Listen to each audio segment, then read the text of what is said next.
First off, we have a proclamation for Mr. Bill Capshaw, which will be read by Commissioner Yeager.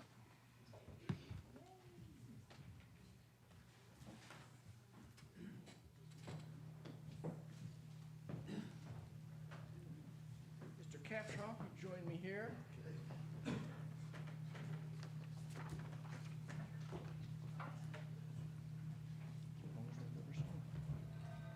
You've been busy.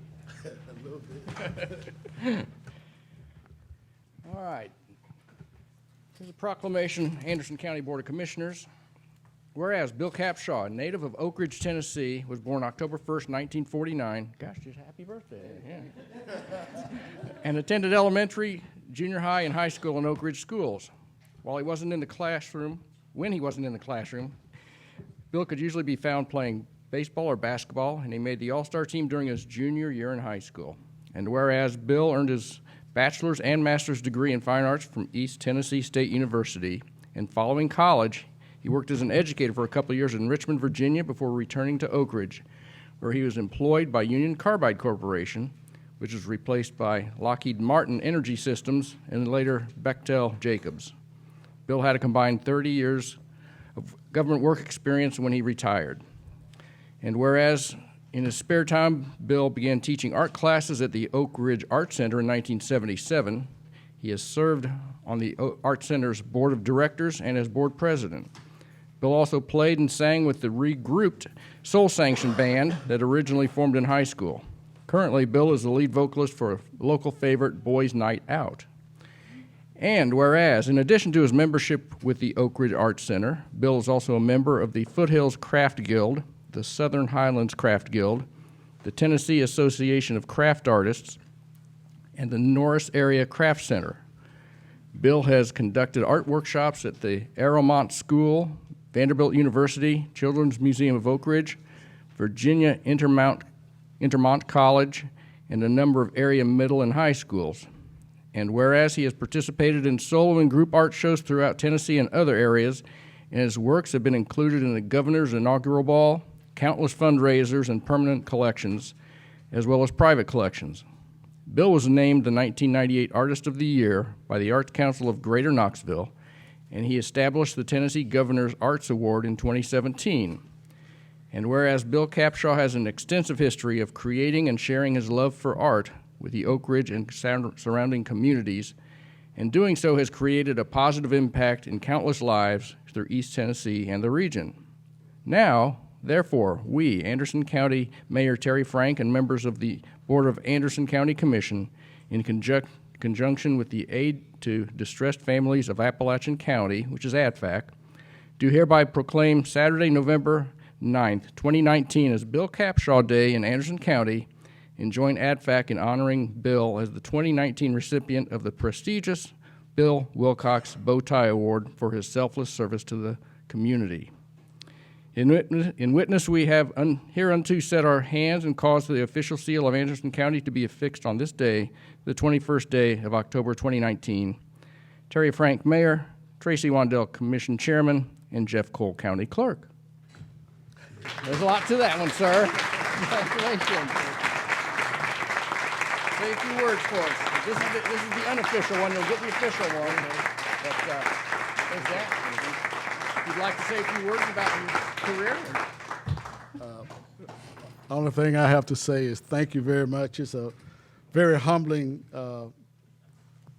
award, and I will just keep trying to do what I do, and hopefully it helps somebody. There's a many of agencies that need support. So when it comes to giving a piece of artwork for an auction for any of these agencies, they all need it. And if you don't believe it, just visit one, and you'll see for yourself. So thank you very much. I really appreciate it.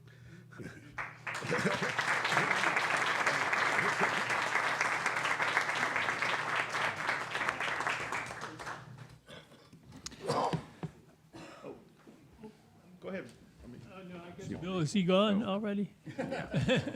I was just going to ask him how many pieces of his artwork has he donated to nonprofits in Anderson County. It's been a tremendous number. I don't know if he kept track. Yeah, you can't get away like All that. right. Bill, I wanted to ask, you know how many pieces of your artwork you've donated to nonprofits in Anderson County? I know it's been a tremendous Yeah, number. no, I have no idea. Okay. I'm asking, and I've yet to refuse one, except for last year. I asked a lady to not ask me last year, but come back this year, because I was trying to back off from some things. I just didn't wanted to get out of some things. But no, Bear Stevens has probably auctioned off the majority of those. So thank you very much. Thank you. All right. Okay. Thank you.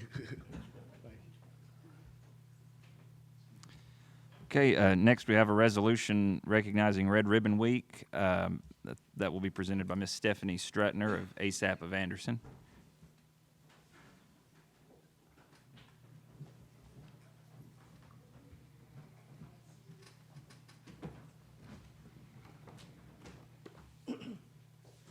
Stephanie, you want to say something before I read the presentation, or do you want me to read it?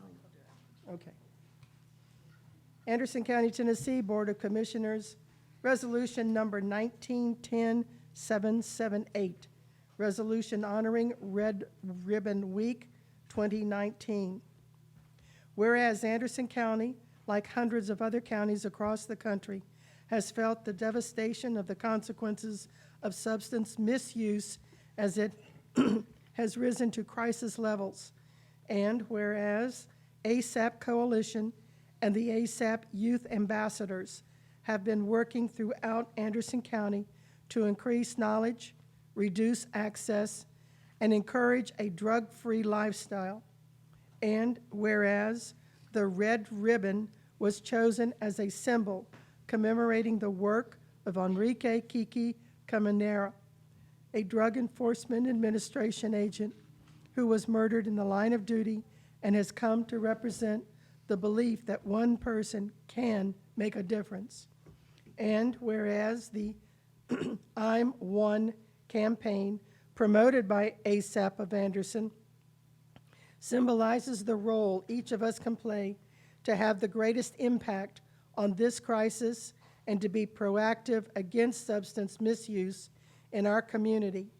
And whereas success will not occur overnight, our patience and continued commitment to substance misuse prevention are imperative. And whereas the Red Ribbon Campaign was established by Congress in 1988 to promote this belief and encourage a drug-free lifestyle and involvement in drug prevention efforts. Now, therefore, be it resolved that we, Anderson County Mayor Terry Frank, and the Board of Commissioners do hereby proclaim, October 23rd through October 31st, 2019, as Red Ribbon Week in Anderson County, Tennessee, and encourage all citizens, businesses, public and private agencies, media, service organizations, religious and educational institutions to participate in the Red Ribbon Week activities.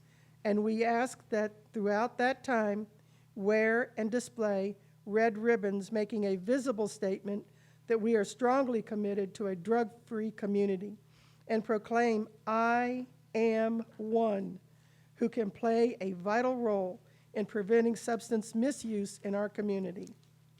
Resolved, duly approved, and effective this 21st day of October 2019.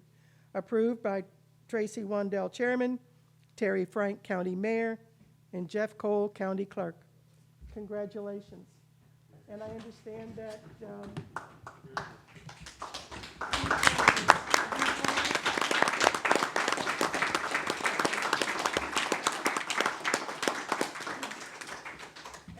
Miss Willow Terry Tilly. I'm sorry, will be accepting the proclamation. There you are, Mike. Good job, Willow.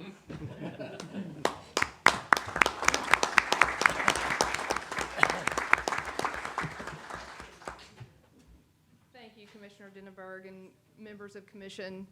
We appreciate this opportunity to highlight the prevention efforts that have been ongoing in Anderson County for over a decade now. And I'm pleased to be joined by a number of representatives from our community. Specifically, this year, we're highlighting our middle school youth ambassador sponsors and middle school youth ambassadors. And as you might know, the ASAP Youth Ambassadors was an organization of youth that was started many years ago by our students, and the I Am One campaign was established by those students to engage in some peer-led intervention. And we operate by the mentality of nothing about me without me. And what that means is I, as an old person, cannot sit around and engage in prevention planning for these young adolescents, but they can.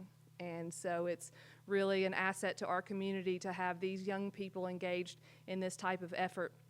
And I want to give Willow an opportunity to say a few words, but I also want to draw your attention to the packets that were handed out to you to note that there's an opioid report on the right-hand side. And as you know, we've been talking for a number of years about the rate of drug overdose deaths. And in the state of Tennessee, those continue to increase. In fact, the rate in the state of Tennessee now is at an all-time high of 27.4 per 100,000 people, continuing to rise. The good news is, in Anderson County, our rate of overdose death between 2017 and 2018 decreased 38.3%. We're one of the only counties in the state that can make that claim.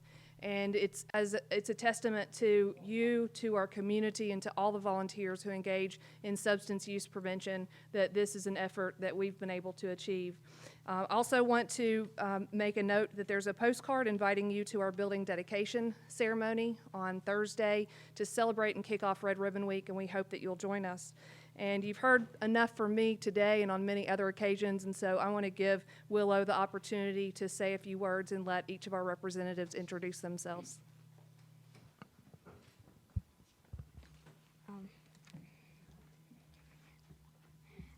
I'm Willow from Robertsville Middle School, and for Red Ribbon Week, we did the pledge card drive. We're going to do that in our cafeteria, and we're giving out red ribbons. And thank you for having us.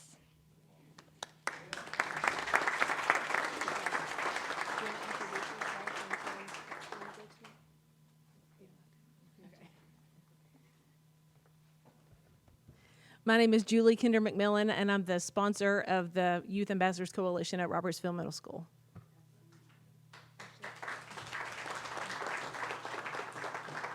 I'm Ashley Freeberg. I'm a part-time prevention coordinator here with ASAP, and thank you for having us. This year's message for Red Ribbon is Sunday message, be drug-free. And so I have the best job ever. I get to empower, educate our youth to live drug-free, healthy lifestyles. So we're very appreciative of our middle school ambassadors and the sponsors. Thank you.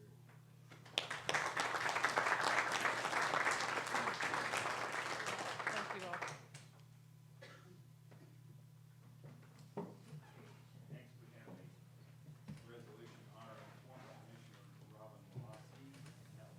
By Mayor Frank.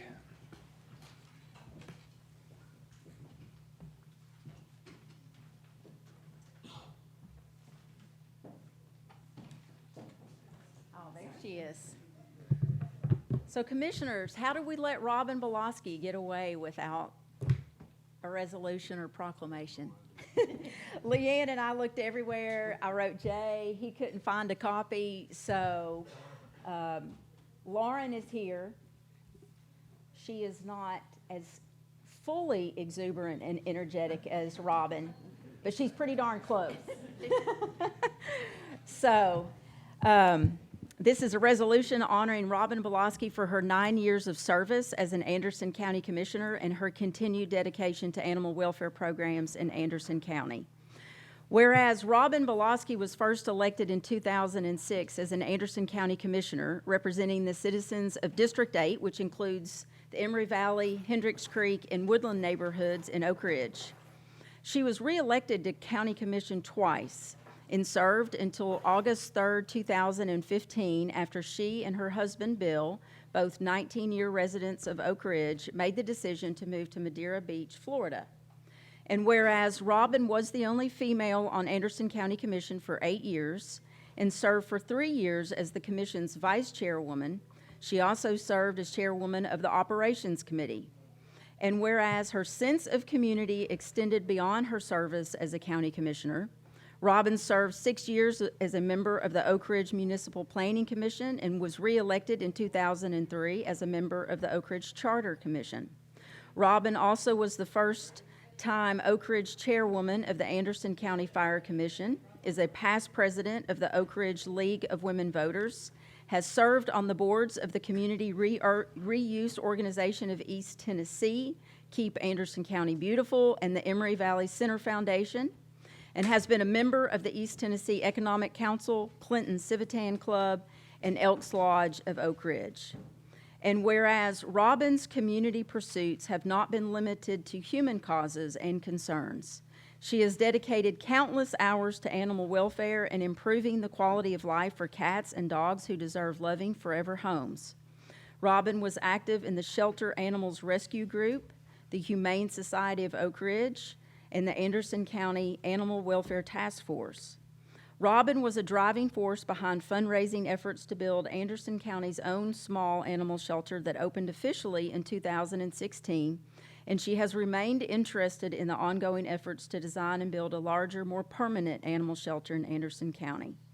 Now, therefore, be it resolved that the Anderson County Board of Commissioners and the Anderson County Mayor do hereby recognize the service of our dear friend and fellow elected official and thank Robin Boloski for her dedication to community and both the human and animal welfare needs of those who call Anderson County home.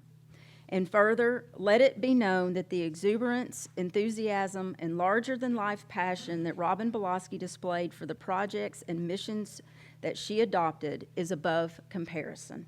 Adopted this 21st day of October 2019. Lauren, thank you.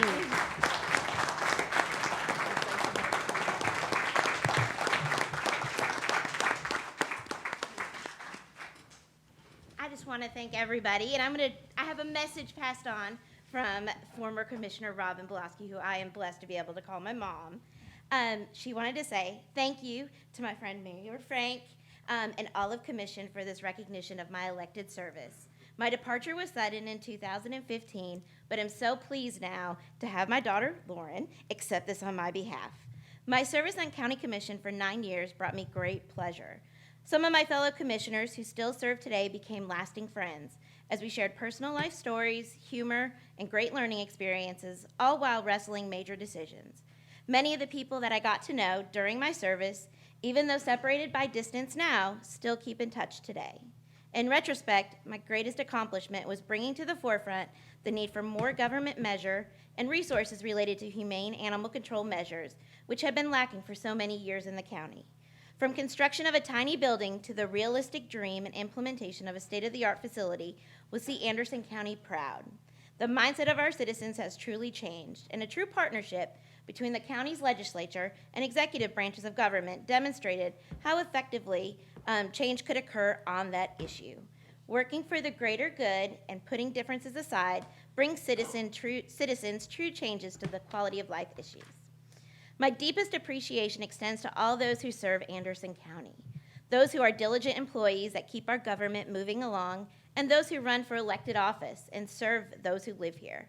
I would also like to thank the voters in District 8 in Oak Ridge who placed their confidence in me by electing me to serve for the 3 terms.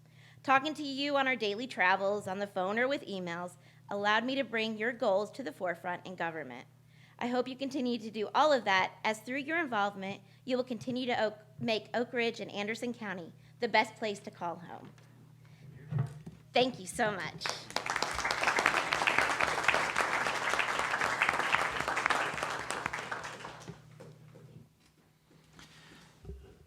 Our last resolution tonight is honoring Mr. Tom Marshall, and that will be presented by our Law Director, Jay Yeager.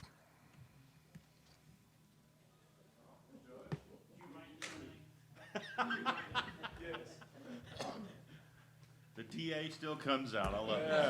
Or public defender. I think this is my first opportunity to read one of these, but I couldn't pick a better time. This man means a whole lot to me. He epitomizes the meaning of a true professional, and he's looked up to by every member of the Bar Association of Anderson County.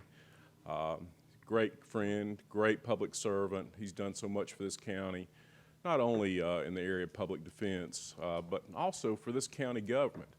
You know, Tom served, and I don't think he ever missed a meeting on the jail planning committee. And Lord knows the struggles we had with that, but I do appreciate everything he's done for this community. It's been wonderful. But this is resolution number 1910-779, resolution honoring Public Defender Tom Marshall, true champion for equal access to justice rights. Whereas District Public Defender Tom Marshall is retiring after serving Anderson County citizens since 1989. His remarkable career, spanning over 3 decades, earned him many awards and honors, but most importantly, it saw him develop one of the most credible and highly respected public defender's offices in the state of Tennessee. Whereas Tom's early career started with a Juris Doctor degree from the prestigious University of North Carolina Law School and active duty service in the United States Army JAG Corps from 1977 to 1985, he later retired from the U.S. Army Reserves as a lieutenant colonel, serving along the way as Judge Advocate General, Chief of Criminal Law at Fort Jackson, South Carolina. Whereas he practiced criminal law in Morgan County for a year before following his true passion for equal access to justice rights for indigent citizens and assuming a professional career at the Morgan County Public Defender's Office in 1986. He was appointed to lead the Anderson County Public Defender's Office in 1989 by Governor Ned McWhorter. His highly successful career in Anderson County saw him elected to 3 8-year terms. Whereas Tom was elected by his statewide peers to lead the Public Defenders Conference as president in 2004 and again in 2014. During his tenure, he redeveloped the statewide training program for public defenders. He also taught at Roane State Community College as an adjunct professor in the criminal law programs. And whereas Tom is best known for his contributions to Anderson County justice system and his devotion to this community. He is a charter member of the Community Corrections Advisory Board, the Anderson County Drug Court team. He was instrumental in his service to the Jail Planning Committee, helping design the new Anderson County Detention Facility. He is a deacon at the Clinton First Baptist Church and an active member of the Claxton Optimist Club, Habitat for Humanity, Junior Achievement, Aid to Distressed Families of Appalachian Counties, and a mentor to students in the Tennessee Promise Program.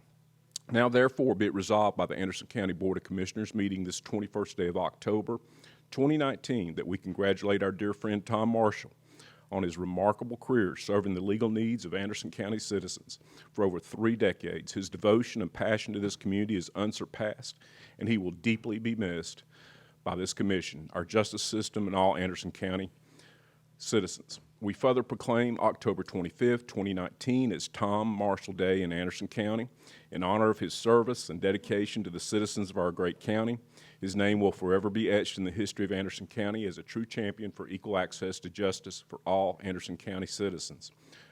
It's sad seeing Tom retire, but I can tell you his successor has been appointed. That's Ann Coria. The Public Defender's Office is in good hands. Tonight we have Ann, Kathy Kroger, Nancy Myers. I think everybody knows this group. And Les Hunt, they're the public defenders in this county. A fantastic office. And I can't remember a single time anybody that I know of has ever complained about representation by that office. But Tom, we're going to miss you. We really are. But we got Judge Hess, his wife, back there, and it's good to see you. But anyway, Tom Marshall, thank you, sir. Thank you.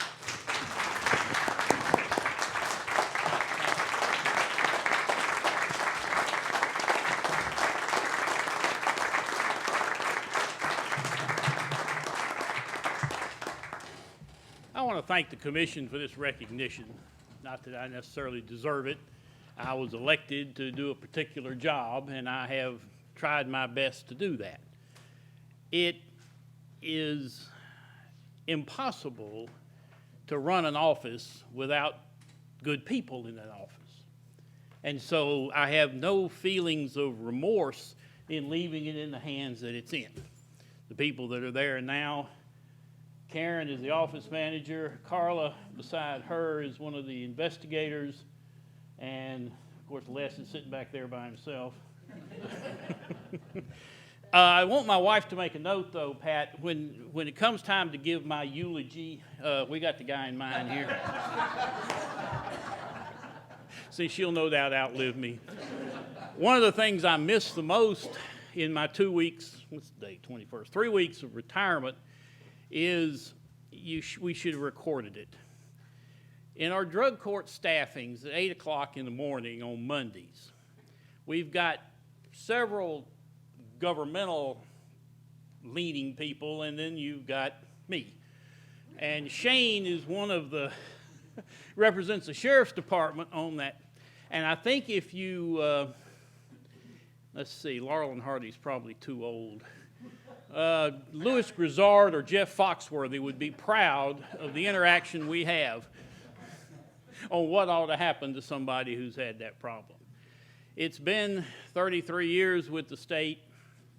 I tried to figure, I don't look good in the top hat, but it was 113 years ago I started this job, or a job similar to this. Sue Berry hired me initially. I don't know if y'all remember her. But it's been quite a ride. I have found it to be professionally satisfying and haven't enjoyed every minute, but there are a lot of them we have, and it's all about the people you deal with.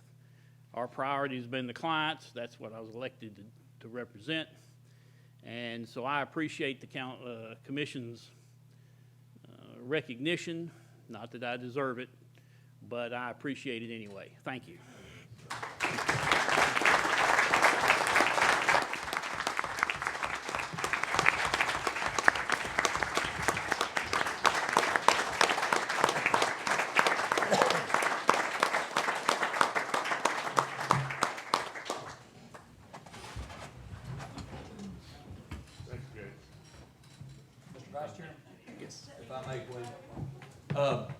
I have had the distinct privilege of knowing Tom now at least since 1998 when I started here at the sheriff's office. And first few times I met him, I didn't like him.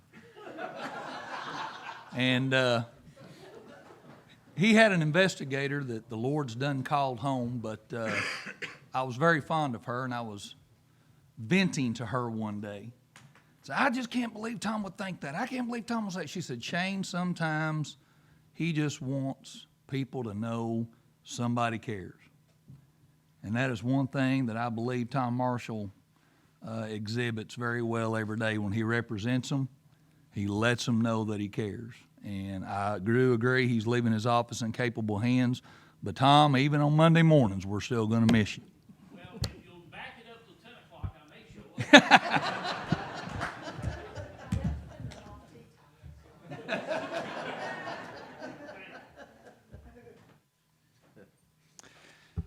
Anyone else?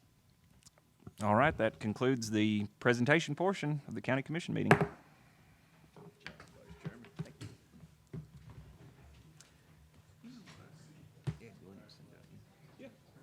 on my mail route. He's getting ready to move to the Armed Forces Retirement Home in Gulfport. His health's kind of declining. I didn't know if he was a bailiff or something. I think he was.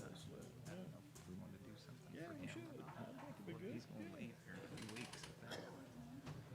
Commission, you all ready to get started, or you want to take a little break? No for a break, or no? Let's go. Ready to get to work. All right. Let's let. Hey, Brian, this thing keeps logging out on me. So, what's going on?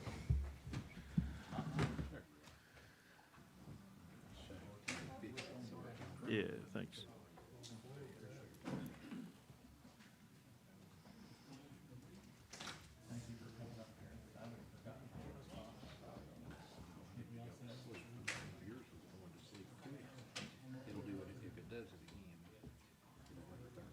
Okay. Okay, cool. Thank you, bud. Okay.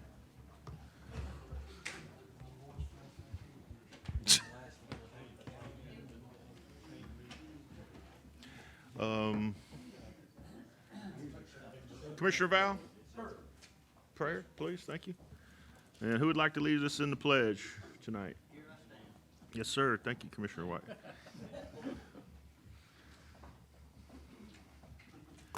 All right, we ready? Okay, we're going to call the Anderson County Board of Commissioners meeting to order, regular scheduled meeting for Monday, October 21st, 2019. Let's all go check in. I think I'm one that hasn't probably. I'm not on there though. Oh yeah, I'm present somehow. Good. Yeah, we have one absent, Commissioner Fritz. Best wishes for him. Hopefully he's healthy and good. Next, we're going to have the prayer led by Commissioner Val, and then we'll have the pledge led by Commissioner White. If you'll rise, please. Heavenly Father, once again, we thank you for all the blessings that you send us. We thank you, Lord, for saving us, for counseling with us, for letting us pray to you, to ask favors of you, Lord. Please forgive us when we fail you. Times, Lord, that we fall. Strengthen us, God, to keep our eyes on you. As we enter into this meeting, Lord, we pray that you be with our hearts, our minds. Give us discernment, Lord, to do what's best in your eyes for your people. All this we ask in Jesus' holy name. Amen. Amen. Pretty prayer. People recognize the flag. I pledge allegiance to the flag of the United States of America and to the republic for which it stands, one nation under God, indivisible, with liberty and justice for all.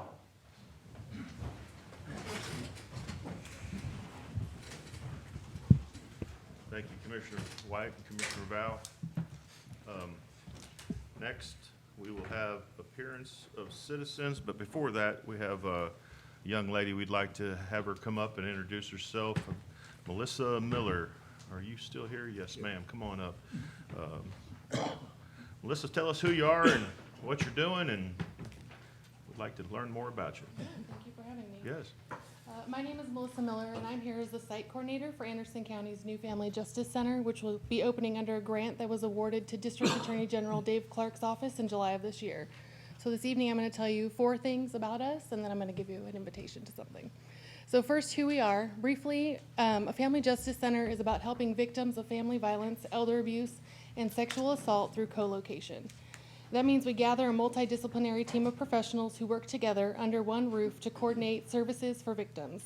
The idea is that by coordinating these services in one location, we ensure victim safety and provide an opportunity to receive access to services that can include things like talking with an advocate to safety plan, interview with a police officer, meet with a prosecutor, receive medical assistance, connect with information on shelter or transportation, and then receive counseling services if that's something you would like. The Family Justice Center will help victims by bringing providers already doing this work together in one convenient location. Second, we're now 1.5 years out from opening our doors. So right now, what I'm doing is actively working with the community, coordinating with many nonprofits, local organizations, churches, and leaders like you to determine together what we need in place as a community to ensure victim safety and recovery, and then collaborating with everyone I just mentioned to meet those needs using our shared resources. This collaboration allows us to maximize services and support in an area with limited resources but a bunch of heart. Third is the fact that we will be one of the first ever family justice centers to open and immediately provide services to victims of elder abuse. Anderson County's proportion of seniors is significantly higher than that of the rest of the state. A family justice center here will ensure that vulnerable seniors will be able to connect to already existing resources they need to be able to stay safe and independent.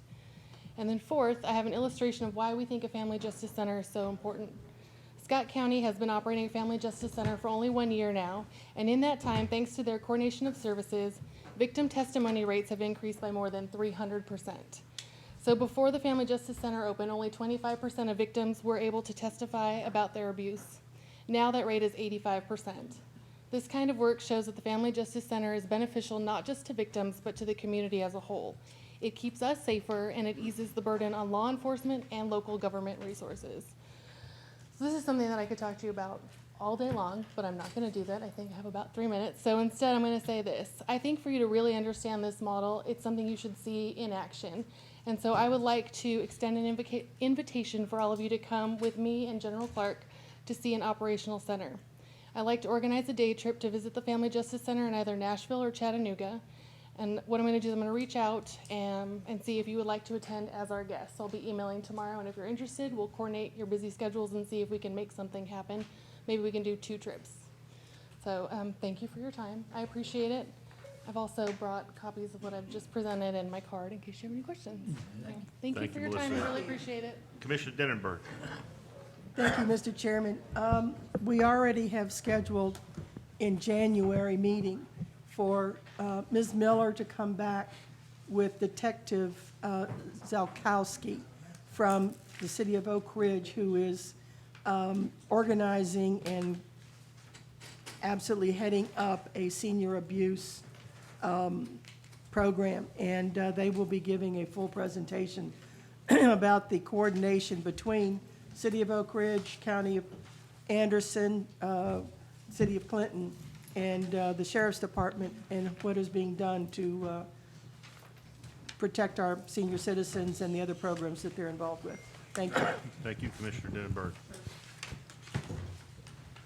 Is there any other citizens that would like to speak on anything that's not on the agenda? Please come up, state your name, your address, and you'll have 3 minutes. My name is David Giles. I live at 396 Mahoney Road. Me and my wife's owned that place since 1967, and it's been home till about 3 or 4 years ago. I have 3 separate things I'd like for you all to consider, and I can either do them, read through all 3 of them, and let you go back or we can do them one at a time, whatever you want to do. But on May the 23rd, the barn, we're basically, as a community, wanting some help. We have not got it. And don't send me to the BZA, don't send me to zoning. This whole thing started in zoning, and that's where we're at now. It's a mess. I know Margie and Danny went there, but it all started in zoning. That's where you can lay it at their feet. But we've got to go outside the county. We're not getting no help. Don't send me to the law director. Don't send me to zoning. Don't send me to any office. I've done been there. Sheriff's office, I've been there. But on May the 23rd, the barn at 468 Mahoney Road received this, they took their special exception away at the BZA meeting. The minutes were approved on June 11th. Our community was told after 60 days from that date that there would be an injunction filed, which never happened, would be filed against 468 on the venue barn, and fines would be written after the second event. That never happened. This has been done, and it's business as usual. Saturday night, they had a blowout, and you call the sheriff's office. By the time they get down there, they've got the music turned down. We've got it grafted out on the computer if you want to look at it. It's time consuming, but we can sit down and show you exactly what's happened. They've either got a police scanner or someone in the sheriff's department is tipping them off.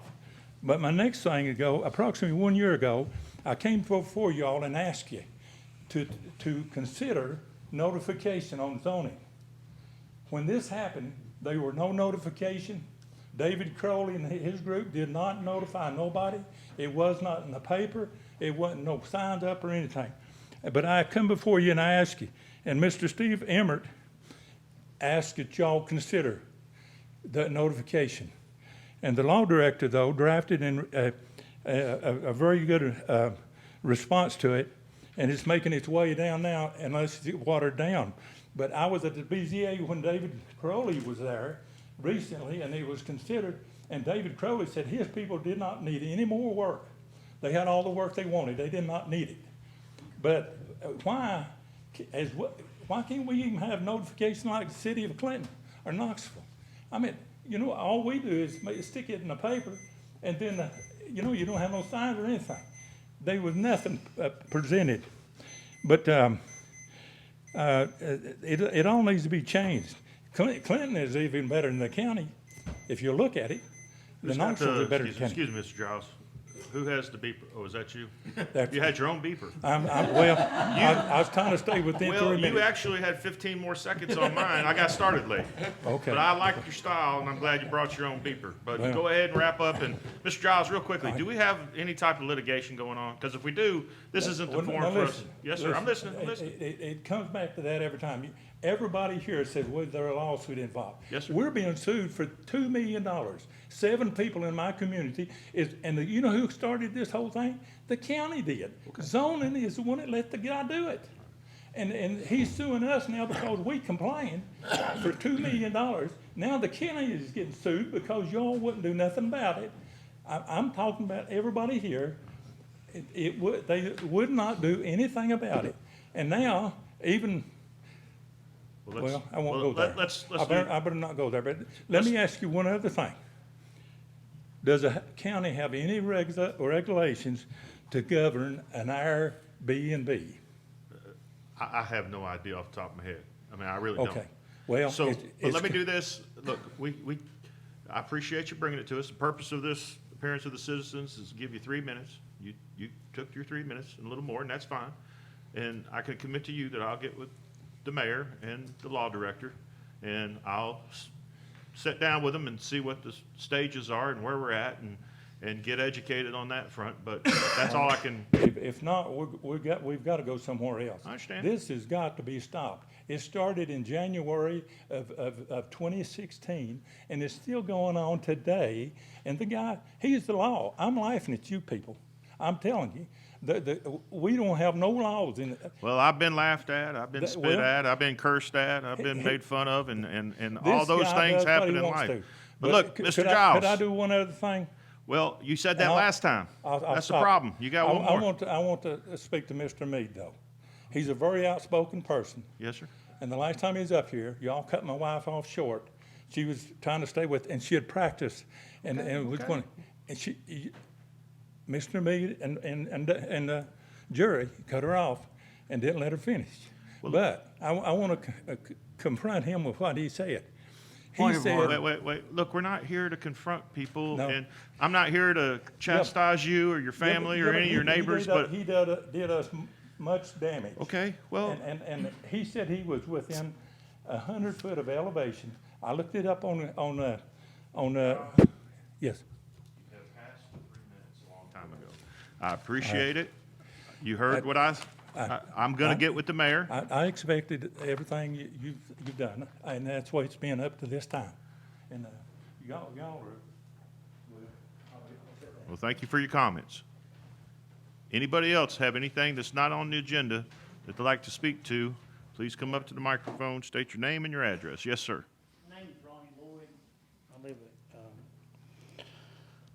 I live down on Mahoney Road. We're taking away the closest neighbor to the barn. I know I just got 3 minutes, but Thursday evening I'm taking call to TBI because we're not getting no help down there where we're at. Anderson County and Snowyan's took and shut down the barn. Well, they go on, they do whatever they want to, play music's loud that my kids can't get in bed. Okay, and then there was an officer come out October the 12th. He said that there was 3 or 4 events left. If it's shut down, how can there be 3 or 4 more events left? Just ask them for answers.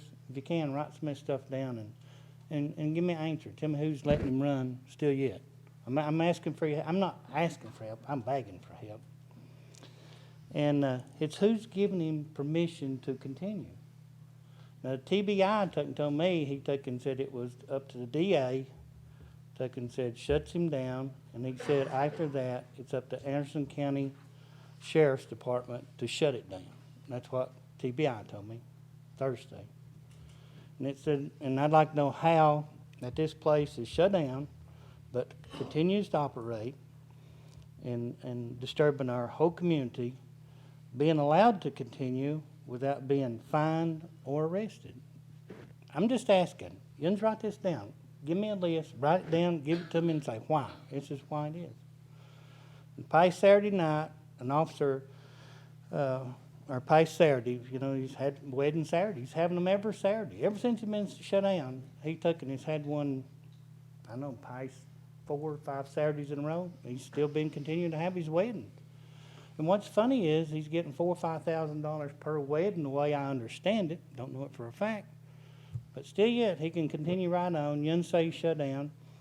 Okay, if Yunsei shut down and law enforcement won't shut him down, you tell me, write down a piece of paper, here, Ronnie, here's where they have to go to.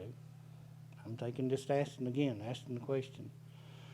Saturday, I'm taking, we got a camera set up on our property, and we put up signs. Our kids go to bed while Yuns is partying, and that's the signs we had up down the side of the driveway. And yet there was an officer came down, read the signs, went down to the barn, stayed 20 minutes, and left. We got it on film, not pictures, but film. And you're going, well, what was he doing down there? At an illegal event, right? If it's shut down, isn't it illegal? I'm asking you.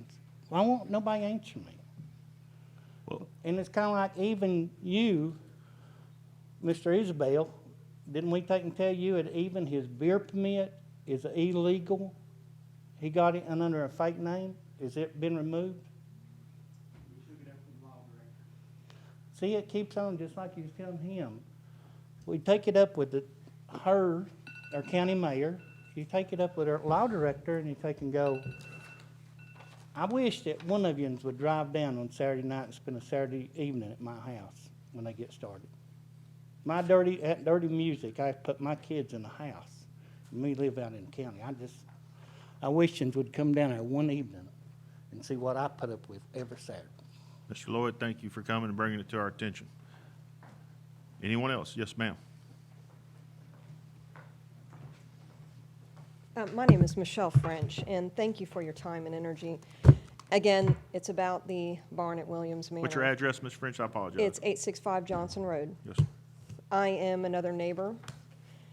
I went to the sheriff's office today and subsequently had them print off all of the reports and calls about that barn. So in the last 2 months, you've had 7 calls and reports, police reports. This is a colossal amount of effort that is wasted because they go down, and even right here, the officer states, Dustin makes light of the situation, says he'll turn it down, even though I advised him not 2 hours earlier to turn it down. Nothing is being done. The officers leave, he turns it back up, he's never cited, he's never shut down, nothing is happening, nothing. And we have evidence, we have reports where they leave. And then what's left? The community. These people are inundated with excessive noise and music. I'm 1,100 feet away, and my windows have rattled. We could hear it over a football game, playing dominoes with some friends. We could hear their music. Imagine trying to enjoy your evening and have that you didn't sign up for, the community didn't sign up for. Something has to give. And additionally, it's spiraling. Things are spiraling out of control. He's getting aggressive. The aggressive behavior is showing.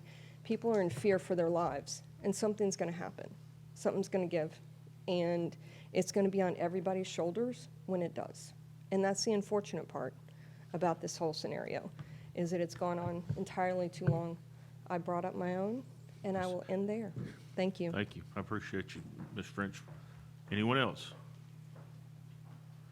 Anyone else on anything, other item? All right. We'll move on now to approval and correction of agendas. Consent agenda. Commissioner Mead, yes, sir. Yes, as the chair of the legislative committee, we had a meeting on Thursday, October 17th, and didn't make it into the consent agenda. I don't need to make a report tonight, but the minutes should be included with the agenda. So I make a motion that the legislative committee, minutes be added as part 5H to the consent agenda. Have a motion to add to the agenda. Second. Have a second by Commissioner Yeager. Commissioner Scott, are you on this subject? No. Okay, sorry. Any other, well, let's go ahead and take a vote on that one. All in favor of the addition to the consent agenda of the legislative minutes, say aye. Aye. Any opposed? Motion carries. Commissioner Scott. Thank you. Item number 4 on the consent agenda, the waste management funds. I'd like for that particular item to fall in with the schools, the director of schools, please. So are you requesting, I think that is on the director's report regardless. What's that? Requests are usually not. Well, anyway, Yeah. we have a motion by Commissioner Scott to add from the consent agenda to the Correct. regular agenda. Where would you like to have it, Commissioner Scott? Item number 7 with the director of schools. Sorry, that's what you said. I'm listening. Now. Second. 7. Place funds. And that's gonna be added under number 7. We got a second by Commissioner Yeager. Any discussion on that? All in favor, say aye. Aye. Any opposed? Motion carries. Thank you, Commissioner Scott. Thank you. Any other corrections to the consent agenda? Yes, sir. Yeah, she was taking that off the consent, added it to the regular. Okay, all in favor of the consent agenda as amended, say aye. Aye. Any opposed? Motion carries. Next is the regular agenda. Commissioner Anderson, yes, sir. Thank you, Mr. Chairman. I'd like to add, from the February 19th, 2019 meeting, the new business, if we could reaffirm that, the minutes for that meeting, particularly item 6 under new business.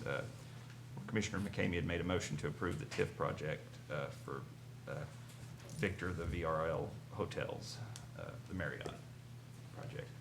You have a motion to add that item under the agenda. Second. We have a second by Commissioner McCamey. Where would you like to add that, sir?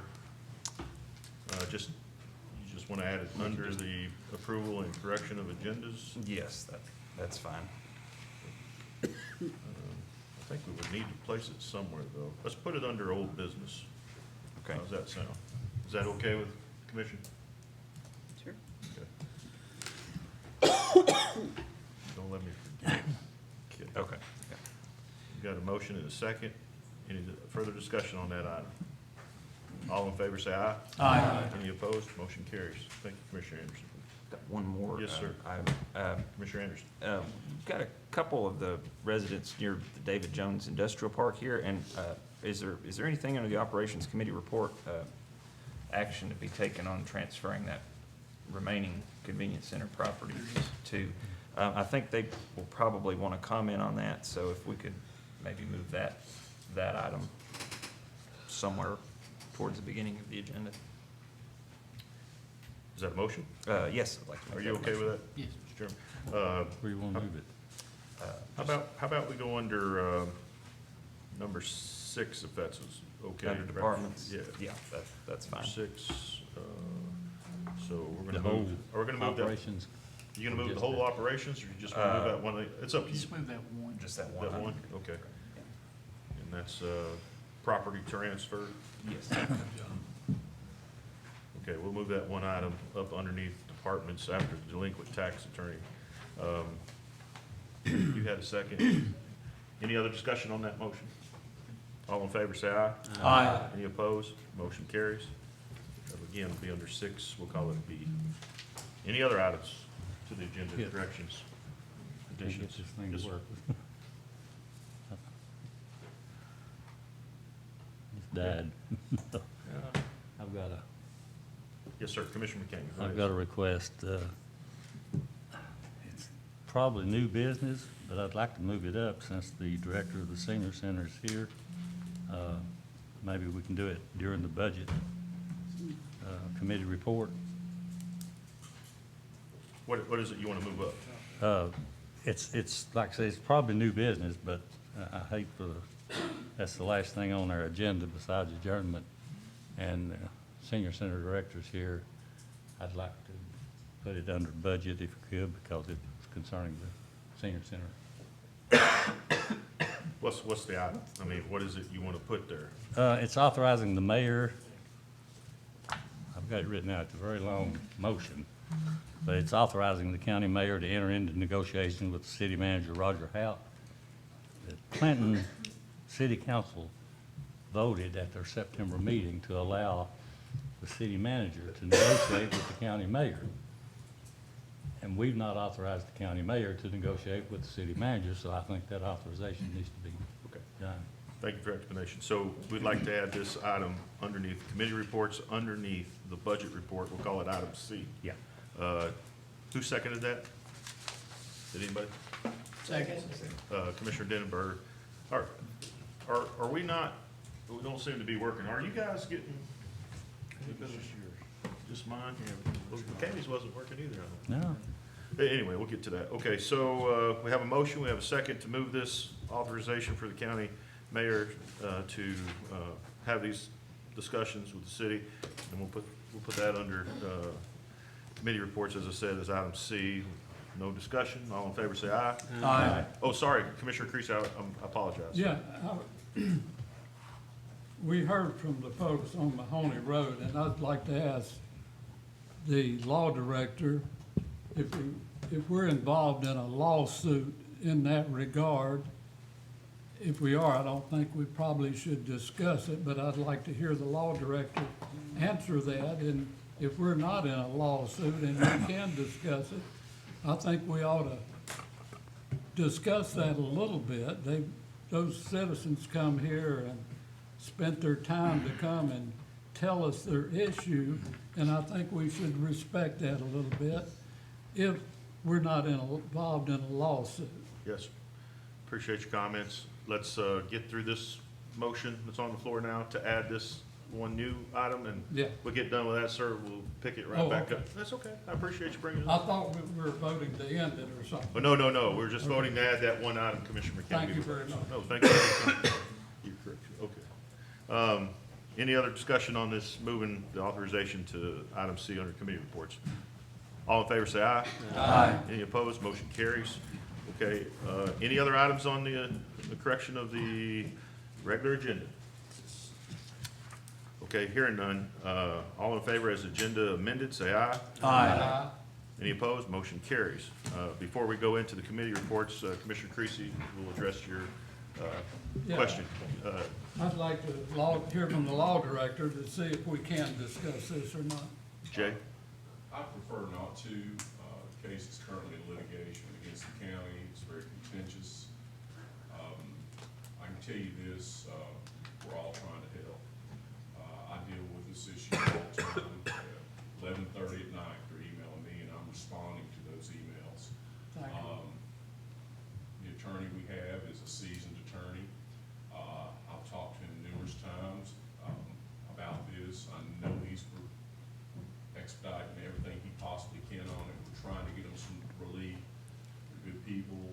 They're not accustomed to this. I know the sheriff's office is working on it. But we're doing everything we can at this moment to try to bring this to some closure, and hopefully the end is in sight soon. Thank you very much for that update, and I'm sure that the residents needed to hear that. Thank you. Thank you, So Commissioner. I'll hold off on no motion. Yes, sir. Okay. Thank you. No, thank you. Thank you, Jay. All right, let's move on into the committee reports. Purchasing report by Catherine Ashman. Good evening, Commissioners.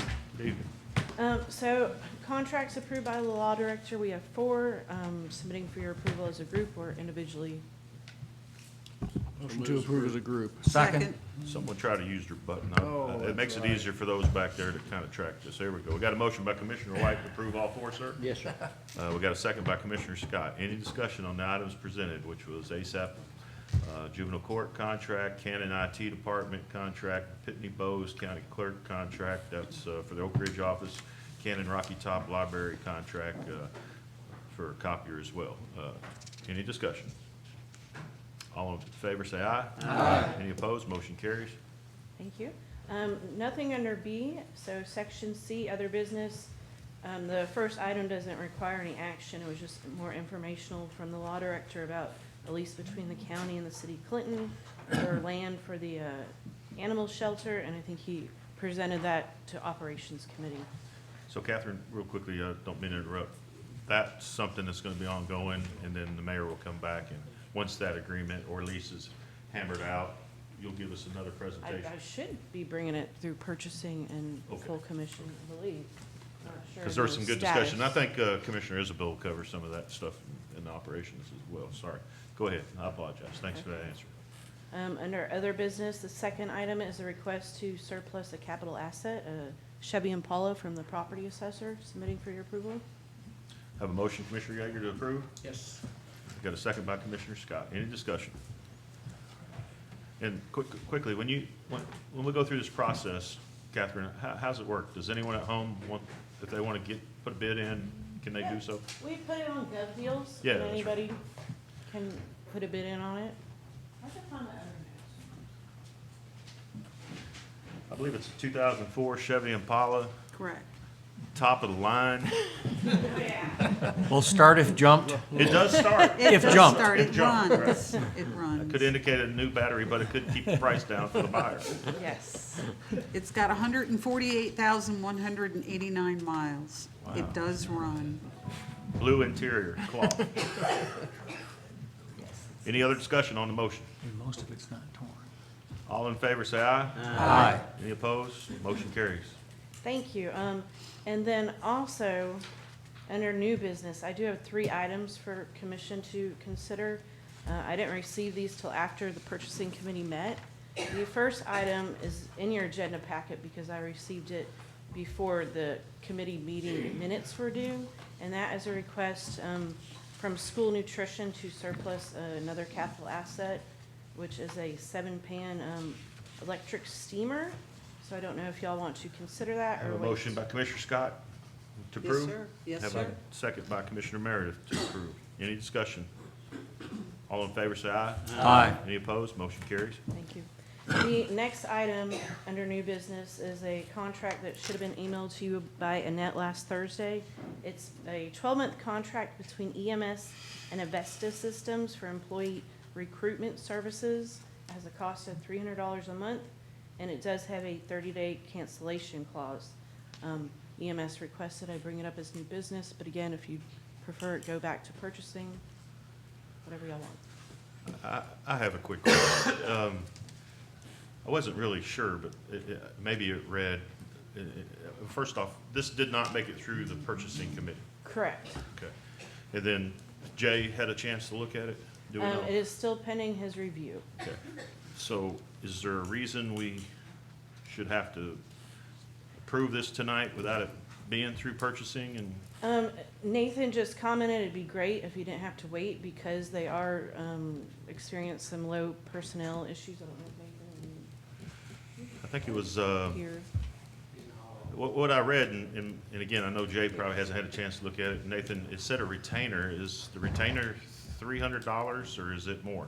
Because I didn't see it spelled out other than, No, it was an all-inclusive, the 300 was all-inclusive for the agreement. and then once they locate a potential candidate, is there any additional costs after that? Like a percentage for a finder's fee or, you understand what I'm saying? Yes, sir. No, there's not. They did have add-ons for background checks, but we do our own background check. We do a fingerprint FBI TBI background check. So we didn't include any of those options, but that was, so we actually looked at 2 companies. I spent some time talking a little bit with HR on this as well. They recommended a company called NeoGov, which the county is currently using for onboarding. But NeoGov did cost more, and it was a 1-year commitment. This company did cost a little less, but it had a 30-day opt-out, where NeoGov was a 12-month commitment. Okay. Well, we have a motion by Commissioner Scott. What's your Mr. motion? Chairman, I'd like to request that we defer this back to the purchasing committee and allow it to go through the proper channels. I have a motion to defer it. We have a second by Commissioner Jameson. Was that your second to that motion? Any further discussion on referring it back to budget? Purchasing. Oh, excuse me, purchasing, I apologize. I see Catherine standing there, and I think one and all the same. I think you'd be good in budget. Any other discussion? Oh, Commissioner McCamey. Nathan? Okay.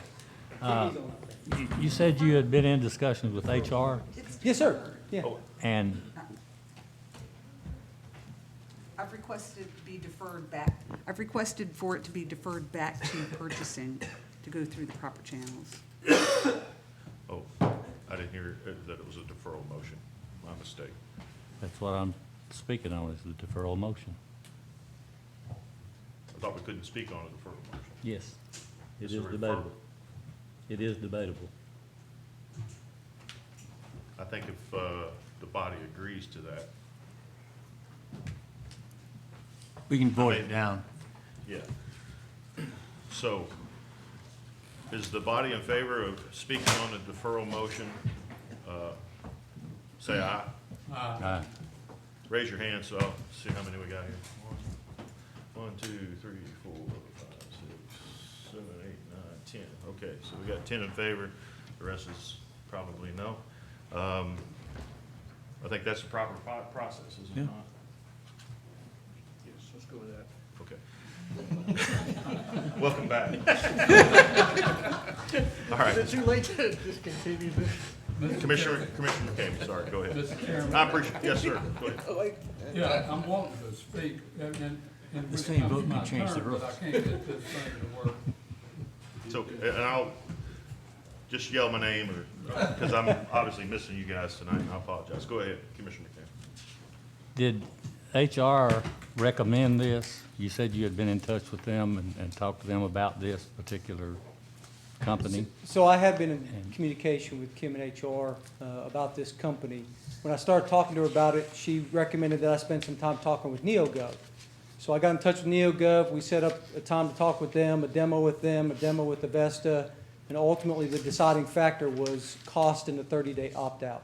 There were some things I liked a little bit about NeoGov, but I did follow up with Kim and HR on this as well. So we've taken some time. Ultimately, the timing was I sent it to Catherine for review. She asked me if I wanted to present it for county commission. I said, that'd be great if we can. If we have to go through the process, then we understand that as well.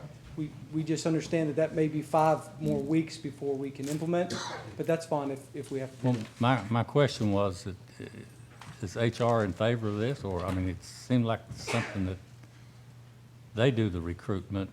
Is it something they feel that they need help with, or So, you feel you need help with it, or what, you know, what's the Yes. purpose of it? Because Yeah, no other county department that I know of has hired an outside firm to recruit people. right, so. And I realize, you know, paramedics are in scarce demand. Yes, sir. But I just wondered if, you know, why all of a sudden we're going with an outside firm instead of letting HR handle it. Well, I definitely am not going to speak for Kim. I know that they did some posting for us on the Indeed website for a while.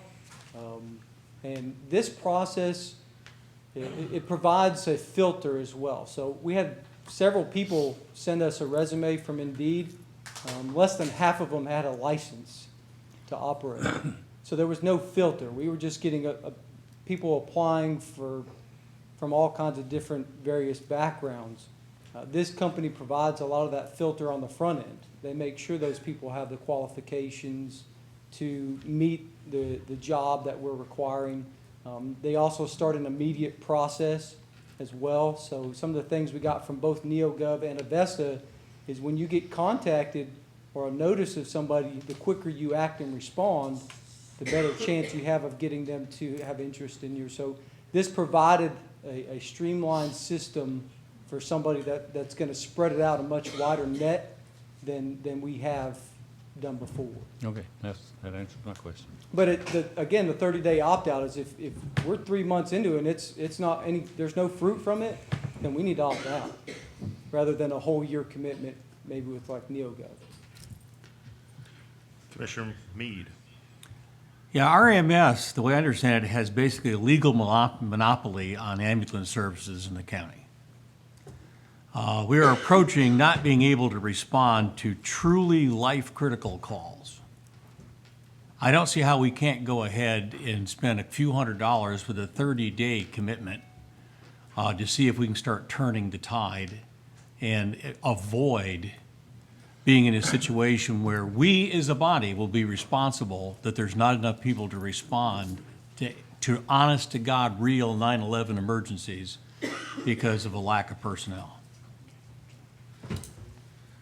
Thank you, Commissioner Meade. Commissioner Creasy, sir. Yeah, Robert had some of the same questions I was, and I think it's the job of HR to help us recruit people, as Robert had indicated. And so Kim is here. I'd like to hear what she has to say. I have confidence that she can hire competent people. And I think we should spend our money on our HR department, if we've got money to spend, to help her get the people you need.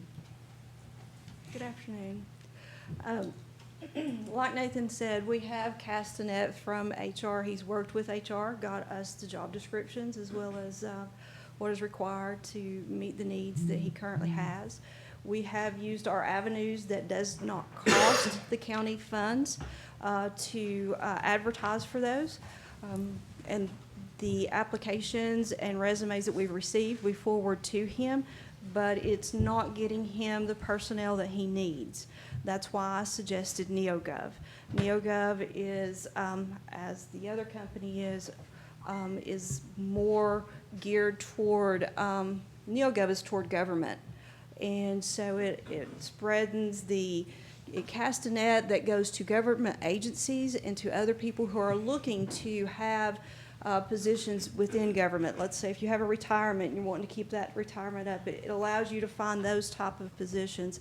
There are others as well, but it's not going to change. There's still going to be some cost associated with looking into those. For your first responders, it's more difficult. And it's not just Anderson County that's experiencing that issue. It's other counties as well. Thank you. So it's your recommendation that we follow through with this contract? I haven't looked at this contract, so I can't answer that. I would have to spend some time looking at it. If you would like for me to do that with the 30-day referral, I can do that, but I haven't seen that yet. Thank you, Chairman. I think I'll stick with the deferral. Thank you. Commissioner Powell. Thank you, Mr. Chairman. We go too long in down this road, we're gonna be doing the job of the purchasing committee at some point, or totally bypassing their filtering of these questions, but if the board wants to continue, then I'll ask my questions at this point. We're having the same difficulty at the jail. I don't know this particular website of this particular company that you're talking about. I've not heard of them before, but if it matches the experiences that we've had, yeah, you get a lot more outreach, but yet the candidates that you get aren't that many you wind up hiring. I understand the need to hire the people. I get that, because we're going through the same thing at the jail. I just don't know if this is the right approach.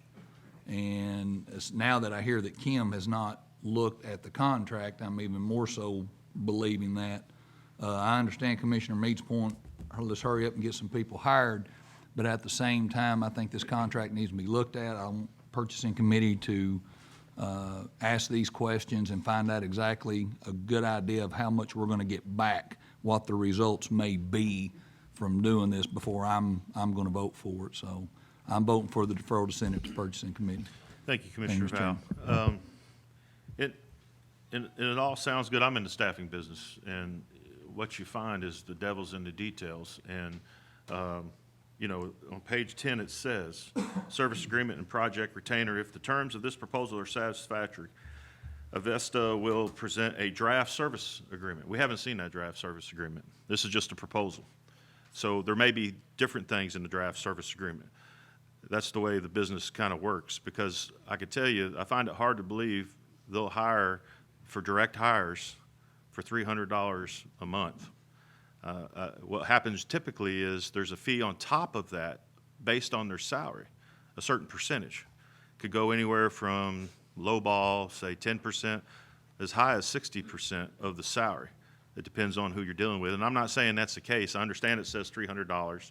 I understand it says you pay the retainer of, but it doesn't say the project retainer check is equal to the amount of one monthly payment, I don't know. I just would need to see that draft services agreement, because that's where the real business is going to get done. Is what you have, does it start with services agreement and the one parties? It does. The proposal is just Is this the draft service? backup information to the service So is this the agreement. draft services agreement? Yes, this is the service agreement. And on section 17, it says entire agreement. This agreement, blah, blah, blah, constitutes the entire agreement between the I agree with parties. Commissioner Val and some of the others. It's not to, I think it just needs to go through the proper channels and ask the questions, come back. If recommendation of the purchasing committee is to do it, we'll certainly do it. But, you know, it makes it kind of difficult for us to sit here and try to fly at, you know, and make it happen when we don't know all the details. We've done that once or twice and it's bit us, right? Not with you, Yeah. but other, like 205 Main, you know And what I mean? and I'm fine with that. As I expressed, even with Catherine, she asked me, do you want me to say that's fine if it has to go through the purchasing? I'm fine with that as well. I commend you. I mean, I would broaden it. I mean, get some other companies, check them all out. I mean, check Neo, check some others, do a Castanet out, see what's out there. I'm sure this isn't the only company that does it. Looks like a pretty good deal on the surface, but I would just make sure when there is an actual hire, you say you like Joe Smith and you hire Joe Smith who has all the certifications, you liked them, you've interviewed them, just make sure that you want to see that draft piece of business. So when you pull the trigger, you know exactly what you're going to have to spend, you know. Understood. So I appreciate it. Yes, sir. Any other questions? Oh, Commissioner Scott, sorry. Since questions came out and about, Nathan, how often are you going code white? I'm not tracking that right now. I've noticed a flaw in our CAD system, that it's actually indicating we're going code yellow and code white when we're not.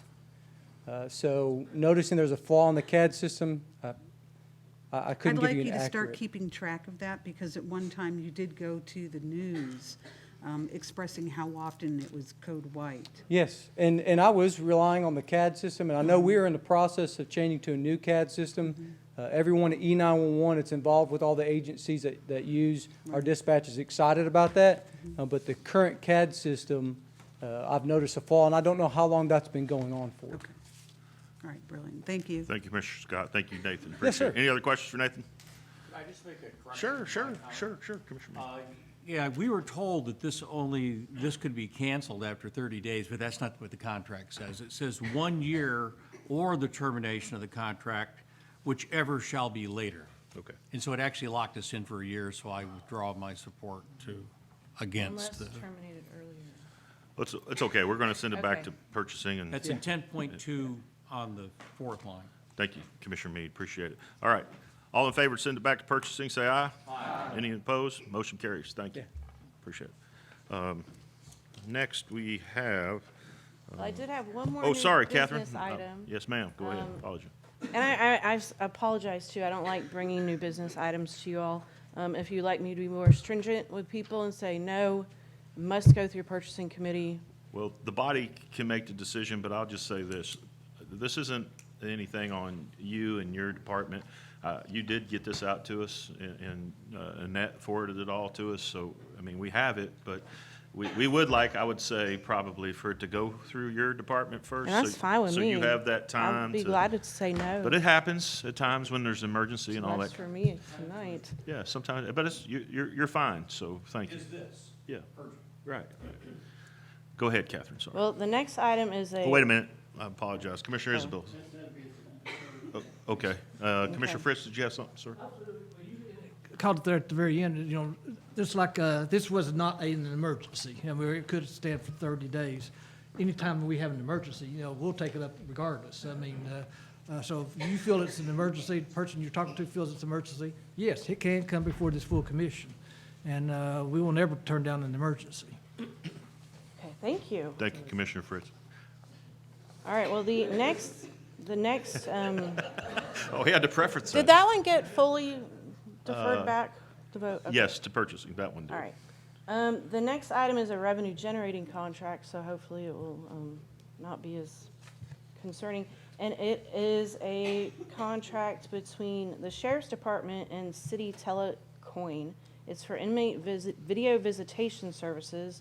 Our current vendor provides 20 20% of usage revenue, and this vendor will provide 30%.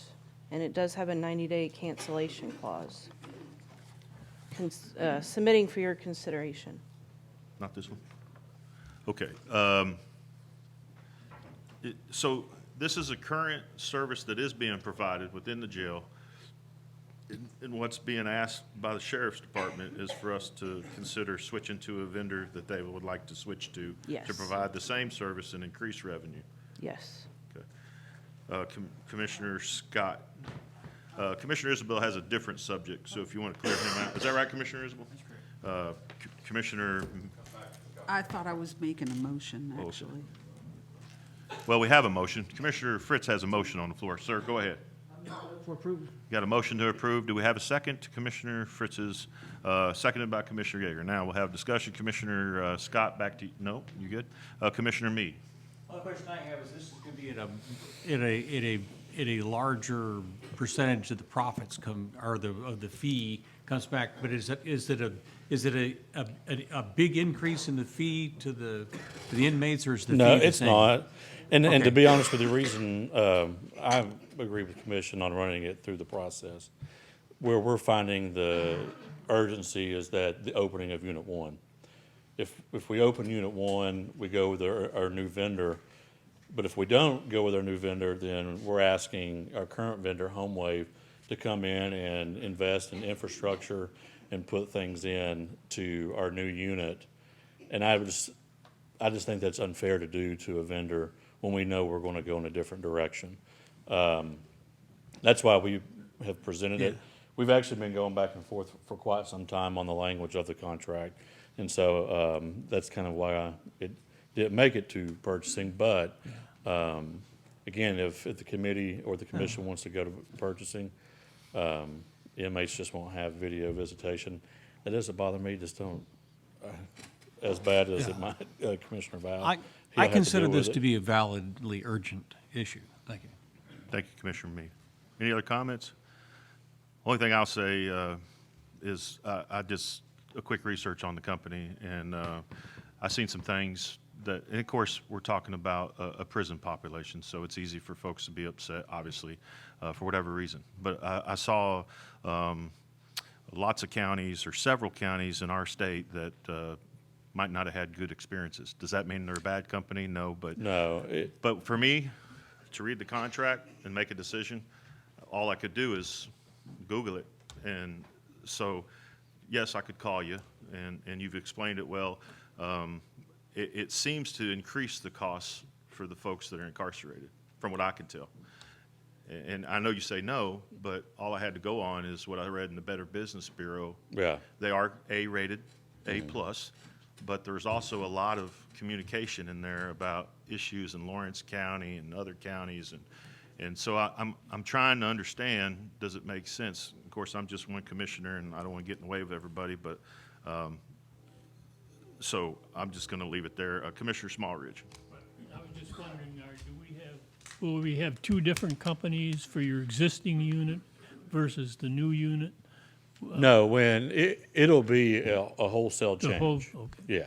And to Mr. Chairman, your point, when I initially met the rep from City Telecoin, I'm like you, the first thing I do with everybody, when I met Commissioner Yeager, I Googled him just to see what I was. What'd you find? We'll talk later. And I get it. And when you Google HomeWave, our current vendor, a lot of those are parents of inmates. And I will say on a video visitation, now City Telecoin makes their predominant business started out as telephones. Video visitation is not new to them, but it's newer to them. Knox County, Blount County, Chattanooga, Putnam County just signed on with them. We feel very comfortable with what they're providing, but I definitely understand your.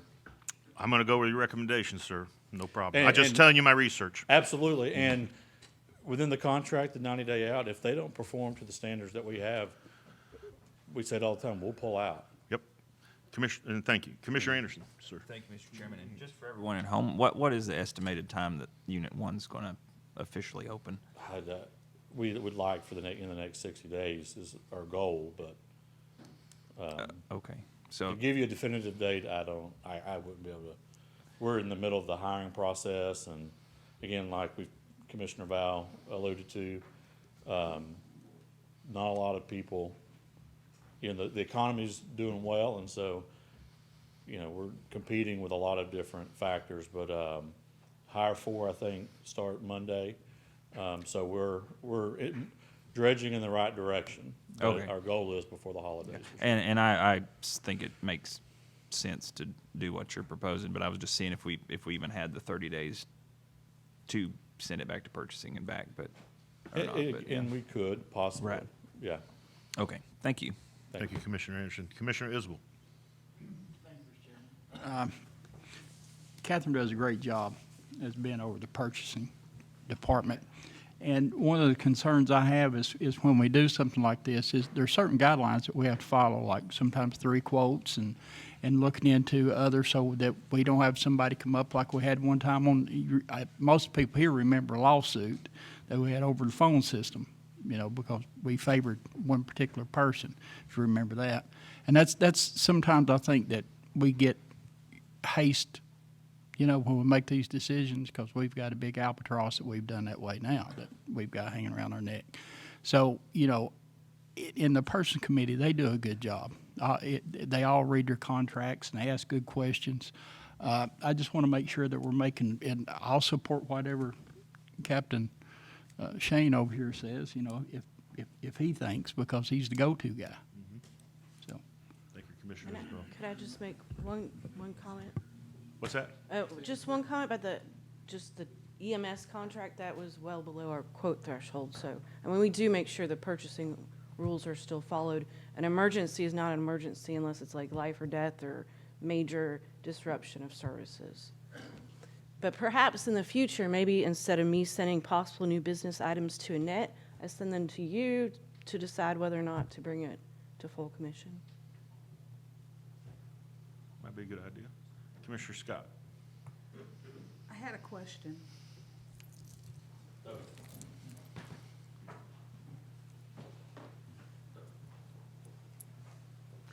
You were saying that you have one particular system in use right now, and that this is different. It's a different vendor. Who does the installation for the units?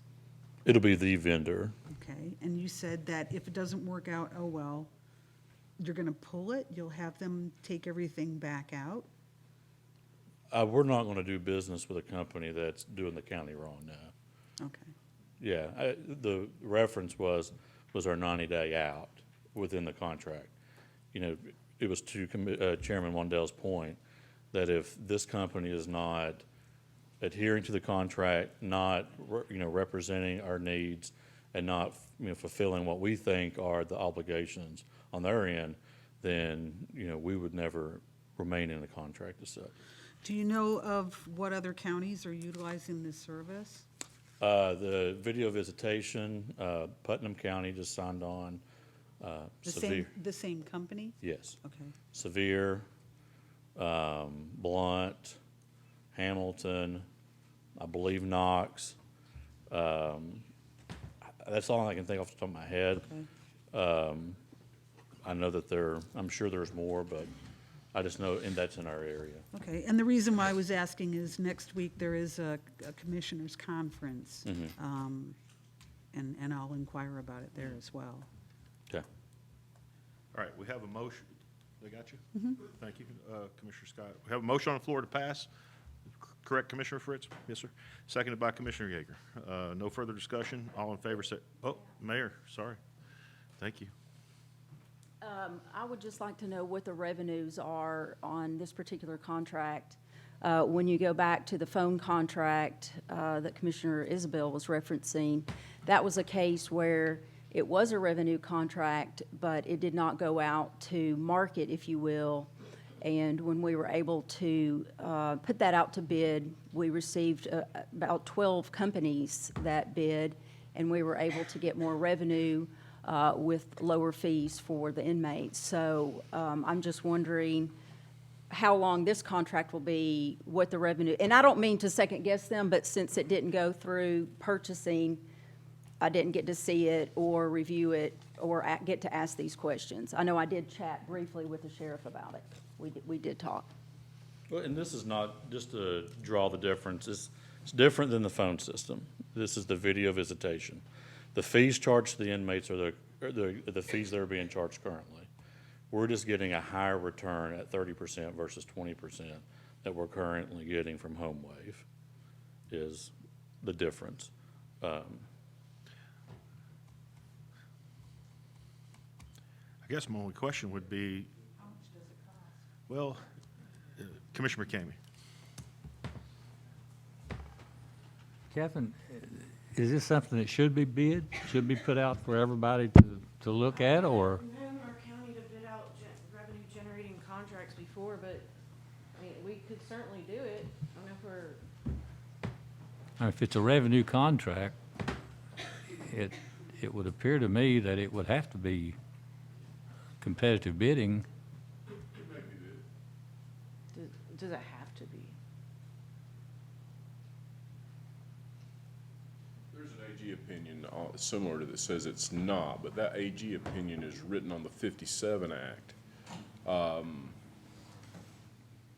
It's certainly not a professional service. No. But that we're precluded from bidding that.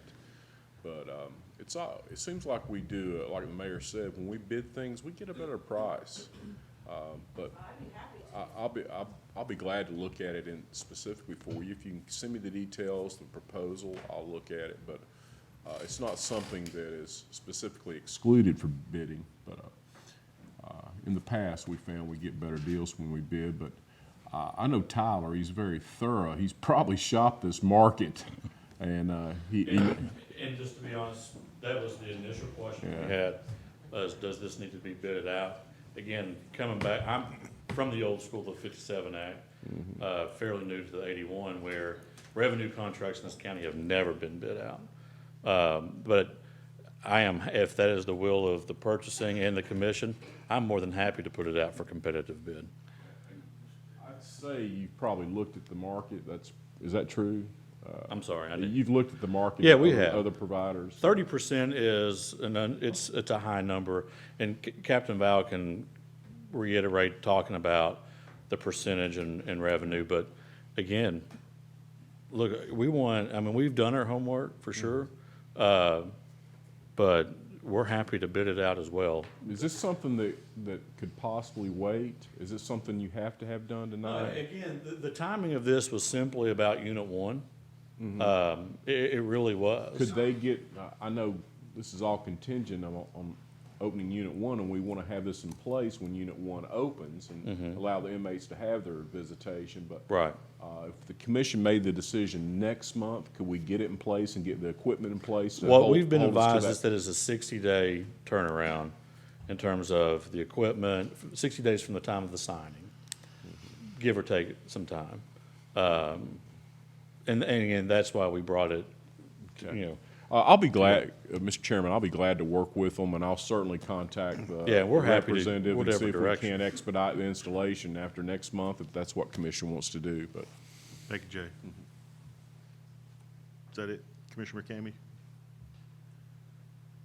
Well, I didn't really get an answer whether or not it had to be bid, so. I guess to go along with your thought process, what about the existing contract? I mean, what rights do that, okay, Commissioner Val, he's going to answer this. He's there, he knows it. And I think it's what Tyler was trying to explain. The existing contract we have now is for the main building of the jail. Okay. Unit 1, good Lord willing, we're going to be able to open pretty soon. Yes, sir. The existing contract that we have wanted to go ahead and start putting the equipment into Unit 1. Okay. What Tyler has done is went out and looked and fished to try to find the best deal that he possibly can.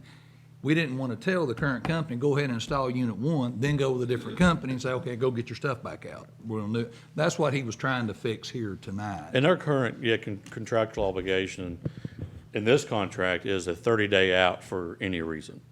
If we give them a 30-day notice that we no longer are going to be in a relationship with that vendor. But I agree with the sheriff and Director Mays. I mean, if this is something the commission feels more comfortable sending on to purchasing to sort it out, like I just said in the previous discussion, that's what committees are for. Tyler was just trying to get ahead of the game and let everybody know we didn't want the company we're currently doing business with to feel like they'd been done wrong. Yeah, it's office. Again, we bid it out. I'll work with Catherine and we'll bring back the best. All right. Commissioner McCamey, did you have something? Yeah, another question for the law director. Weren't we threatened to be sued if we didn't bid out the phone system? That was a revenue item. Wasn't there some kind of something about it? Call that, Mayor. Were we threatened to be sued? I wasn't involved in that if we didn't bid it out. I know we bid it out and we got a better deal, more revenue, and it was less expensive, but I was thinking that maybe one of the prisoners or somebody had threatened a lawsuit. You've got a very good memory. I'm just not aware of it. It could be possible. Now, I don't know. You know that the FCC stepped in and lowered those rates. Yeah. There was what they claimed to be price gouging on a lot of these companies. And the FCC set standards and limits. And that could be, that came out of a group of prisoners, inmates that complained about it. Yeah. Yeah, no, not in our jail, but there was that was going around the country. So the FCC put limits in there. I sent you guys a newsletter about that. Yeah, I just remember something about. Big Jerry, did you furnish that to me? Yeah, but yes, that you might have read that. It may have been that, but I just can't see why a revenue contract wouldn't be put out for competitive bidding, but. Our experience you know. is we normally get a better deal when we have a competitive bid process.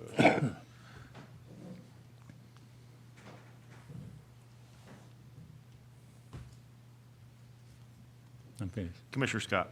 Thank you. With all of the questions going about between the law director and the sheriff's department and commission, like I said, we do have a commissioners' conference coming up next week, and I think it would give us an opportunity to talk to some of the other counties. And with that, I'd like to make a motion to defer this back to the purchasing committee and allow Catherine to put it out for bid if that's necessary, discuss it with the other company that is being used to give them an opportunity to perhaps up their return of revenue, et cetera. Sorry, That's okay. So you have a deferral motion. please. It's a reefer, actually. Back to, Is a referral motion. Came to purchasing, so it had to be referred to purchasing, I believe. Yeah. Okay. Before I guess we need a second to that, correct? We have a second by Commissioner Creasy. There is a motion, but the referral motion takes precedence, I believe. Is that right? Yeah, and Chair, so we have a motion to refer. Who seconded? Creasy. Discussion. Commissioner Isabel, sorry. Thank you, Mr. Chairman. I'll support that motion as well. But I think when we start talking about the issue that we had with the phone system, it was very contingent for several months when we talked about that. But I think when the FCC ruling came out, it just kind of nipped it all in the bud because we couldn't, it was just a flat rate that everybody could charge.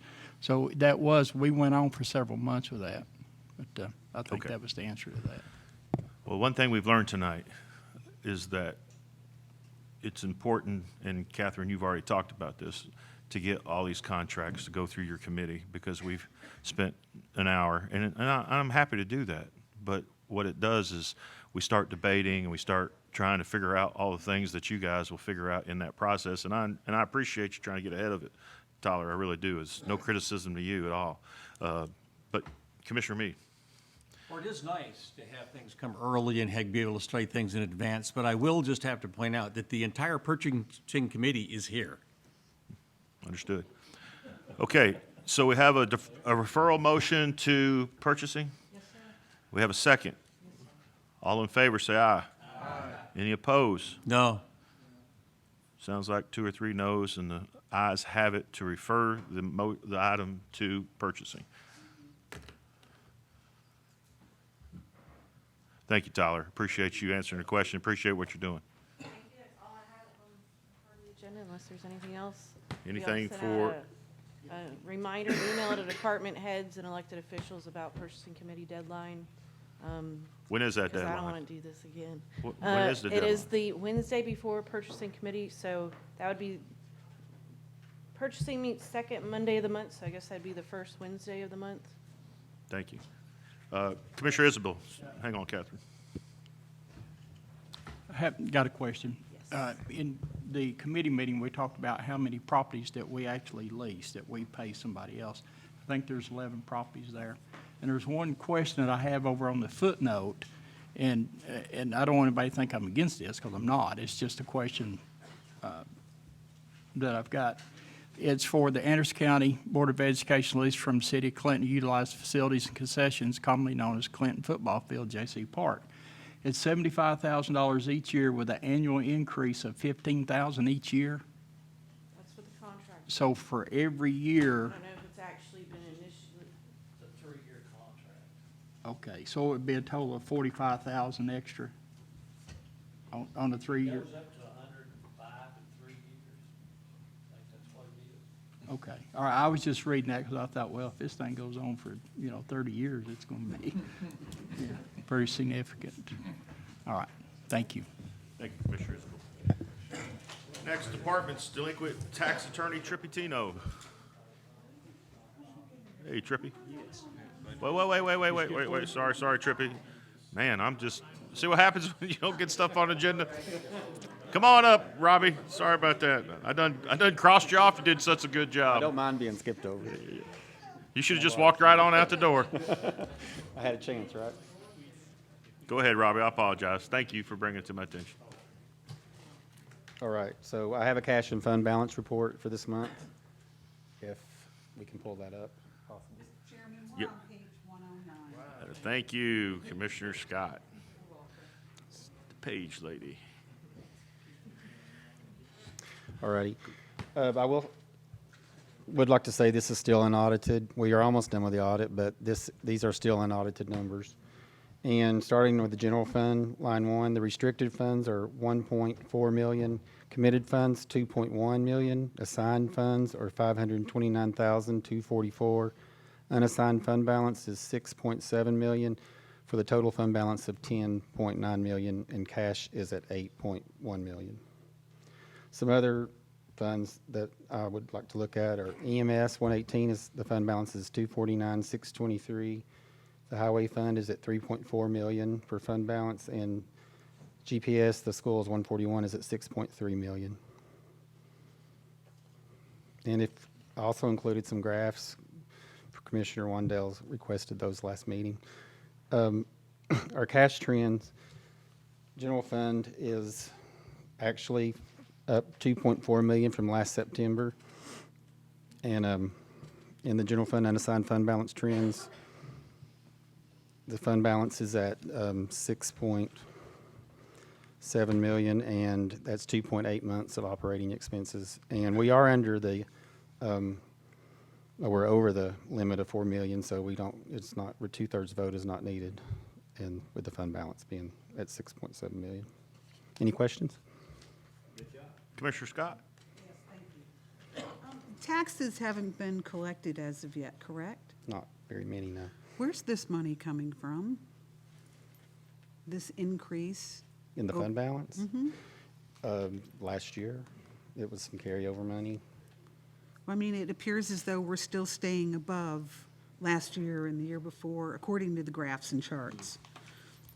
And we just did a tax increase to the people in Anderson County, and this is amazing. We haven't even gotten the tax money yet, and we're already ahead. Yes, ma'am. Yes, some of the revenue that we were over at the end of the year was reimbursements to the general fund, one for the 9/11, around 250,000, and also the inmates, the medical, for the inmate medical, another 250,000. Tuppertown was like almost 100,000, 93. So we had like 500,000, a little over 500,000 in reimbursements to the unassigned fund balance, because our unassigned went down to almost 3.2 million, 3.5. So that was part of it. But, yeah, just rollover money, some of it. Okay, thank you. Thank you, Commissioner Scott. Robbie, real quickly, Yes, sir. that one chart to the right, the general fund actuals Yes. year-to-date. Yes, sir. The gray bars, explain that to me. That- That's just showing if it In did go. September, so far in September, we've spent 8.1 million, and our revenues collected are at 2.2, that's the blue bar. And, so the green bar is what we are under right now, 5.9 million. That, as the fiscal year continues, the green bar gets less, and. No, I'm sorry, over to the, Oh, I'm sorry.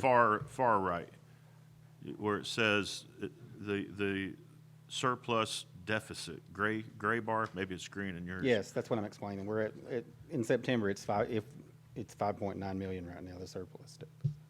So we've Surplus. spent more than we've collected this year so far. That's just in current collections. Okay. All right. Does that answer your question? Yep. Okay. Go ahead, carry on. Any questions? Go ahead. All right. Moving on to the budget amendments, I'm in Group 2, appropriations by the school. Looking for approval as a group or individually. Commissioner Fritz with the motion to approve as a group, sir. Seconded by Commissioner Meredith. Any discussion? Let's go to the board.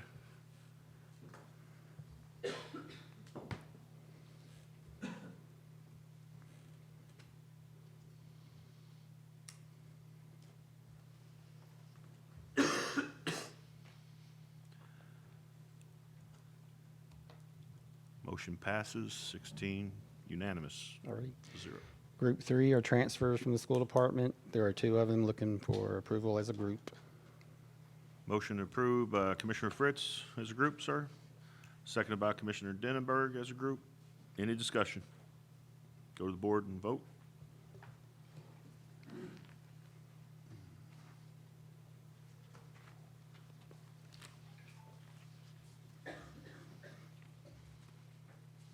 Motion passes unanimously, 16-0.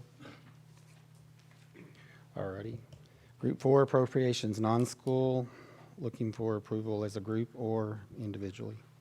Have a motion by Commissioner Fritz, seconded by Commissioner Jameson to approve as a group. Commissioner Fritz, any discussion? Go to the board.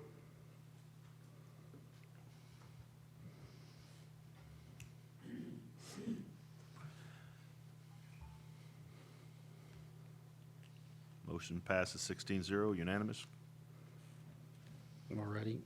Group 5 are transfers, non-school, looking for approval as a group or Motion to individual. approve as a group, Commissioner Fritz, seconded by Commissioner Scott. Any discussion? Go to the board.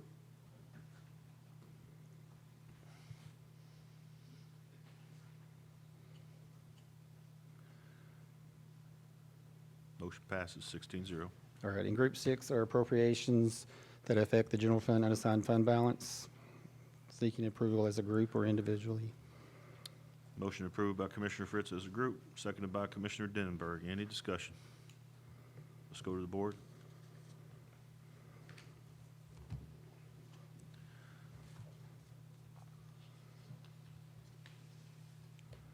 Motion passes unanimously, 16-0. All right. Group 7, miscellaneous. The first item A is the capital outlay request. The Budget Committee passed unanimously to fund 1.4 million in capital outlay request. And I actually sent out 2 budget amendments that we could approve tonight if the committee sees fit. Motion, Commissioner Fritz, to approve capital outlay request as presented for 1.4 million, seconded by Commissioner Jameson. Is that right, Commissioner Jameson? Discussion, Commissioner Fritz, did you have something to discuss as well? Yeah, I was gonna say, a lot of these things on this initial, capital outlay things we went through, they were things that are considered, dire needs. And a lot of them also are things that, back when I first came on the budget committee back in 2002, were actually part of the operating budget. I never really. Oh, thank you. Were never really intended to be a capital outlay. Matter of fact, police cars, ambulances, and things like that were always part of the actual operating budget and were built into the operating budget. And when things started getting tight, they actually got pulled out to try to, because we couldn't afford it, and actually started being treated as capital outlay. And so that's why you see them being treated right now as capital outlay. But hopefully, if we get to that point, they can actually be treated back into the system like they truly are intended to be as operating expenses on a yearly basis. Thank you, Commissioner Fritz. Commissioner Yeager. Thank you, Mr. Chairman. Robbie, these were all deemed imperative, correct? What was deemed imperative but not approved? Page 192, Commissioner Scott. Oh, is it really? Finally got to help you for a change. On page, Let's go ahead and read them off anyway, so. Voting machines for $350,000. okay, wait, just a second. I don't mean to interrupt, but You're fine. the motion was to pass 1.4 million. So that is on page 192. On page 191 is $2.7 million. That is, some of those were not all of those were. Okay, so your question is? I just wanted to let the audience know that there are imperative items that did not get approved. I spoke up a bit during budget, and I felt that some were not treated equally with others. Is there an opportunity to revisit these that were not approved the first time, or do they have to wait till next year? No, we can, I mean, I think that we were going to revisit them in another budget meeting. It's with either finance, or there was an opportunity to refinance a bond in May, and we were talking about maybe adding the roof in with that. There's also the ESG bond that's coming up that we could add items to, but we discussed kind of maybe addressing the other three then, but it's up to you, up to the will of the committee. Well, I was just, Mr. Long has requested for 5 trucks, and because that was the largest one, I believe, that didn't get approved or really considered as well as the smaller ones. And I just thought that was not fair. He wasn't, there he is. Single axle dump trucks, not four-wheel drive. Right. SUVs. And I don't know if I came to his defense, but I just felt that just because it was larger, should have been not dismissed, because I felt those were just as important as the $9,000 heavy-duty scan tool. And since you're standing, can you address my concern, sir? Thank you. And what we're looking at was trying to upgrade some equipment we put into capital outlay as requested, the 5 of the dump trucks. And that's something that we've kind of been working on and waiting on. We've had grants, we've talked about it 4 or 5 years. Some of you are familiar with it. The grants never came through. It's in the paper. We'd received grants in the county, done this, that, and the other, and it's all fell through. We've not gotten them. And I was at the budget meeting, and I apologized for leaving early. I'd gotten transfer, and I thought we was kind of finished or caught up. But we appreciate the opportunity to talk. We really feel like we need the equipment, we need the trucks, and we'd love to have some equal attention, spending, funding without borrowing the money. I think you have some money. We'd love to, at this time, ask you to fund us some dump trucks. And if you don't want to fund all 5 of them, 2 of them will tickle us to death. It'll be about $333,000. And I just really, in today's market, I'd hate to see you go borrow money when you've got a little money. and we appreciate what you all do for us. We'd be glad to answer any questions. Of course, you're talking about ambulances, being the dashes taped up on them, things like that. We're putting motors in them, rear ends, transmissions, things of this nature to keep them up and going. I put my vehicles up as far as age, wear, tear, against any of them. Your ambulance department, sheriff's department, some of those vehicles have trouble getting motors or something diagnostic on them, have to send them to a dealer. Ours aren't that new, but we appreciate consideration, and we'd really like to ask you to fund us a couple of dump trucks tonight, about $333,000 and some change. Appreciate the consideration. I think you can be an adequate time to do it. And we just like to have some equalization in some of the spending. Exactly. That was my That's concern simple as enough. well. If you got any questions, I know we all need money, but I'm just kind of tired of the highway department being shunned, put back, underfunded, and that kind of thing. Any questions, I'll be glad to answer them. Well, at the beginning of this budget comments right here, we were at $6.8 million. And I believe that we should, even if we don't fund all $834,000, I agree with Mr. Long that we need to help him out. Good comments. Let's, and I'm gonna come around to everyone. I don't want anybody to think we're cutting you off. And Gary, thank you for what you said. I'm positive this commission will stand to support you just like we always have. And I know you go out of your way, your whole team does, and you go the extra mile with what you have ever since I've been on this commission. So, but before we get off, I mean, what I want to understand, Commissioner Fritz approved this, the motion is for $1,422,770. So what I'd like to know before we go around and answer the rest is what is that going to cover? I mean, it looks like we're going to cover all the items, the jail records management system for the sheriff's department, animal control truck, heavy-duty scan tools, stretchers, radio equipment, bariatric equipment. Is that correct? And that's the 337,770. Then the 120 for The EMA. the two vehicles. Yep.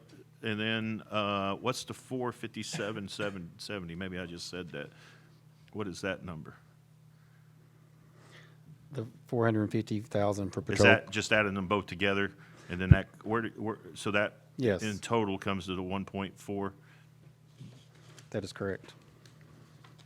1.422770. If I did math correct. Well, is that adding up to you guys? Because I got 337 plus the 120 gives you 457,000. Where's the other million coming in at?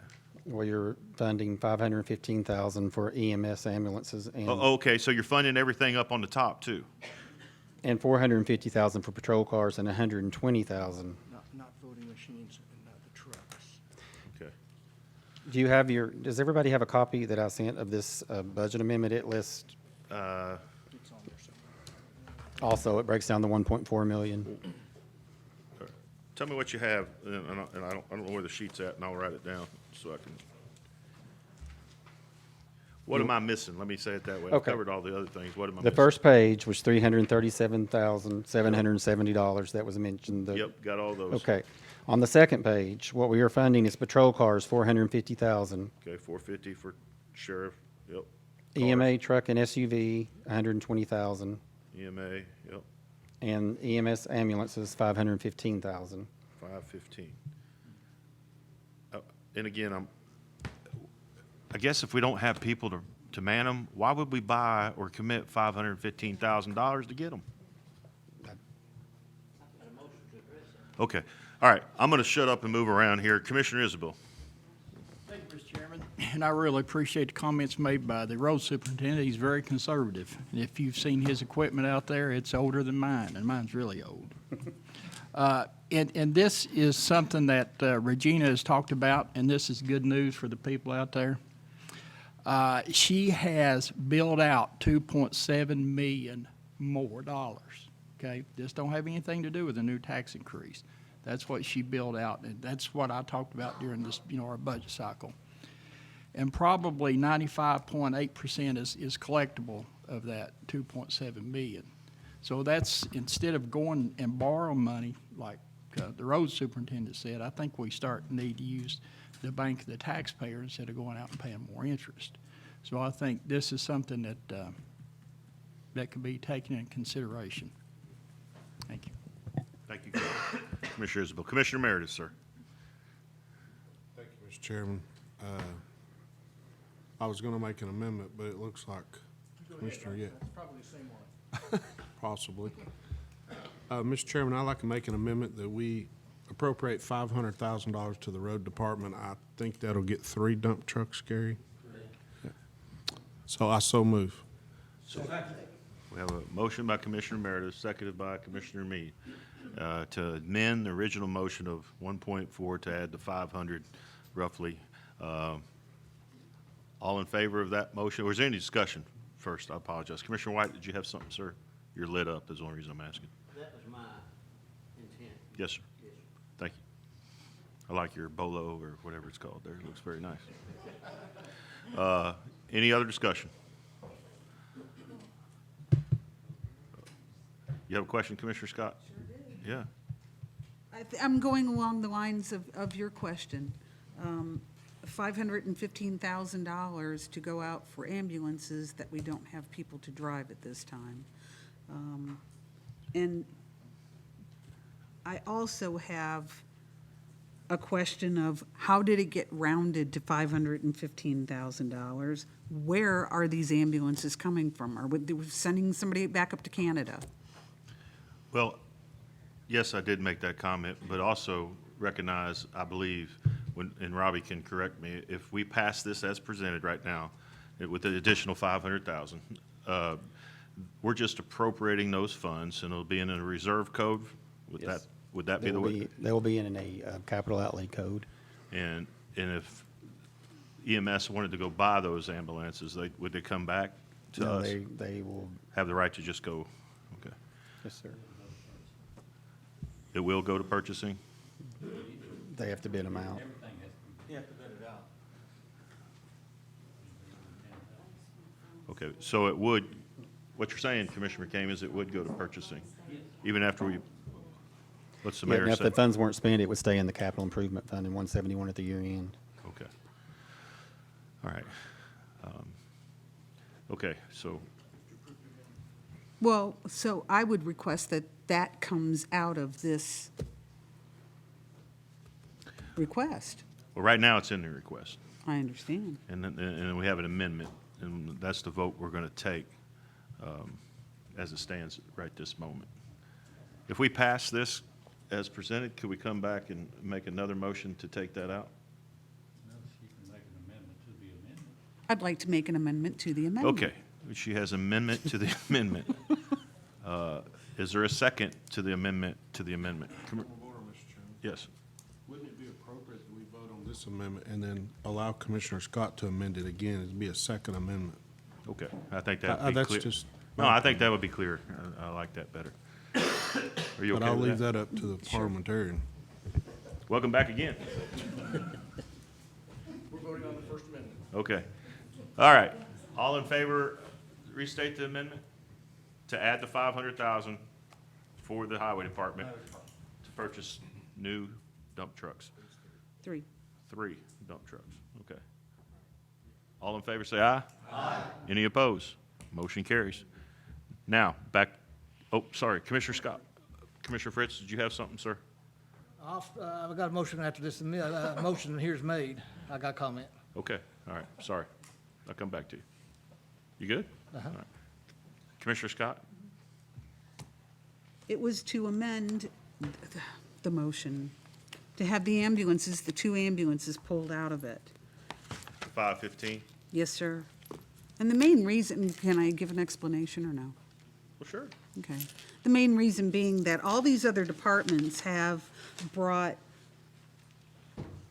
they've already come to budget, and they've explained how they've gotten to the number that they have, especially with Gary even stepping up, expressing how much it's going to cost for 2 or 3 dump trucks. And again, we don't have the manpower at this time.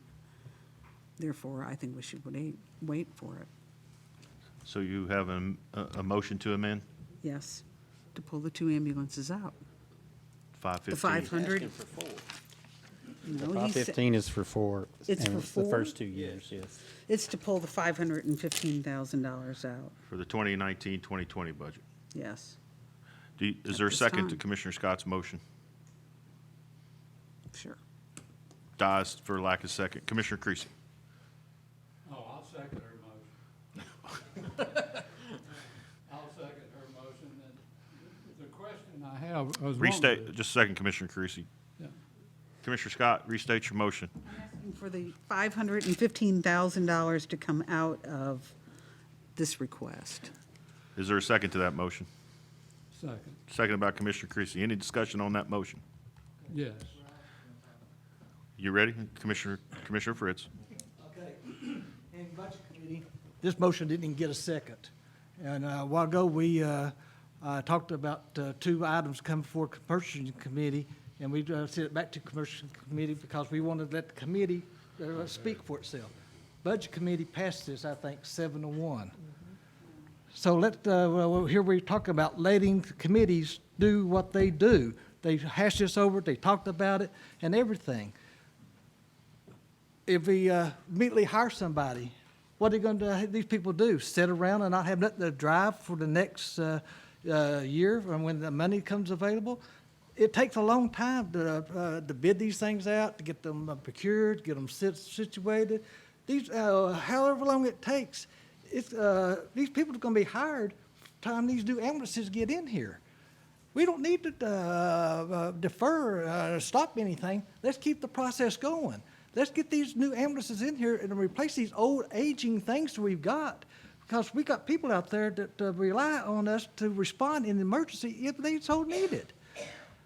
That's why it passed 7-1 in Budget Committee. Thank you, Commissioner Fritz. Commissioner Meade. I'd like to point out once again that last year, this commission spent $40,000 to get a professional group to come and tell us what we need to do with EMS. And part of their recommendation was to buy these new trucks in order to meet what they consider to be the minimum standards that we wanted to meet.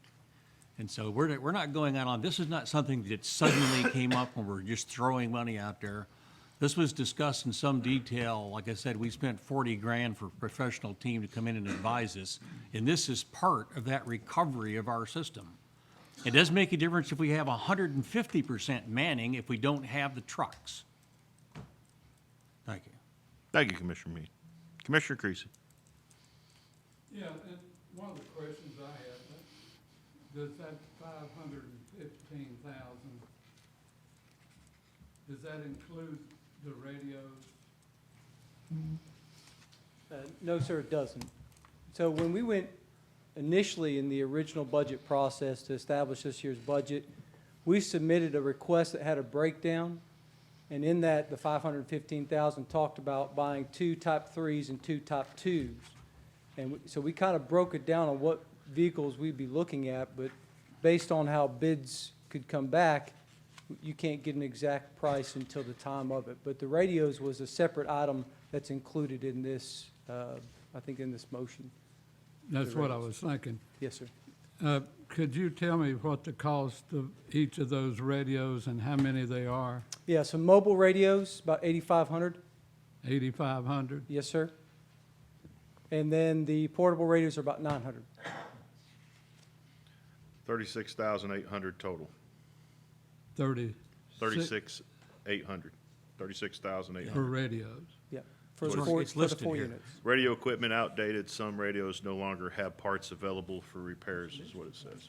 Correct. It's listed on the first page already. Yeah, it's right here. separate. It's listed right on the Correct. radio equipment. For EMS. And is the sheriff gone? I can drag him in here. Oh, no, that's fine. You'll do fine. Tell him that. My next review, please. Tell me about, and this is not on this motion, the radios aren't, but I was wanting to bring that up at one point. Is that all right to continue with that questioning, or shall I hold off? You go right ahead, sir. Okay. What are you paying for your mobile units and your portables? Portables, we are on the all-digital, correct me if I'm wrong, Captain, but it's about 1,800 for the new all digital radio. The radios that go in the car are about 2,400. And then just the 450 that we've asked for, that is equipment, cars, striping, gets it road ready, is what is the request there. And back to you, Nathan. Yes, sir. Can you buy radios for 2,400 that operate on this system and portables for 1,800 that'll operate on this system, like the sheriff? So I don't know what their radios are, but ours are tri-band. So we have the UHF, VHF, and the digital. So I don't, They are different radios. We have the dual band radio. They have, what he's talking about is a tri-band. And what three bands are they? so UHF, VHF, and then the 700, 800 digital bands.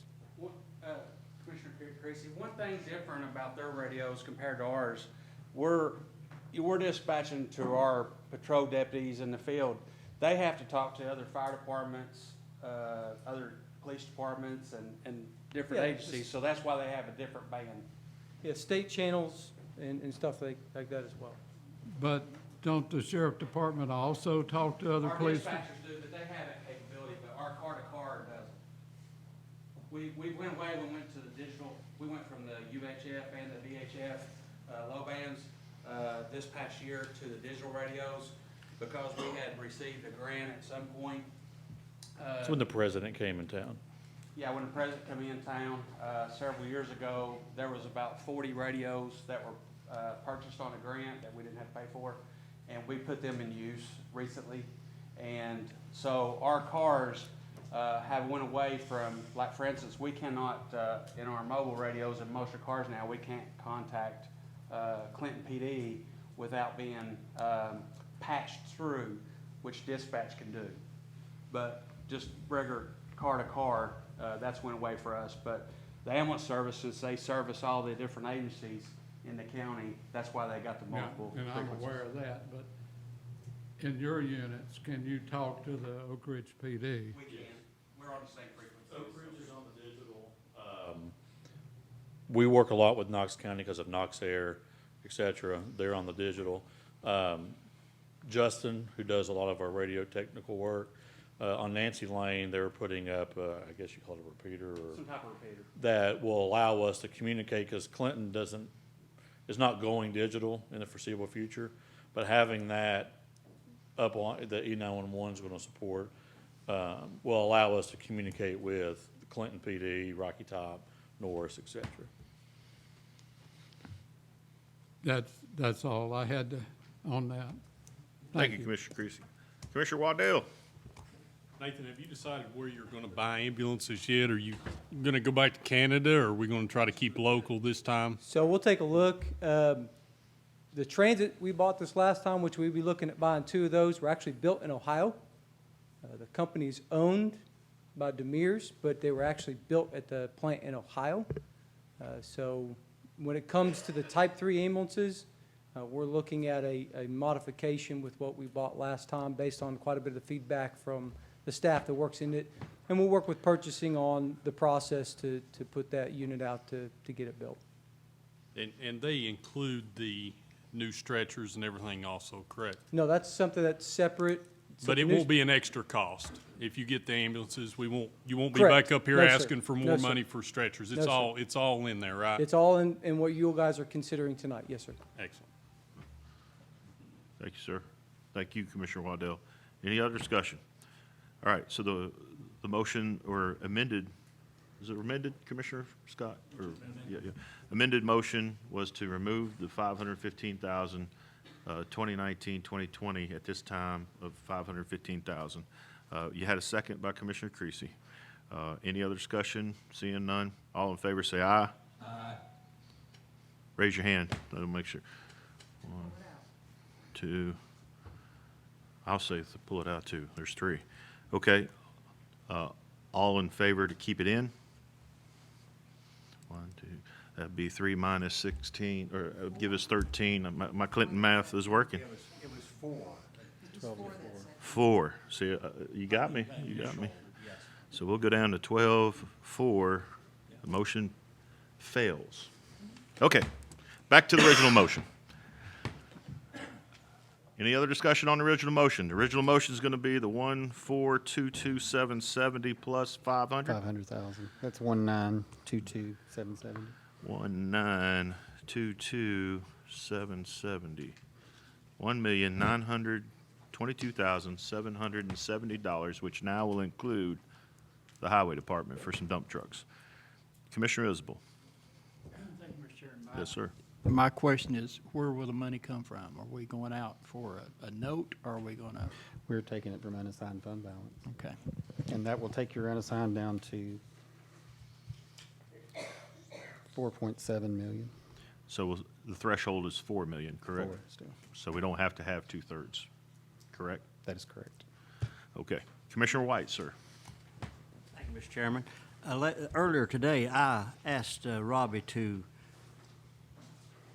come up with some type of fund and tell me how we could fund the dump trucks for Mr. Long's highway department. At this time, I'd like to hear him say if he's come up with a plan to fund these trucks, if I may. Yes, sir. Yes. Sure. I did email 2 different funding, Scott Gibson and Cumberland Securities and Tennessee Municipal Bond Fund, and they both did Scott gave us a 5-year, a 7-year, and a 10-year plan to finance 2 dump trucks. And at 333,680 was the principal, with interest at 38,529.14 for a total of $370,209. And the other company was around the same, so I got 2 different options if you're interested. But I also spoke to Mr. Long, and he wasn't interested in doing a loan today in the office. Mr. Chairman, if I may, going back to what Commissioner Isabel said a few minutes ago, there's money coming in that we've never seen, that we've never experienced, and we're going to collect probably 96% of 2.7 million. I would hate to see us borrow money to buy these dump trucks with monies that we know we will have. Of course, Mr. Long will probably keep his trucks 25 or 30 years. But anyway, I'd hate to see us borrow money to buy these when we're going to have money that we could spend right now. Yes, sir. Thank you. Thank you. No, appreciate it. No other discussion, so we have a motion in front of us. You want a board vote? Is a voice vote good? The board. Board vote. It's going to be appropriation. Thank you, Commissioner McCamey. Go to the board. Yes is to spend the 1.9 on the items we discussed at length. No is you don't support the 1.9.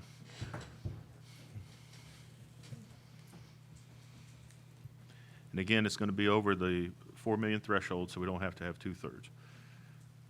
Simple majority will do. And that simple majority is?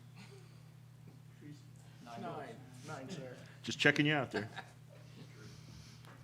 Yeah, Teresa knows she has both. I'm rather torn, but I know we need dump trucks. More than we need ambulance. Motion passes 16-0, unanimous. Go ahead, Robbie. Okay, moving right along here. Thank you, sir. You're welcome. Section B was the Anderson County Compensation Plan. It was presented by Kim Jeffers Whitaker in the HR department, and it passed with the HR Advisory Committee and the Budget Committee. Is Kim? I would like to ask her one question. I'm going to retrieve her in the hall. Commissioner Meredith, you have a motion, sir? To approve as presented, seconded by Commissioner Scott. To approve as presented. No, well, I just wanted to make sure we need to vote on it, so if that's, I don't need her now. What page are we on for this? We're all over the place right now. Yeah, I know, I was in the It's 193. 193 is where it begins. Thank It's you. It's a rather large packet. Seeking. Okay, so what is the request? Just a vote to pass it to, as presented, yes, sir. and what is, 195, we're changing or creating designations. oh, so there's no funding attached to it at this No, time? no funding Oh. at all, just actually job title changes. stuff All right, like that. so we got a motion to approve as presented with the new proposed classification changes. Seconded by Commissioner Scott. Any further discussion on that item? All in favor, say aye. Aye. Any opposed? Motion carries. Sorry for that long drawn out, but thank you. Have a good evening, Kim. And the last thing I have on the Group 7 is miscellaneous is the senior building Faith Promise location was presented by Mayor Frank and Robert McCamey. It was deferred for later. Yes, So, but I think Robert has this is where he wanted to make his. okay. Go ahead. Commissioner McCain. Okay, this was brought before the Budget Committee, and they referred it to the Operations Committee. No, they deferred it for 30 days. I thought it was That- I referred. made the motion. I thought it was referred, okay. No, it was Well, deferred for 30 days. okay, it's been to Operations and it's been to Budget. And at September's council meeting, Mayor Burton came before his city council and asked the city asked for authorization for the city manager, Roger Houck, to negotiate with Anderson County government and the Office on Aging for use of the Armory once vacated as a senior center. In addition, we had an offer from Faith Promise Church to sell us their church at 96 Mariner Point Drive at a heavily discounted price, and if the purpose is for a senior center. So based on these two offers going on at the same time, I'd like to make the following motion so Commission has all the information needed to make the best decision. My motion would be to authorize the county mayor to enter into negotiations with city manager Roger Houck to obtain firm cost on maintenance and improvement needs, any ADA needs, and a firm offer on what cost would be shared between the city and the county if the county uses the Armory as a senior center. In addition, I request that we authorize transfer of funds donated to the senior program for the building fund in the amount of $3,000 for the mayor to obtain an inspection and appraisal of Faith Promise facility. I also request the mayor to obtain for us utility data for both the Armory and the church and any other cost associated with use of each facility, and set up dates for tours for both facilities. And I so move. I second that. We got a motion by Commissioner McCamey and seconded by Commissioner Scott. No, I'm not seconding, I'm trying to. Sorry, I saw the yellow lit up by your name. It's seconded by Commissioner Jameson, even though it says Mead. But we'll give it to Jameson. He spoke up. Yes, yes. Okay, any discussion on that motion? Commissioner Scott? It was brought up to us during the Budget Committee to look to purchase the property from Faith Promise, and it was at that time that I said, no, it needs to be deferred. We need to hear from the people that live out in Mariners Point. It needs to be property, if they're going to look to purchase something, it has to be something that's going to benefit the folks in the county.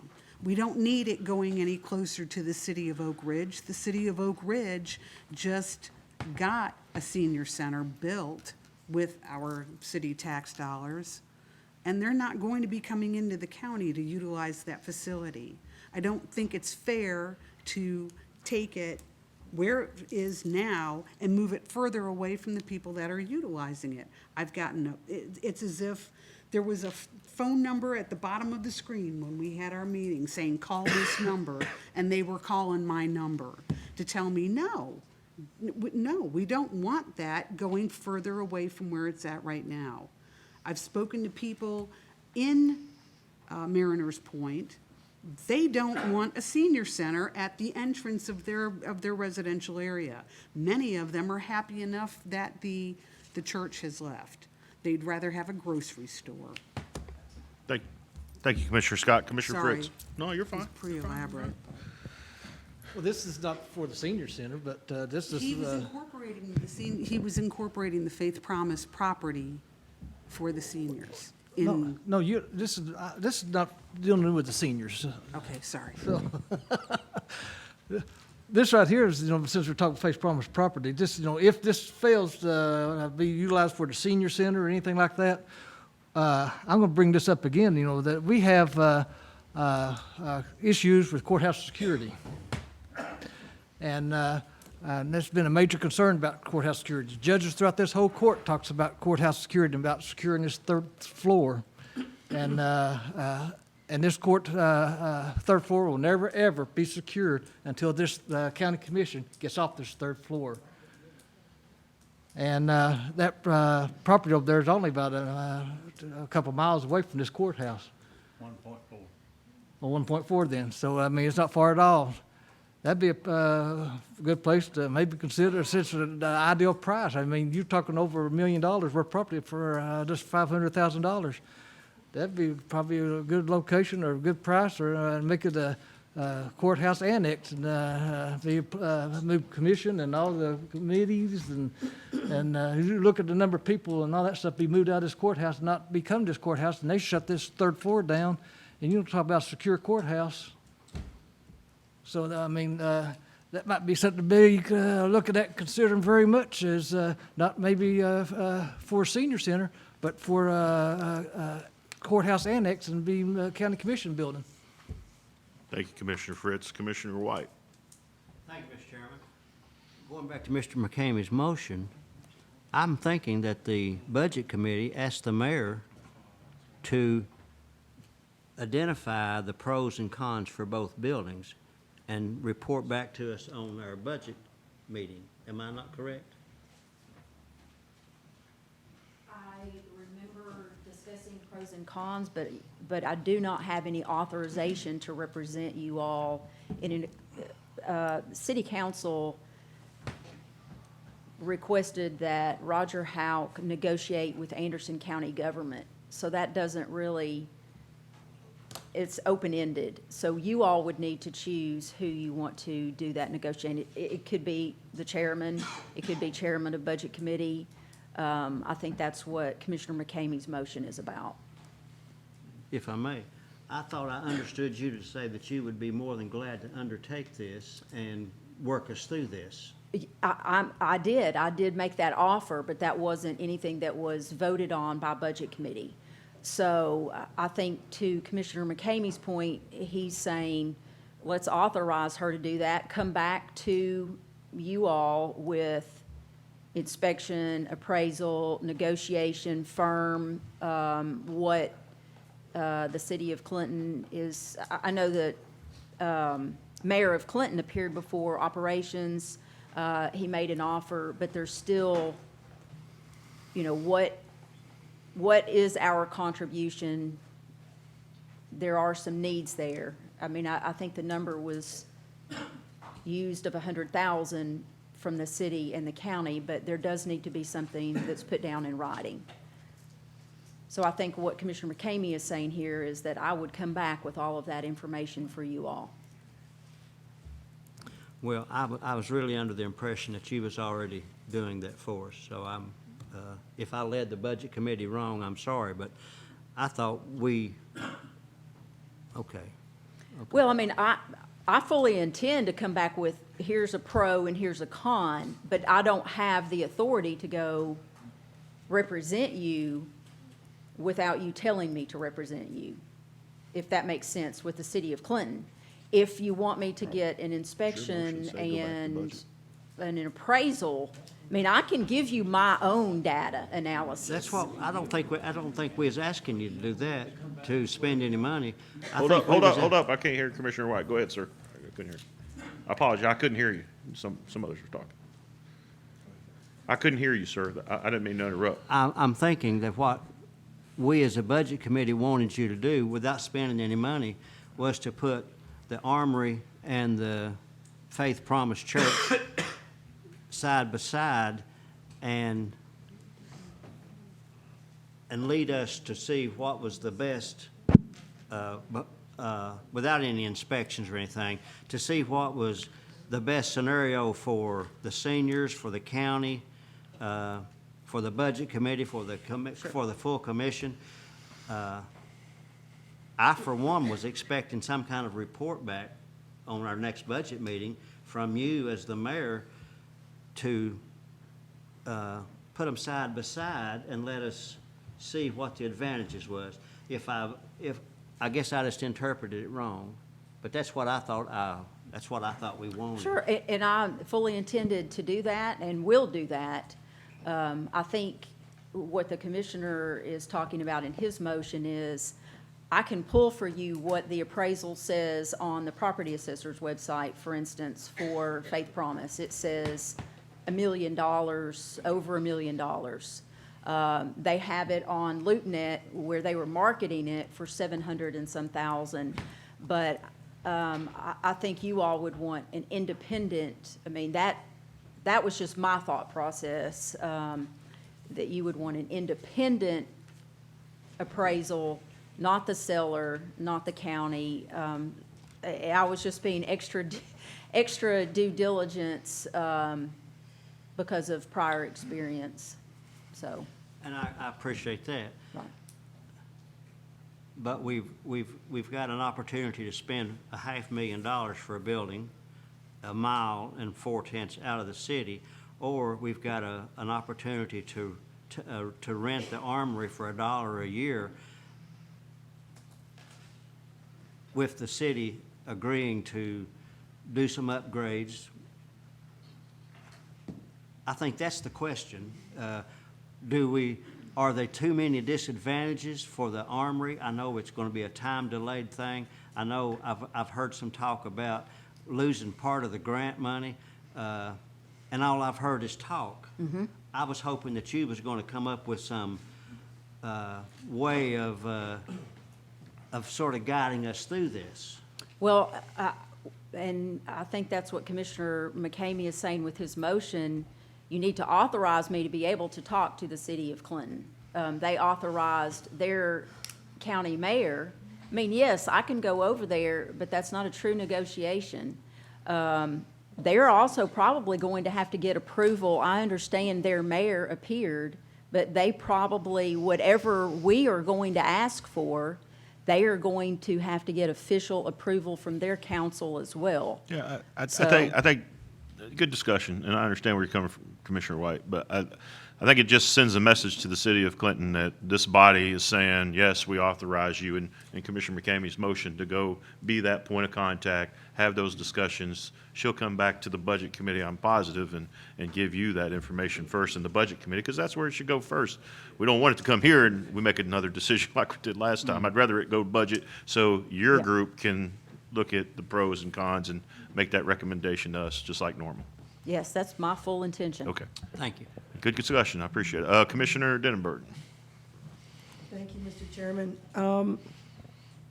Being on the Budget Committee, yes, there was discussion, but at that time, the city of Clinton had not had their meeting, so we did not have any indication as to what their offer was going to be. That was at the Operations Committee meeting the following Monday. So the mayor really did not have anything to go on and/or any authorization to act on behalf of the commission. With that said, I would ask Commissioner McCamey to separate out your request and your motion, because it's twofold, and part of it I would like to vote for it, and the other part I'm going to vote against it. Which parts, I mean, if you don't You'll mind me. find out if it gets separated out. Commissioner Waddell. I'd like to start off with, there was some individuals who have said recently that I didn't support the seniors. That's partially true. I wasn't elected to support any group.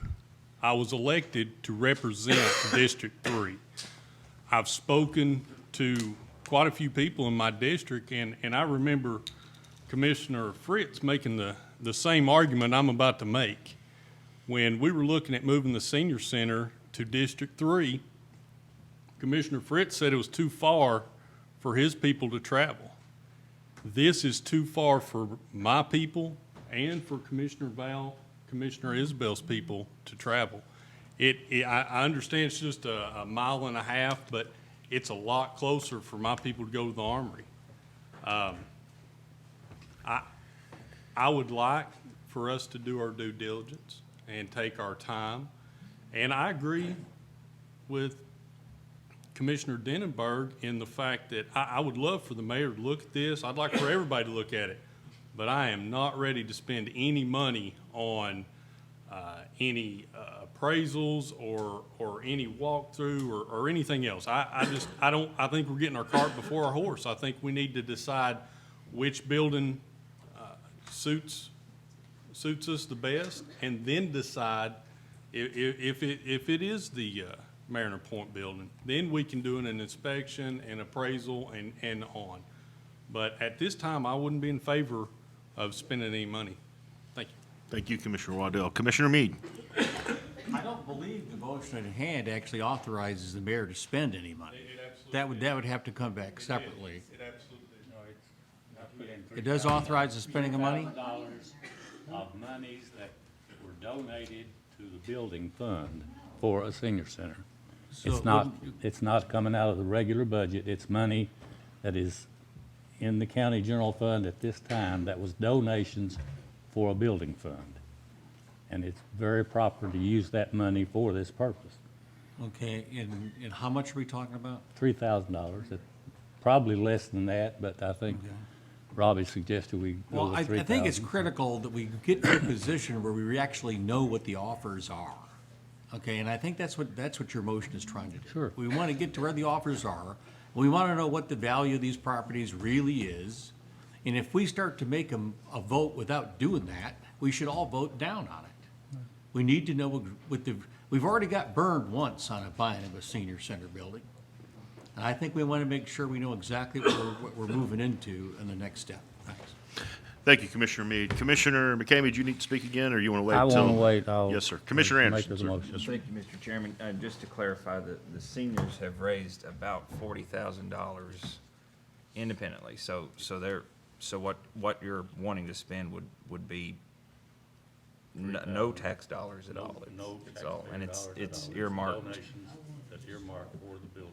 and it's earmarked out of the unassigned funds, but this is not tax dollars that's being spent. Okay, thanks. It cannot be used for anything but a building fund. Good point. Good comments. Commissioner Jameson, sir. We're not comparing apples and apples. We're comparing apples and oranges. Because we're talking about buying a building down there in Mariner Point for $500,000. We have to pay that up front. If you go and make the deal with the Armory, we're going to put up $75,000 to $100,000 and get a 30-year lease. They may even give us a 50-year lease. So as far as actual money, there's no question which one's going to be the best. $500,000 we don't have to pay right now. We pay $75,000 to $100,000, and then pay $1 a year. So we're not comparing oranges and oranges. It's an apple and an orange. Thank you. Thank you, Commissioner Jamerson. Okay, so we have a motion, or maybe you hit that button. Yeah, it's okay. Commissioner Creasy, sir. Well, yeah, this is confusing me a little bit.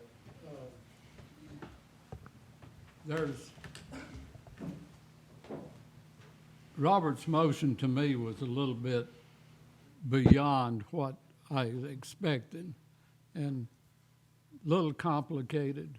And I think that overall motion, and especially this mixing the seniors' money with our money, I'm not sure I agree with that. That's a little tough for me to look at.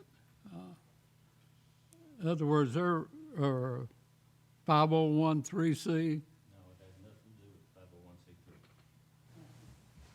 501(c)(3). That 501(c)(3) has nothing to do with this money that's been raised. It was pledged by seniors, most of it, and some businesses. But no 501, it's not to the 501(c)(3). Yeah, I'm still kind of, I just don't like this idea of mixing their money and our money together, and that just don't seem right to me personally. But And I applaud you, Robert. You've been very strong and very supportive of the seniors and the senior center, and from the very beginning. But we supported you last time, and when you brought it to us, we supported you. And I'm a little skeptical. I'll probably vote no on this motion. Thank you, Commissioner Creasy. Commissioner Isbell. Thank you, Mr. Chairman. This is the way that I understand the motion, or the intent, is the reason why that he wants to use $3,000 of the money from the senior center, their money, is so we don't get into another situation like we had before, where it's going to be inspected, appraised, the whole 9 yards, so when it does come back, it's going to say, this is what's real. Now, I was talking with Scott Burton the other day, and I said, you know, I like your idea because it's going to save the senior center, Office on Aging, money going forward because they're not going to have to keep it up. But there's an issue about not having that space all the time. So I asked him what would be the possibility of approaching Clayton out there to possibly, you know, build a building, maybe a donation or something to the county, to put a permanent fixture out there so they've got their own place. I mean, there's several ideas that could be kicked around. But I think that this motion, what it does is it keeps us from getting into a situation like we had before. Thank you. Thank you, Commissioner Isbell. Commissioner Val. Thank you, Mr. Chairman. I also had an opportunity to talk to Mayor Burton, and I do want to take a moment and thank him and the city for making this offer. I certainly would like to see the mayor enter into conversations and/or negotiations with the city for that.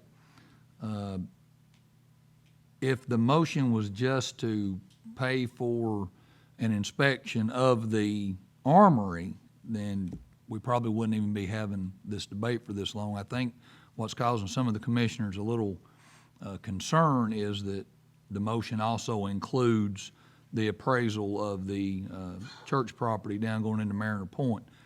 However, I do take into consideration that this is funds raised by the senior center, and if the senior center wants to spend the money this way, then I'll back them up on that decision. However, I'm wondering, I guess, and this is why we do inspections, I'm wondering if we can get the armory for such a good deal, what concerns would we have to have with the armory that we would even consider the property down at Mariner Point? Doing them both, I guess, at the same time, I guess to Commissioner Mead's point, we were just wanting all the information at once.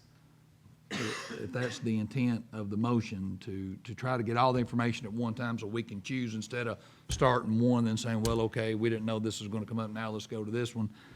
I guess I see the relevance to that, but if I do vote yes on this, I am voting with some reprehension on where we're going to wind up. But the main reason I'm going to be voting on it is so that we can go ahead and start the ball rolling on this. It's obviously a problem. They need more room at the senior center, and I'm all in support of that. But I'm entering into this with a little bit of hesitation. I kind of agree with what Commissioner Creasy says. I don't want to wind up where we were last time. So, thank you, Mr. Chairman. Thank you, Commissioner Val. Okay. Any other discussions? Seeing none, let's. I was going to come back to you. You's next. I'm certainly going to ask you to restate the motion when you're done. So go ahead. Okay. The reason I'm making this motion about Mariner Point and with the armory is that in the letter, if y'all remember, it said that they would hold the property until November 30th. So that means we have to let them know prior to November the 30th if we want to buy the building.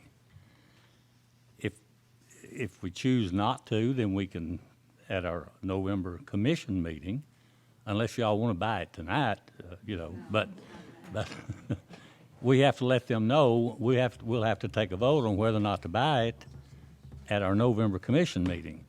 And if this motion passes, everything can be done, and it would be brought back to the Budget Committee, which is what basically that Commissioner White thought was going to happen. That brings back both offers, because the Armory wasn't even discussed at the Budget Committee. It was only the Faith Promise, and that's what he asked us to bring back, or asked the mayor to bring back, you know. So this gets it done.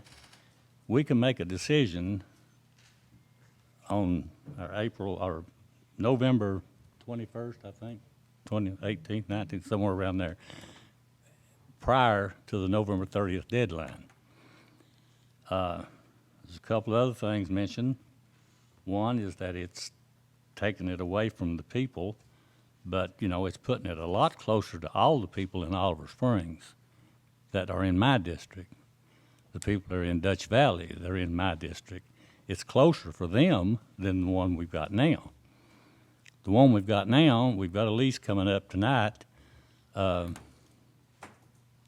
you know, that we can go ahead and lease it on a month-to-month for 2,400 square feet, $18,000 a year. I'd like to get out of that as soon as possible and into a building. But this motion brings both of them back to the Budget Committee, both of them back to the Operations Committee, and then to the full commission. And like I said, it's no tax dollars involved in this. This is money that was generated through donations for a building. I mean, the seniors are desperate. They want a bigger building. And we can make a decision at our November commission meeting, and it'll be back to the Budget Committee, it'll be back to the Operations Committee with all this information, and we can make a decision. Do you want to go to the Armory, or do you want to go to purchase this building? And that's the purpose of combining the two. And part of that was for the mayor to set up dates for a tour of both the facilities. I don't know how we do that with the Armory, since they're having school up there. It would have to be after hours, and then All right, somebody. let's from the get school. moving on. I mean, we've been an hour and a half on items that weren't even on the agenda. That's my mistake. I allowed it because I want to help us move along as a county, and nobody's in trouble or doing the wrong thing, but the items that are on the agenda, we have a director of schools sitting out here waiting patiently. We have all the people waiting. We have Mr. Tino sitting there. I tried to get him up early. You probably should have just jumped right in there and went with it in the first place. But, and no disrespect to you, Robert, I mean, let's vote it up, let's vote it down, let's move on. And Commissioner Denenberg, you're going to speak, and then Commissioner McCamey, I'd like for you to restate the motion so the ladies back in the back can get it and write it down properly. And then let's take a vote on that. Commissioner Denenberg. This will take less than 30 seconds, Mr. Chairman. I am in total commitment to our mayor going and speaking with the city of Clinton regarding the Armory building. I think that is a very generous office on their part, and I think that we certainly need to consider and talk with him about it. As far as the property out at Mariner Point, as long as we're not spending our money, get all the reports and stuff that you want, but I'm not in favor of purchasing that property. Thank you, Commissioner Denenberg. Okay, Commissioner McCamey, restate your motion. Do you guys already have it? If you do, he doesn't. I've got it written down for them. If Okay, that's okay. the only reason, I think. You want me to- Go ahead, read it Okay. one more time, just. I move to authorize the county mayor to enter into negotiations with city manager Roger Houck to obtain firm cost on maintenance and improvement needs, any ADA needs, and a firm offer on what cost would be shared between the city and the county if the county uses the Armory as a senior center. In addition, I request that we authorize transfer of funds donated to the senior program for a building fund in the amount of $3,000 for the mayor to obtain an inspection and appraisal of the Faith Promise Mariner Point facility. I also request the mayor obtain for us utility data for both the Armory and the church and any other cost associated with use of each facility, and set up dates for tours for both facilities. Thank you, Robert. And I imagine you're going to still do the ADA even at the church. I know it probably meets ADA. It's Sure. brand new. It'll be a total inspection. Okay, all right. All right, so we have the motion. Let's go vote. We've had enough discussion, I think. Let's get the board and we'll vote. Yes is in support of the mayor going to negotiate the items as presented in Robert McCamey's motion and reporting back to budget and then coming back to us as a full body. No is you don't want that to happen.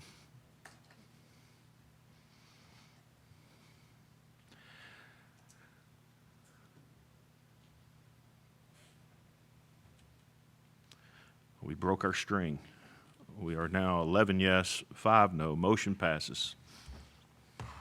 Robbie, the money is. That vote, I have a budget amendment prepared. It's increasing the revenue in the senior center, 101,486,600, SRBLD, $3,000, and increasing their senior center, 101,56,300, 399, SRBLD, senior building, $3,000 Okay, so. to do the inspections and.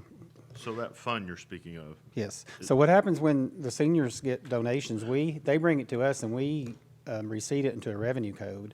And at the end of the year, that revenue code goes into a restricted code. So all this money stays restricted just for the senior center. So it's senior money, but it's donated for this purpose. And, we take care of it in our office, so. Okay, so you need a motion I on. just need, a motion. Got a motion by Commissioner Meade to approve as presented by Interim Director Holbrook, seconded by Commissioner McCamey. Any discussion on that? Again, this is non-taxpayer funds. This is money that they've raised through donations. Do you need a board vote on that? Let's do it. Just appropriation. Yeah.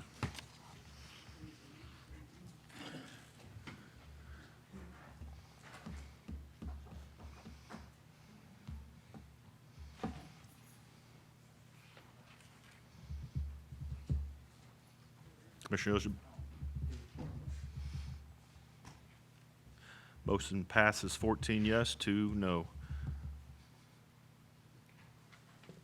And I do have one more item in Group 8. It's additional items not discussed. The budget amendment that comes with the capital outlay that was approved tonight, the 1.92270, 1.9 million. Yes, sir. So we will be decreasing unassigned fund balance by 1.9 million, $1,922,770, and increasing transfers out, 101, 99,100, 590 by the same amount, moving the money to transfers in the 171 Capital Improvement Fund, 1.922770, and increasing all the codes that are getting capital improvement money. I just need a vote for that too also. Is that your motion, Commissioner Meade? If my motion is to approve, and keep in mind, all this is doing is allowing him to do the administration of what we already approved. Yes, sir. And is that your second, Commissioner Meredith? Yes, sir. Any discussion on that motion? Let's go to the board on that one.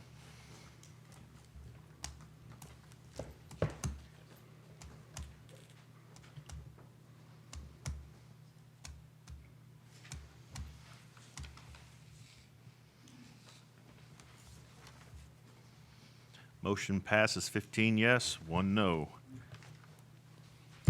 Is that it? That's it. Thank you. Thank you, Robert. Thanks. Okay. What's that?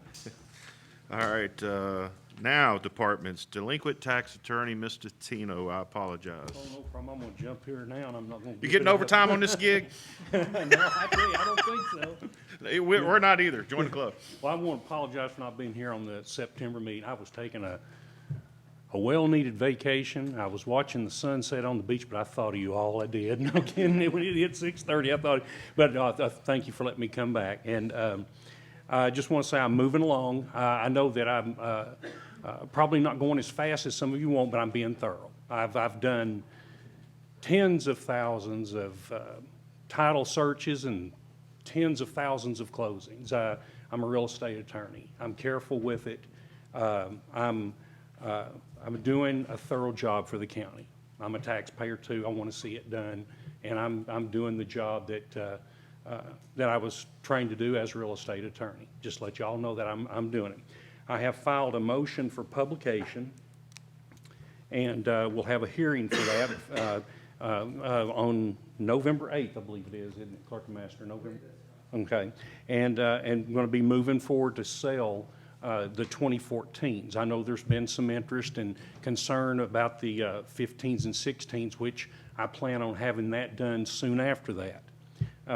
Also, too, there's 63 properties that I'm looking at now that will be on this sale, and those will also clear up a lot of those years, 14, 15, 16, 17. So those will do that. Right now, well, as of the 16th, I believe we're right at $88,000 that's uncollected on those 2014. So this should make a huge dent in it. We have hounded people. I have summoned. I have gotten in touch with interested parties. I've got many calls from bankers and lenders and trustees of notes and deeds of trust. And so, you know, I've reached out to those people. I think it is prompting people to pay their taxes, which is what we want. We don't want to be in the real estate business in the county. I figure that, that's not what we're about. And so these interested parties also, I think, put pressure upon these property owners, and therefore they've come forward, a lot of them, and have paid these. A lot of them are chronic, and you know, I'm trying to take care of those too. I want to protect the county also from taking into possession parcels that we shouldn't have, that are of no value. In my title searches, I'm finding some properties that truly may not exist. I met with Billy Brown and Johnny Alley on one the other day that we're not really sure if the property exists. And I can't, you know, that's one specific situation where I'm digging on those and trying to find that out. And of course, if it doesn't sell, if nobody pays taxes on it, I don't get paid. But I think that's my thorough job I need to do to protect the county and the taxpayers. We don't need to take on property that has no value. We don't need to be in the real estate business. I mean, that's my motto. And so I know that I've had questions come to me, why haven't you sold these yet? You're looking at me and my staff right here. I mean, and I'm doing a work. You can come down and look in my office. I'm surrounded by boxes of files. And if lightning strikes there, I'm burnt, because there's just a lot of paperwork that I'm generating, but I'm trying to do a thorough job. This 2014 delinquent tax suit was filed in April of 2016. Those delinquent taxes do stay in the trustee's office to be paid for around 2 years' time. So I mean, they're hounded from the trustee's office also to get these paid. But the suit is filed for the 2014s in April of 2016. There is a 5-year period by statute where if I'm not doing my job and proceed to sell within a 5-year period from the filing of that suit, then I can be removed for non-prosecution. But as far as the 2014s, relax. I mean, that's not a possibility until the second quarter of the year 2021 upon these 14s. So I am moving forward on those. I'm not behind. I'm moving forward on those and trying to do a thorough job. Plus, all these other years are title searches have been done. So that's where I'm at right now. Again, we've needled down the 2014s to right at $88,000 as of last week. That may have gone down some, a little more. But that's where we're at right now. Thank you, Trippy. Commissioner Scott. Thank you. You said that you're taking care of 2014, which was filed back in 2016. Has 2015 and 2016 been filed yet? Oh, yes. Yes, those are filed. On April 1st of the preceding year, the 2015s were filed. You have to file them by April 1st of that year. But those taxes do stay in the trustee's office for 2 years, and then you file that lawsuit. And you have to file that before April 1st. And they've all been filed. Those are separate lawsuits. When do you intend on having the sale of the properties for 2014? I think we're looking at probably early, what do you think? I think the best you do is March. Okay. March of next year? There's a lot of steps he has to go through that are 30-day increments, 4-week increments. Come on up here, if you don't mind. Because, and the reason why I'm asking is because 2 months ago, I'm sorry, back in August, we were told there's going to be a property tax sale coming up in October. It's October and we Well- don't have a property tax sale. Well, that's right. I mean, there's more work to it than, you know, and that was a guess. It was a wrong guess. That was a wrong guess. There's a lot of work. And like I said, you're looking at the delinquent tax attorney and his staff standing right here. Sure, do I not understand have, that. you And know, and I if have it's no too staff. much for you to handle, that's what you need to tell your boss. Well, it's not. It's just that I'm taking the time, I'm doing a thorough job. And like I said, those 2014s by statute, if I don't have them sold by the second quarter of the year 2021, then you can come after me. But I'm well within my time limit, and I'm working hard for the county Sure. and the taxpayers. That's what I'm trying to do. I don't want to sell property fast, just rush to a sale. I want to try to get these people to pay their taxes, to keep their homes. County doesn't need to be owning any more property. We need the tax dollars. Exactly, and that's what we're bringing in. That's what I said. I mean, there's only 88,000 as of last week still owed. That's that's $88,000 that we need. That's right, but that's From what we are, 2014. and that's what I'm doing. I'm summoning these people. If we go to a tax sale, and sell that, which we're gonna do, if they don't come and pay it, in the process, we will sell it, the Okay, ones so that remain, when, but. so I mean, that's part of why you're here, is to explain what is the process? When someone doesn't pay their property taxes Mm-hmm. in February, what happens? What happens, if they don't pay it, it becomes past due. Right? Okay, and then it stays in there, it starts accruing interest at that point. Okay, they can come up and pay that at the trustee's office. So it remains there another year. And then by April 1st of the next year, the delinquent tax suit is filed. Those ones that remain delinquent are turned over to the delinquent tax attorney, and then that suit is filed by April 1st. And then those amounts are then sent up to the clerk and master's office. And then other fees attached to that, interest still accrues. And so that's where it goes. And then we start the process then of the due diligence of searching out these properties, locating all the interested parties, anyone that has interest in that property, through a title search. That's the only way to find it. We have to search the records, look for mortgage lenders, lien holders, encroachments, anything like that we need to look at. Also, when I'm looking at that, I'm determining, well, should the county in a tax sale purchase that property? If I've got some landlocked doghouse size of land that has slipped through the cracks over the years on a Billy Goat mountain cliff, obviously the county doesn't need to own that. We have a few of those we need to get rid of. And but that's what the title search shows. It's going to show you everything about it. If you come down and look at my files, I've got green sticky notes all over the front of them. County, do not buy. Sure, and things of that nature. I So- appreciate the fine details that you're right down to your green sticky notes. But my point is, you've got taxes that are delinquent since 2014. It's 2019. We're getting ready to roll into 2020.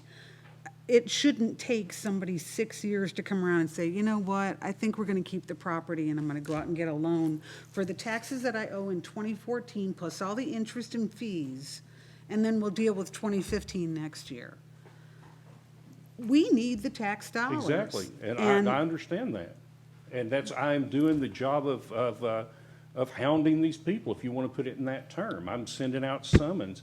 I'm hounding people that have an interest in that property that will go tell that taxpayer, pay those taxes, or they will pay it for that taxpayer and add it to a mortgage or a loan or something of that nature so they don't lose their interest. And by law, we have to do that. We have to notify those. It is time consuming. That's why if I don't have it prosecuted by 2021's second quarter, then yes, then I haven't done my job. I'm not on track to be selling it in 2021. We're going to sell it in 2020, and then we're going to also proceed quickly with maybe combining the 15s and 16s and getting those. But getting it down to 88,000, maybe less, is without having to take someone's property is, I think, a pretty good thing right now. But no, we're proceeding to sale. We are. Okay. Let's get to the specifics. I mean, and I appreciate you coming, but if there's further discussions about, you know, the process, I would encourage each of you to meet. But do you have any specific questions, Commissioner Scott? I think I've asked a lot of specific. No, you have. I'm not indicating you haven't, but for us to sit here and go back and forth about, you know, a lot on the mountainside. appreciate that, but- And, I mean, all I'm interested in is you, and I'm glad you asked Trippy to be here, and I appreciate Hal coming too, is, sounds like you got the 2014s. That sale's gonna be coming up. It's 63 properties, I think you said. 63. You said November 8th, or is that a Nov- different November, thing? no, November 8th is when we're having a hearing for publication. We're going to publish those. We'll go to sale So we're My gonna goal- notify all of the folks again and notify the community that these properties are going out. That's right. I guess a best case scenario is that 63 property owners come in and pay it, and we don't have to have a sale. Sure, That would, but that would be it the could be ultimate goal. somebody's passed away, we don't even know. I mean. That's right. So there's nobody to get a hold of, but that's the way it works. And that's my job to try to locate that. Correct. All right. Commissioner Scott, did you have anything else? No. Thank you. Commissioner Denenberg. Thank you, Mr. Chairman. And basically, my question to you, how in-depth are your title searches? My title searches are as in depth as I need to go. I worked on one the other day. I could not find a vesting deed. We could not find owners. I was back into the 1800s. I mean, I go till I feel comfortable. Like I said, I've done tens of thousands of titles across this state, and I like to sleep at night. I don't want to leave one open and wake up in the middle of the night and say, why didn't I look here? So they are thorough. When you find one where the owners of record are deceased, how do you proceed? Then I go look and see if there's been a probate file. I Google, internet, anything I can. Sometimes talk to neighbors. I've, find out what's going on. I have some where they've passed away, they've had no heirs. We've got situations where those are, basically unfindable. And Correct. But in that situation, we will run a notice by publication, and then that way get notice that way, and then we can proceed to sell that property. That was my question.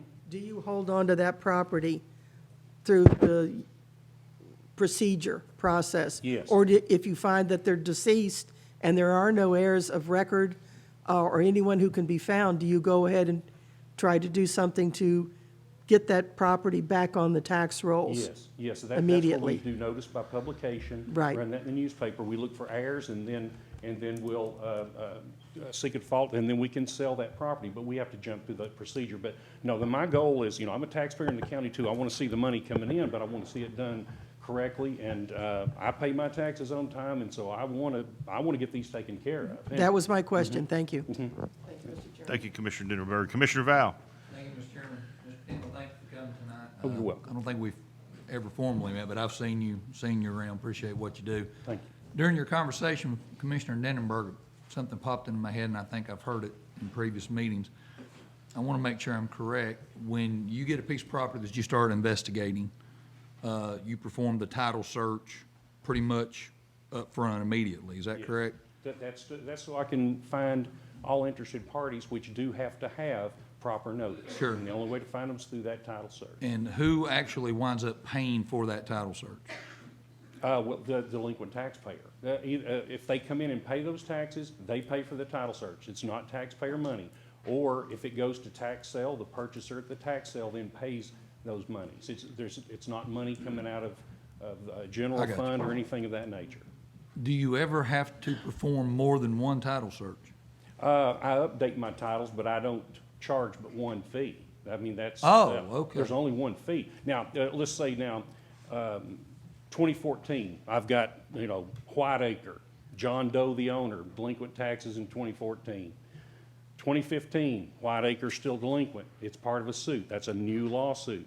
Statutes, those fees still attach, just the same way that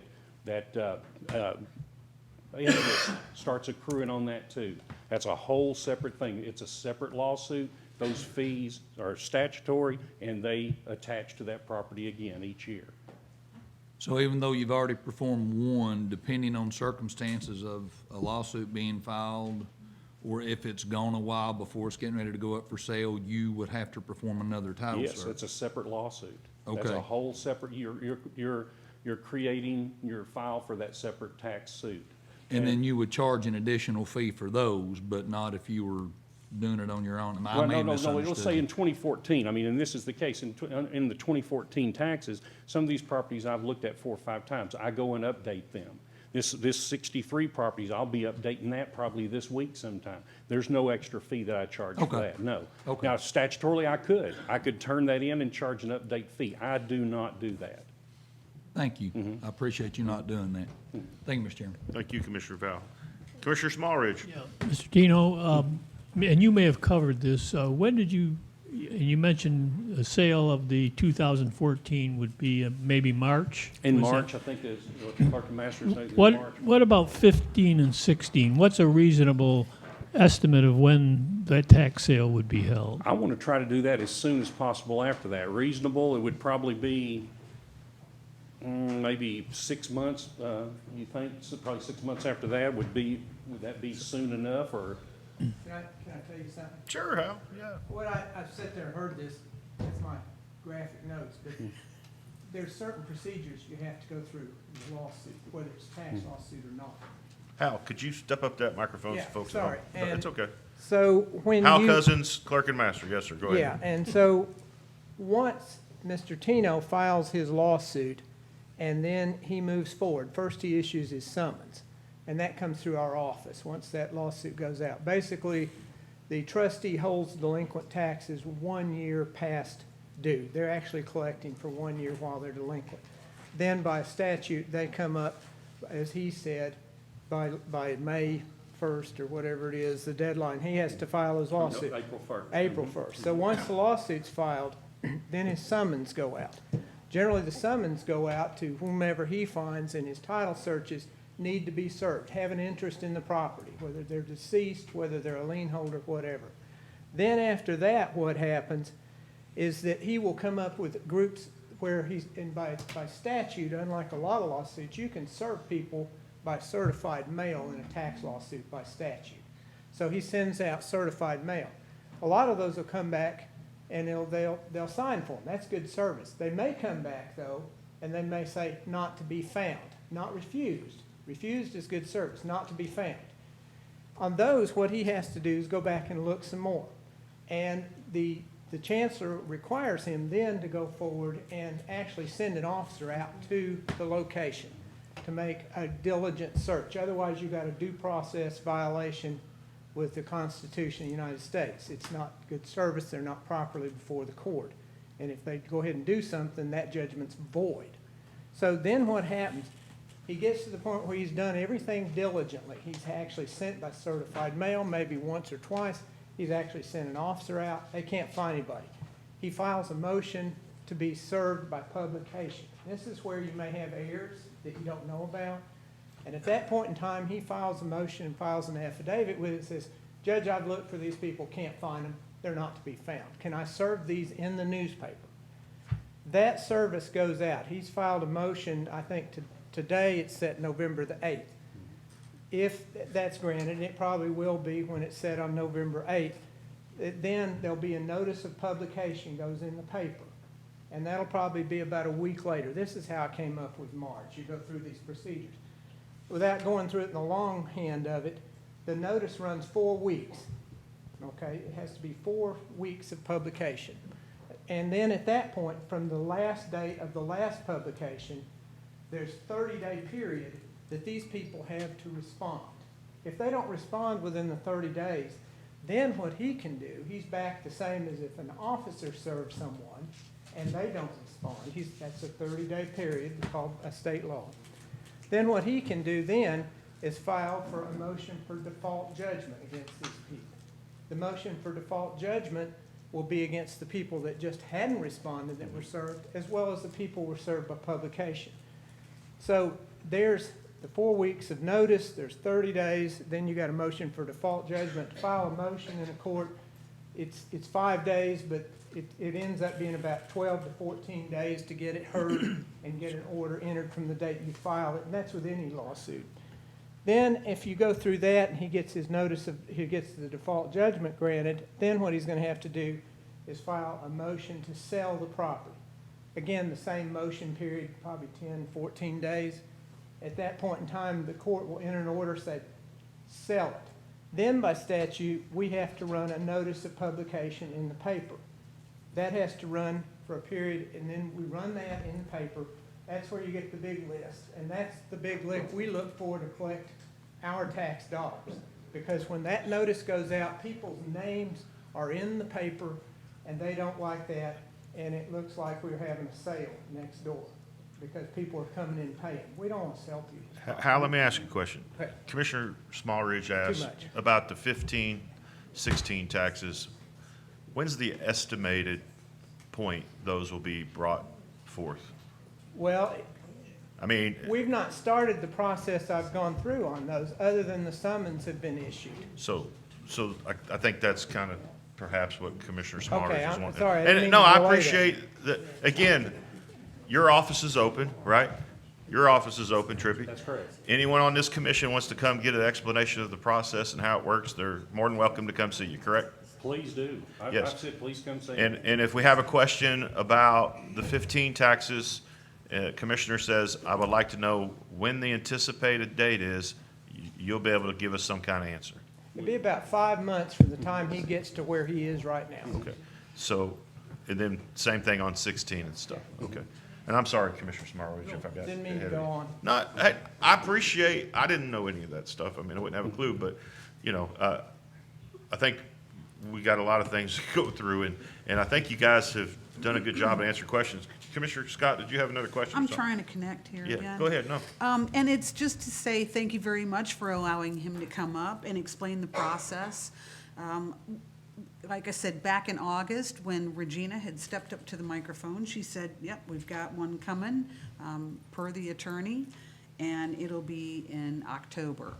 And I've had people ask me, well, is mine gonna be up for sale? I haven't seen anything in the paper, and now we're finding out it is 2014, and the process is now beginning. Okay. So, thank you. Good discussion. Thank you for coming. Thank you. And again, I encourage all commissioners that might want to reach out, they can reach out to you directly and answer Please questions. do. Please And come thank you in. for coming, Hal. Appreciate it, sir. Thank you. Hey, let's see what time it is on my iPad. It's 9:20. Let's get back in here at 9:35. Take a break. This ladder's had all of you handled. That's what's happening. Huh? Yeah. I know. I'd support that, my friend.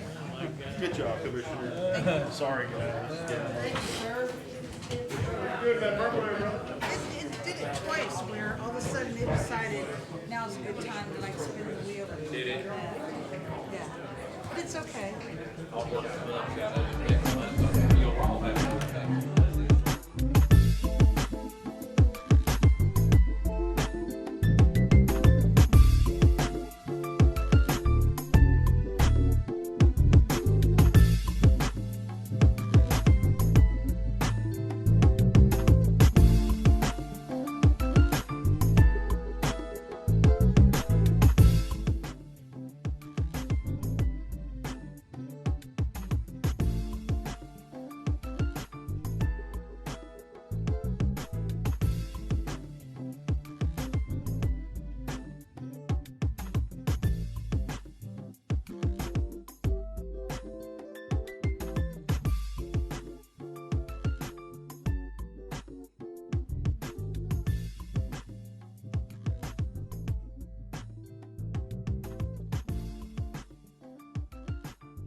For too many decades, Tennessee has ranked in the bottom 10 among the least healthy states. But because thousands of people across the state are joining the movement to be more active, eat better, and reduce tobacco use, we are creating a healthier Tennessee. That movement has taken hold here in Anderson County, where a local committee has led a grassroots effort to achieve the Governor's Foundation for Health and Wellness, Healthier Tennessee. No one be surprised to know that I have always been a strong supporter of the fact that our law director should be one doing the delinquent taxes and everything, because it actually is would be a cost savings for the county. But when the law director was doing the delinquent taxes for the county, he was actually having a tax sale every single year. And we haven't had a tax sale probably for the past 5 or 6 years. It's 2014, going on 6 years now. So there's a failure in the system. We went from good to bad, I think. And as long as these things stays off the tax roll, the taxes are not being collected, and revenue coming into the county is being affected. And so I just wanted to make that statement, is that something is wrong with the system. And when we go from having a tax sale every single year to none in 6 years, something's wrong. Thank you. Thank you, Commissioner Fritz. Appreciate you bringing it. 6B. Yes, thank you. The property transfer. Thank you, Commissioner Fritz. Yes, ma'am, Mayor. Just since Mr. Tino is left, I'm an advocate of due diligence on the title searches, and I think he's a very qualified individual. And I just brought with me tonight just one example of why Anderson County doesn't want to be in the real estate business and why we don't want to rush to tax sales. This is a sheriff's office report for 120 Mountainside Lane in Rocky Top. And I requested this on August 19th. So we took possession of this property after a tax sale on October 19th, 2017. When activity first began and the first call by the sheriff's office went to that property, was March 12th, 2018. Our county, our law enforcement has responded 46 times to this one property that we have ownership of. So this does not include EMS calls. Everything from wanted persons, juvenile, disturbance, domestic assault, fight call, burglary in progress, theft of property, welfare check, and then we have from EMS, we have an overdose. These are the reasons we want to be very careful about. Our goal is collecting taxes.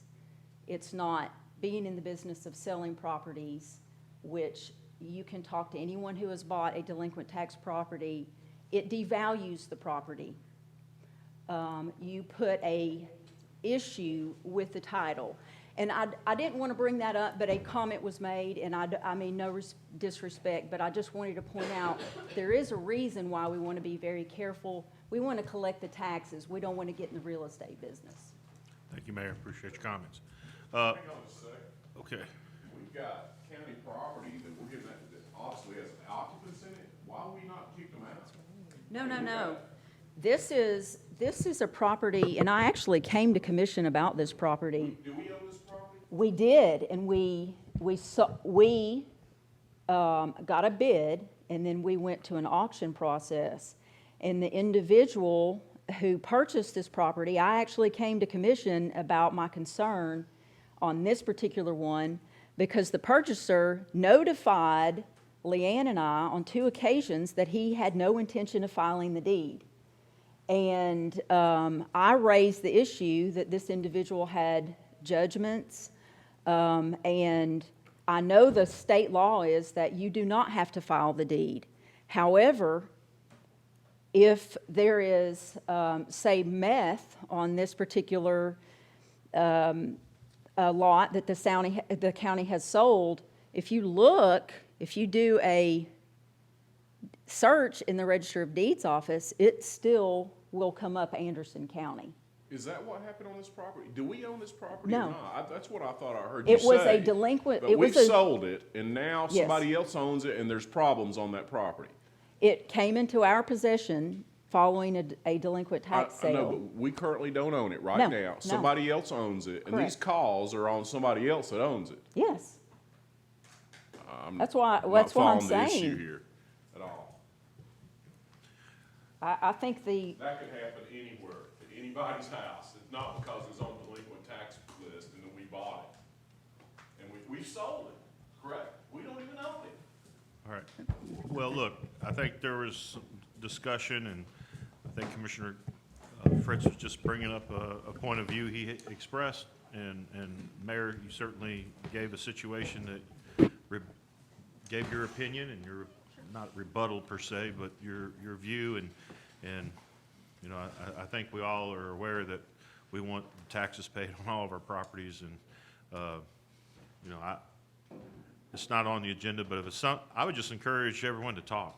I mean, I think we've been doing pretty well communicating as a commission, and law director, mayor, and all the department heads. And if there's an issue, just reach out to each other and talk about it.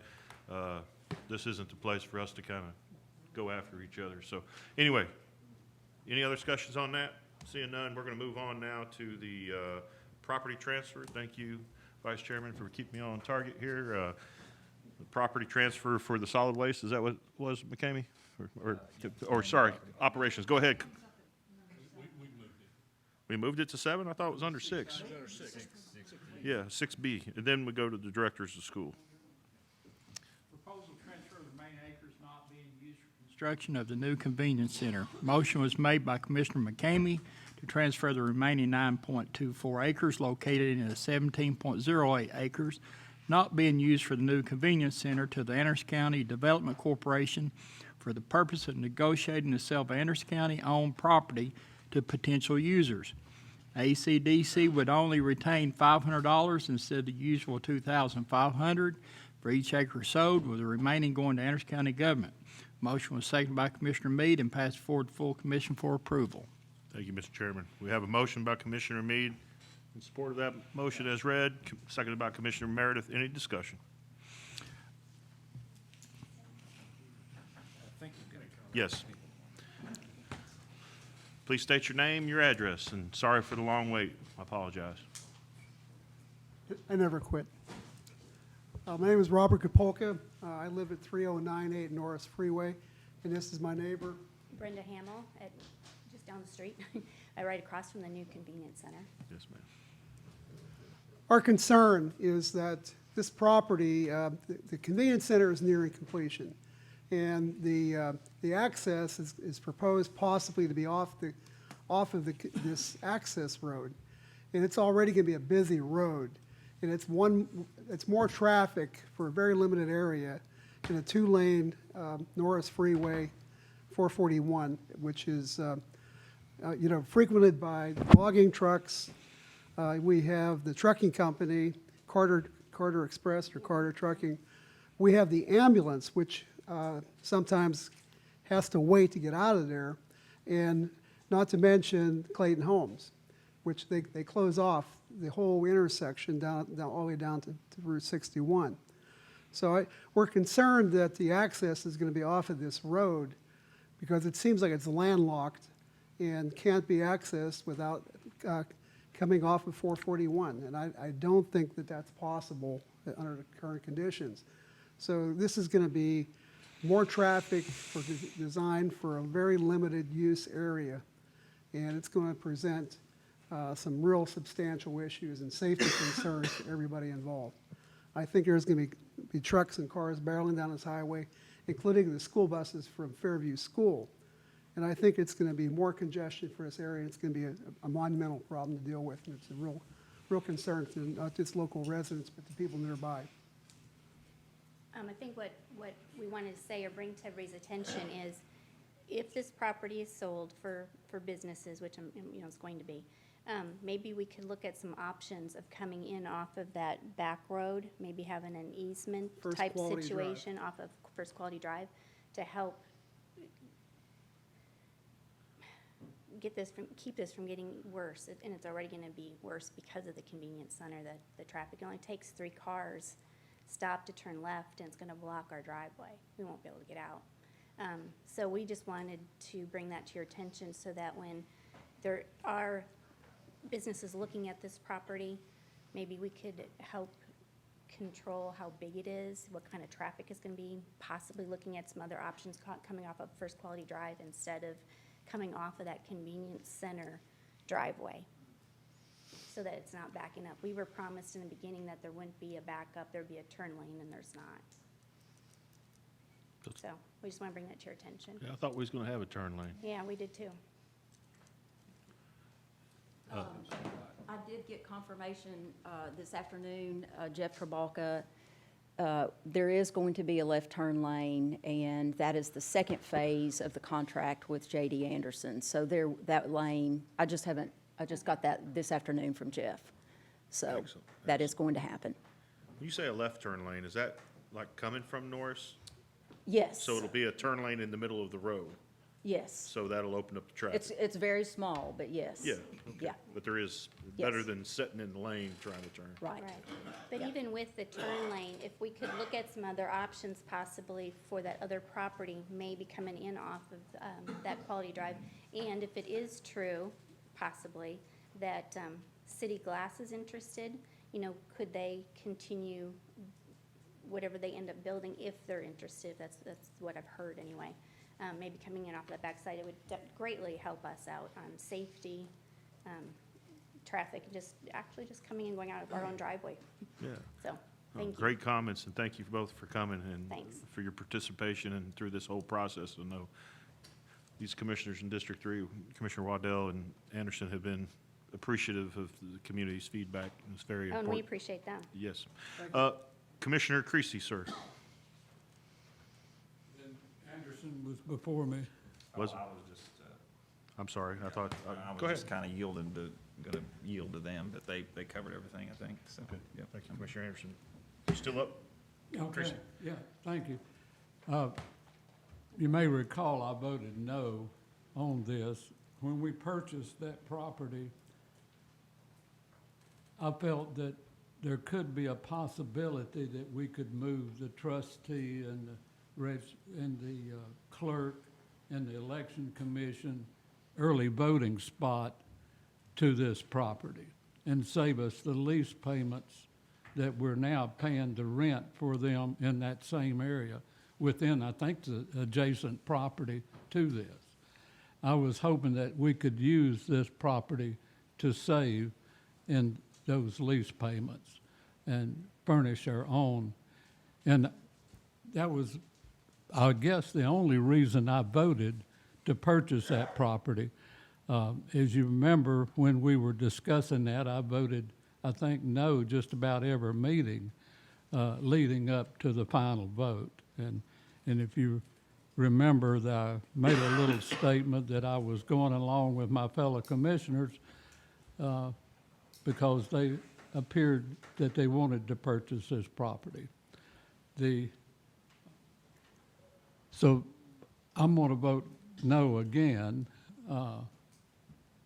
on selling this portion when I think we could possibly save the county some tax dollars by utilizing it ourselves. Thank you. Thank you, Commissioner Creasy. Commissioner Meredith. Thank you, Mr. Chairman. I am familiar with the project. There is a project, and I do think there will be access off of that back road. So what I would like to offer is I can meet with Vice Chairman Anderson to communicate with you all and share what I do know about the potential project. It's not a done deal, but I do think we take that point. We've talked to them, or I haven't. Tim Thompson's talked to them, but I'm aware of the details, and I'll be glad to share that with you. Much appreciated. Yeah, and if we can meet with you, and Sure, absolutely. that would be wonderful. Thank you both again. Have a good evening. Thank you. Oh, sorry, Commissioner Isabel and Commissioner Scott had a couple of, Commissioner A Isabel. little bit more information on what we spoke about in operations. Not all of that 9 acres is usable. There's about 4 acres because the TVA transmission line Right. covers most of that. So it'd be, it relatively a small area. And right, currently, when he was talking about the lease, we pay $13,000 a year for the Hensley site. Thank you. Thank you. Commissioner Scott, did you still have something? No, sir, he answered my question. Okay. All right, so we have a motion on the floor to transfer the roughly, what is it, 9 acres, you say? To the economic, you want to read that motion one more time before we take a vote?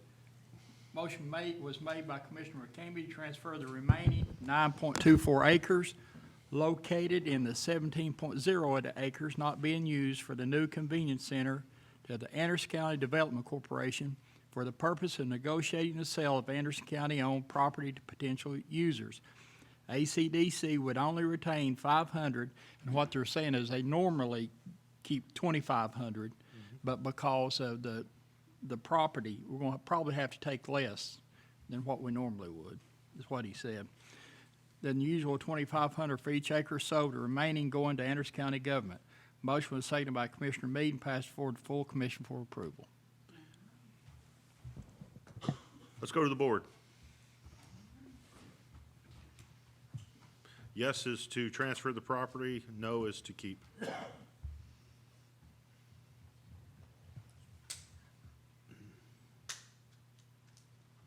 15 yes, 1 no, motion passes. Okay, thank you. I believe we are finally Director of Schools, Dr. Parrott. Apologize to you too, sir. School night, too. I think there's a lot of homework going home with my kid. Oh, thank you for allowing me to speak. Just a few things. I hope you got a chance to read my report that we do every month. There was a lot of good things in there. Just a couple of things to go over real fast.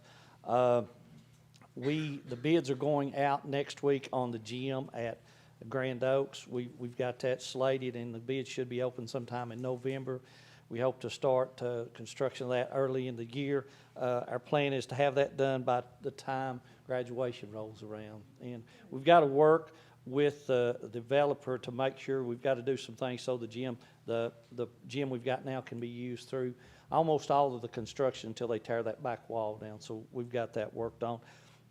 There's a lot of stuff done over a fall break. One of the things that we've got in our long-range plan is to really work on our gym floors. If you've been to Clinton High School and Anderson County High School over the last 2 years, we've sanded those floors down and redone those. Thanks to Joe Hollingsworth, we did Clinton Middle School, and over fall break, we did Lake City Middle School. I believe that's the first time that floor had been sanded down in about 40 years. You get a chance, go look at it. It's beautiful. Awesome. We've got a plan to do a Norris Middle School during Christmas break. We had a little concern. The smell didn't get out as fast as we thought it would, so we're going to wait till we've got 2 weeks off, and then we will have Norwood Middle and Norwood Elementary School will be the last 2 of our wooden floors, and we'll have them all done. So that's really good. Another thing is just a couple of things. As you know, Anderson County High School volleyball, they're at the state tournament this week. They had a great run, and I wish them well. I think they're going to do a great job. Just a couple of things that the school system does for that. We gave all the coaches and the students, we give them a per diem just like we would an employee, $40 a day to eat on, and we've paid for their hotel room to try to get, because you don't want to raise you can't raise money when you get right up to the state tournament, so we've done that. I also had district champion soccer team at Anderson County.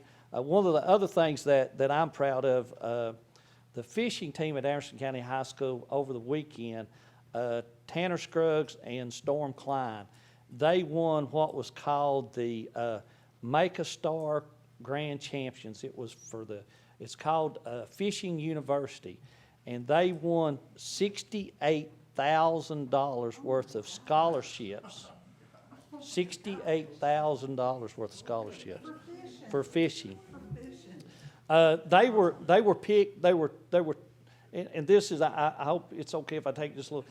They were 2 teams picked, one from Tennessee and the other team was from Kentucky, out of 300 boats, out of 300 teams. They took them to Kentucky Lake. They put them up. The family was there. They went Wednesday, so they fished Thursday, Friday, and Saturday. They had the grand champions on Sunday. They gave them all kinds of gear and things like that. They had a guide go out with them. They had their own. They didn't even take boats. They had boats there. It was a pretty neat thing. So we're going to really try to do something for those two young men here in a couple of months at the school board. And it was a pretty neat thing.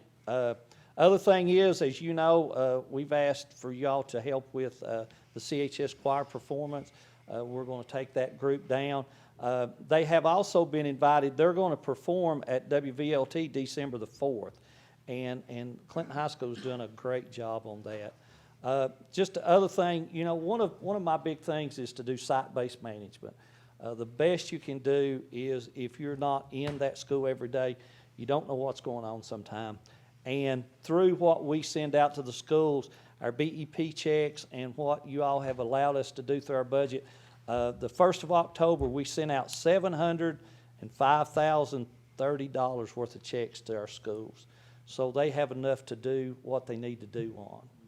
And that part of that is each band program got $50,000. Each chorus program at the high school got $10,000. Every school gets $10,000 to do all their miscellaneous stuff that they need to do, take on field trips, to buy furniture, to do those things. And we, through the school board, we have put new mulch. It's sitting at the schools. You'll see it. We put new mulch on 5 of our schools this year. So that's one of the things that we just try to do is the more you can do, push that money down to the schools, the better off it is. So that's just a few things. One thing, too, if you notice, I'm by myself tonight. I think he knew I was going to say something tonight. That's why Mr. Woodward's not here tonight. Mr. Woodward will be retiring. His last day is November the 6th. So he has been with us a long time, and I just want to publicly thank him for the job he's done over the last, I think he's been with us about 15 years or more. But Jim's done a tremendous job. He's going to move on to bigger and better things. He's going to play a lot more golf and things like that. But we have a person that has been with Jim, Julie Minton, and she's going to take over for him. She's going to step right in there, and so we won't miss a beat with that. So we're excited for him. We're excited for Julie taking over. So I'll take any questions. Any questions? Commissioner Scott? Thank you. I'd actually like to make a motion, and it's with regards to the Clinton High School Choir. You're requesting about $1,550 to perform at the State Conference of the Tennessee School Board Association in Nashville on November 17th. How many students would this be for? There's about 42 students that are going, and we're going to make sure we're going to give them a per diem too, so they've got enough to do their food and things. So it'll be a one-day trip for them.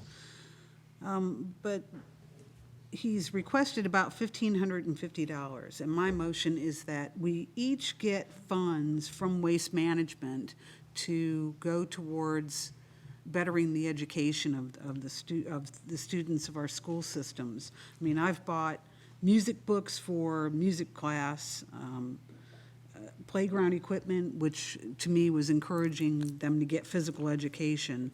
And I would suggest, I'd like to at least put out $100 from my fund, and I would like to make a motion that everybody matches that. Have a motion and a second. Any discussion on the motion? I think he had pushed that before that. Did you have something else you wanted to add, McCamey? No. Okay. That's all right. All in favor, say aye. Aye. Any opposed? Motion carries. Thank you, Commissioner Scott. Appreciate it. Thank you. Thank you. I really appreciate that. Hey, one of the things too we're working on that will help Rocky Top, as you know, we've got a school up there that preschool that is, I don't know, it's where the old Learn Center was, and we have preschool in there.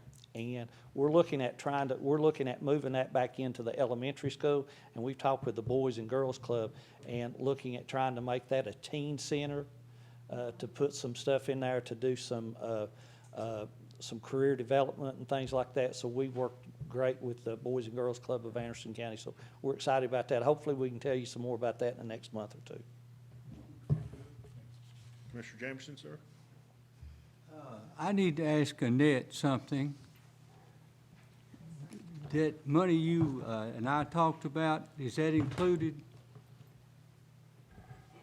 That's the money that's gonna be used. That is the money. But you'll get, I'm asking for $100 for each person, so that we're pooling it together. But you have funds set off to the side. Ours will drop down to 100. By 100. Buy 100. You have more than 100. You have more than 100, yes. Oh, I was going to donate several $100. You don't have to That's now. fine then. Yeah. Okay. He asked for 1550, we're giving him 16. And that was an Oak Ridge commissioner. That's right. Yes, yes. I'm all about paying it forward. Well, we'll let you come back the next meeting then. Not that there's a difference, I mean. I'm all about paying it forward, and I think that this was a good one. The other thing I meant to tell, because I thought she was going to ask me this question, tomorrow at 3:30, Teacher Supply Depot opens up, so. All if- right. If, hopefully, all the teachers are probably asleep by now. If they're not, they're probably still doing their tests and everything. Flu shots, they got Flu shots, underway. we're working on flu shots. We're doing part of it online, and if the parents need to get a form, the school will print it out for them, so we're working on those. We're going to start here this week. So that intrigues me. So if I want to sign my son up to get the shot, I could sign him up online? Yes, you can. And he doesn't have an option? Nope. And then if he tries to If he goes decline, kicking and screaming, then we'll pull him on down through and you can there. say I have authority? Yes. And then you'll call me if he still doesn't get it? Yes. Yeah, I want to sign up for that action. I think parents like that. Me I too. think parents like that when the small ones do that, so they don't have to see them cry. But we're all about really making sure that we're healthy, so. Oh, you have been. I really appreciate that. You've done that for years. So do we just go to the Anderson County Board You site? can't, go to the Skyward. website, it's on Skyward. Okay. It's under your Skyward account. Anyone got anything else for Dr.? And I saw you at that 3M event, and I appreciate you being there. That's a huge deal to see our school system there. And I think the city of Clinton was there as well, and just appreciate what you do and letting the industry and the people that create the jobs. That sends a strong message. I had someone walk into my office this week, and they're moving from New York, and they asked me about where to move, and it kind of put me on the spot. But I encouraged him to look at Oak Ridge because his wife's going to Oak Ridge and going to work for an Oak Ridge company. But I said, but I'm happy to say Anderson County has very good school systems as well, Clinton High or even Anderson County High. So thanks again. Thank you. Commissioner Isabel had something here. We're just talking about 3M. That'd be real interesting for the public to know that all the filters that's made that says 3M that Walmart sells is actually manufactured here in Clinton. Yeah, it's too bad they didn't have one my size, because I had to go Sunday and buy one for $15 at Walmart, so. And I'd like to also say apologies to the mayor. I don't know what happened, but she missed the invitation for whatever reason, and it wasn't done intentional. I think 3M kind of put the thing out perhaps, but certainly missed her being there, but I know she'd have been there if she'd had the invite, so. Anything else? Thank you, Doctor. Thank you. Have a great Have evening. a great night. Okay. County Mayor. I don't have any action, although I would like to request, in light of the citizens that have come from Mahoney Road, that maybe we could do something to get off center on that. You know, there are some things that have been said up here that are not factual about our department, about the sheriff's department. And, but the citizens in that area do need some kind of guidance, or we need to transmit some type of message to them. I understand those folks have said they have sued, but then the citizens also initially had their own suit. Where we're at, and I think the BZA, I didn't come to those meetings, but I kept abreast of them via our department. I think the original issue was they were a chapel, and what happened is they grew beyond that. They required an additional permit for an additional structure. I think the BZA, from what I understand, did a great job of trying to encourage mediation, get the parties together, and I think it was essentially past mediation. So this culminated with the BZA had a list of requirements. Our inspector went on site to verify for compliance and was asked to leave the property.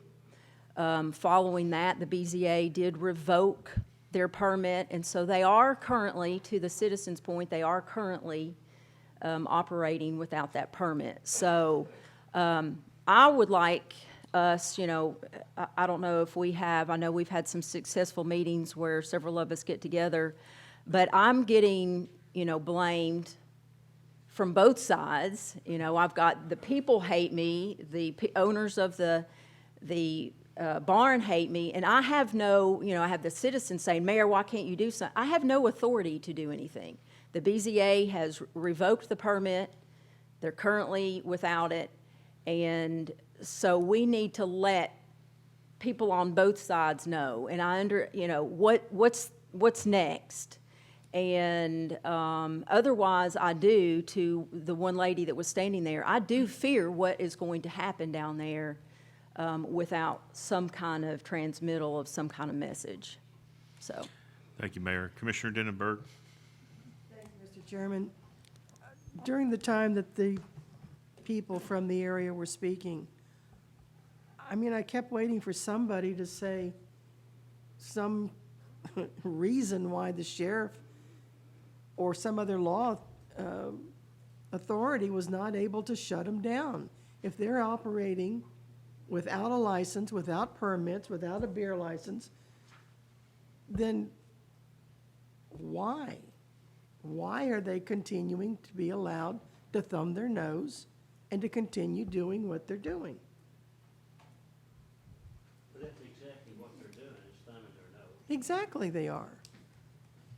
So, Mr. Law Director. All these questions, but please call me, anybody, call me, I'll fill you in.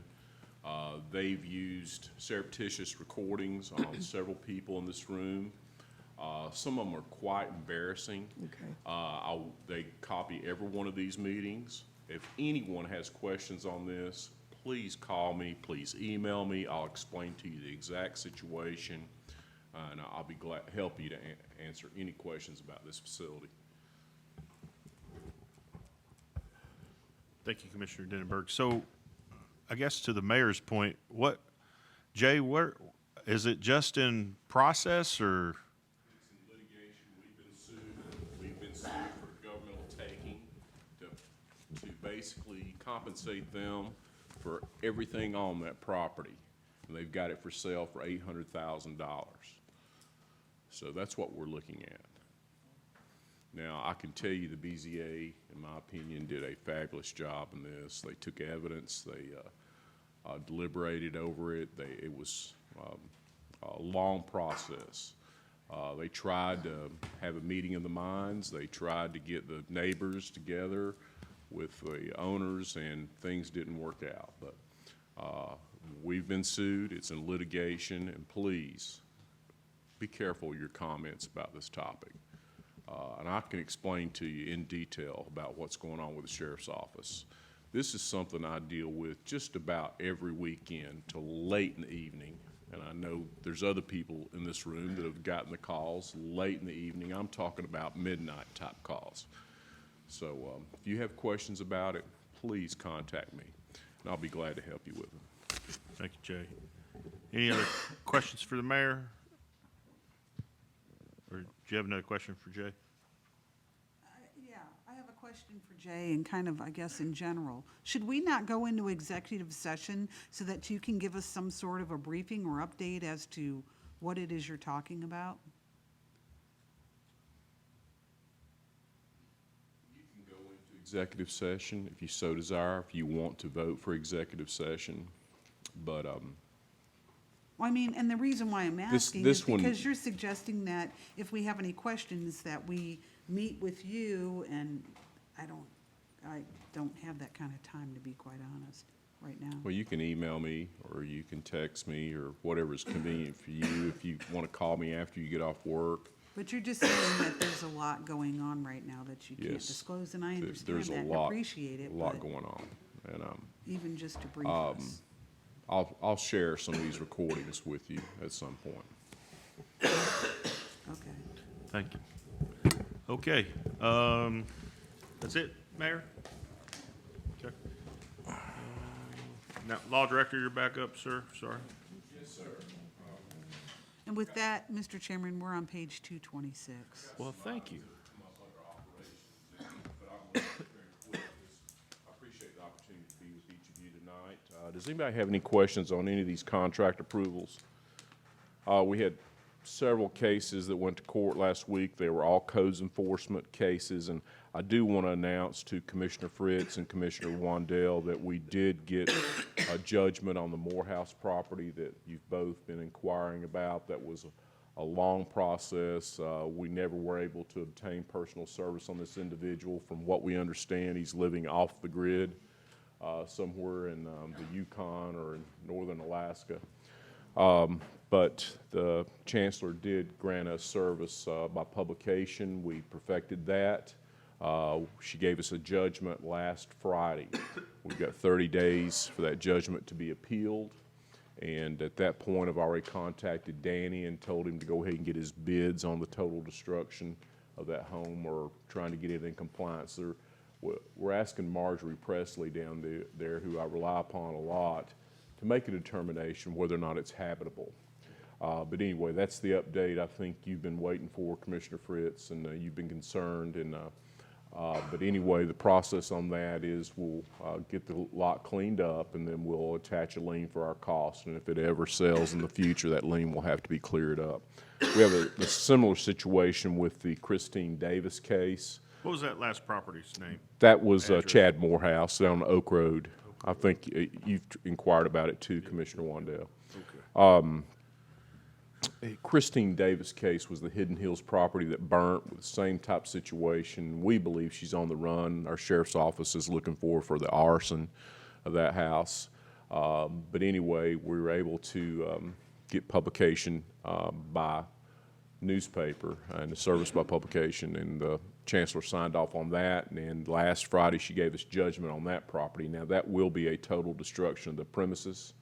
But anyway, that one's a little bit cleaner because the lien has been paid off.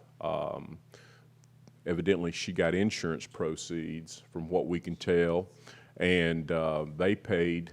There was a first priority lien on the insurance proceeds, so that had to go to pay that mortgage off. So we're looking at a piece of property that we can attach a lien to and possibly foreclose quickly, and then turn around and sell that property.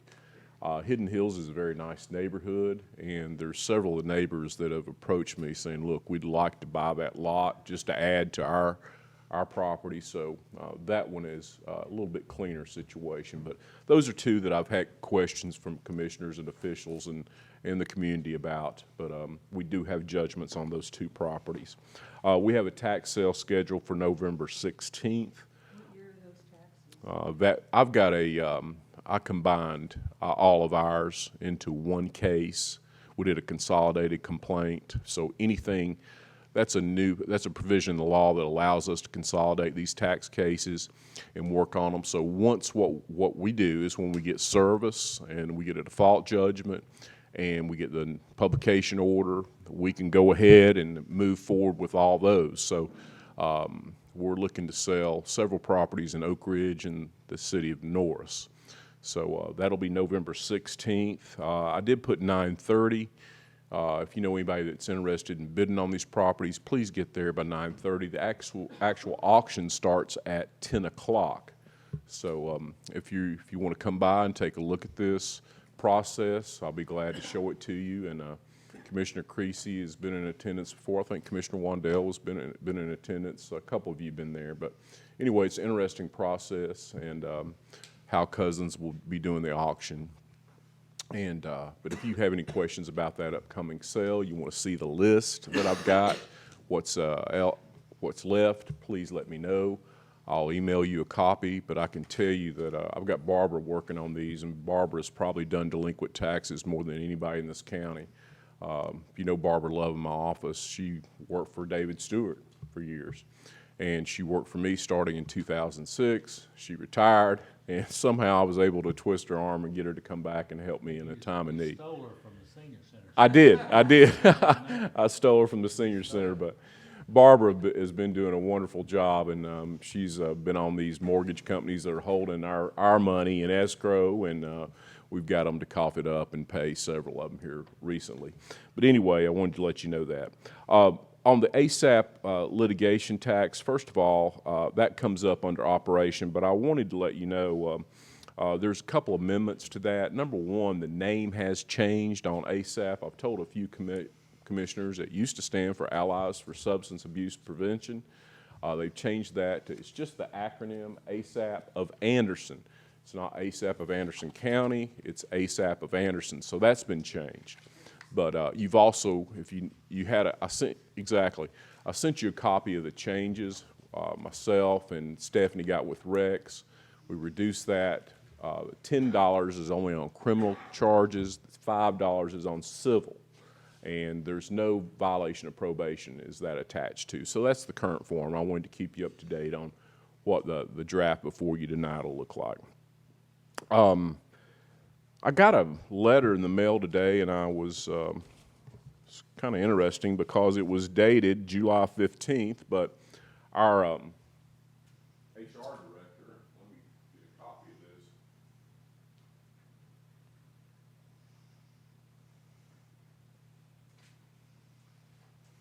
Evidently has passed her certification test for the International Public Management Association of Human Resources. She's now a senior certified professional. I told Kim about it in the hall. She didn't know about it tonight, but I got this in today's mail, and I thought that I'd just let you know that's pretty great, and it's awesome. But last time this happened, we lost our HR manager in about 3 months, so I hope that doesn't happen with Kim, but quite an accomplishment. Very proud of her for what she's done there.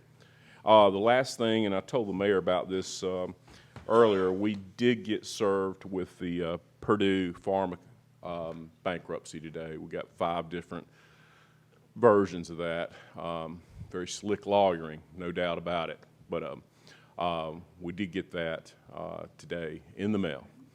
Any questions on anything I can answer about any of our legal status of our cases or anything? Commissioner McCamey. The Hidden Hills property, Yes, sir. do we have the funds to clean that property up, or can we do that since we've got judgment? I mean, Yes, we can. there's some walls that are about to fall down. It needs to go, Robert. I'm the first one to tell you there's. Kids play over there, and, It's you know, an they were good kids, absolute mess. and it needs to go. I mean, it's, It does. I talked to Danny about it right after court. I said, go ahead and get our bids in place, and let's see what we can do. And I think we can get a good bid on that property, Yeah. both on the cleanup and both if we foreclose and actually move to a sale on that property. But the title looks pretty good right now, now that mortgage is paid off. So hopefully we can get it back on the market, get it marketable, get taxes being paid on that. so the 2 mortgage companies that sued each other.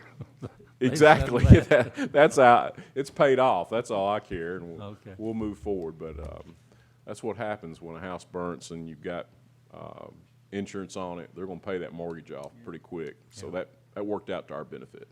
Any questions? So do we have money set aside? Mayor did a really good thing. She started, didn't you set back your fines? I don't think there's enough in there to cover this, but we may have to dip into some unassigned reserve money. Do you know what that is? I think we have 10,000 this year. I think we asked for more, but when we reverted to last year's budget, that went away. But we do have 10,000 that's allocated for these type of things. We've got 2 coming up, the Oak Road and Hidden Hills. So she may need a little extra money to get that done.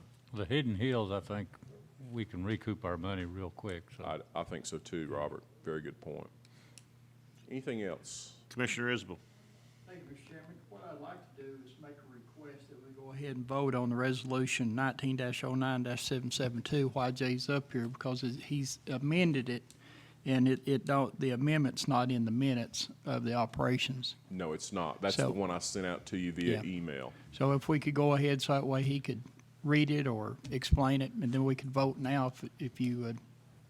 Got a motion by Commissioner Meade to support your motion you just made, seconded by Commissioner Scott. So it's the one in our packet No, isn't. it's the one I sent to you via email. Okay, so we're going from 25 down. It's not going to be at 25. Yes, Okay. it's going to be 10 10 and on 5. criminal, 5 on civil, and no violation of probation cases. It's the old one that we had in prior years that expired last December, only attached it in certain courts. This is all courts except juvenile. There's even clerk and masters included, general session, circuit, and criminal. Do you have We've got the resolution Stephanie number? here. If you want educated I do. answers, here What it is it? is. 19-09-772. Okay, so we have one in our packet that's not correct then, is what I'm trying to say. That doesn't have the new name, Allies of, ASAP of Anderson. Okay, so maybe the motion could be the revised, approved version by the law director, okay. Yeah. Mr. Chairman, just to clarify your question, Okay. Yes, go ahead. just to clarify your question, it's not going down from $25. The state law allows up to $25. This board passed $5, and so the amendment is changing the amount on criminal, extending it to criminal cases, going up to $10, keeping it the same with civil cases at $5. Okay. Well, I remember I made a motion in one of the operations, that was a little too high, I guess. Yeah, it was at 20 is what passed operations, and they have The law allowed that. changed it. Okay. We're good, as long as we're all good. So, we got a motion, we got a second, any other discussion? Commissioner Scott, do you have a question on it? Okay. All in favor, say aye. Aye. Any opposed? Motion carries. Anything else for the law director? You got anything else? Thank you so much. Appreciate your time. Thank you. Thank you, Mr. Chairman.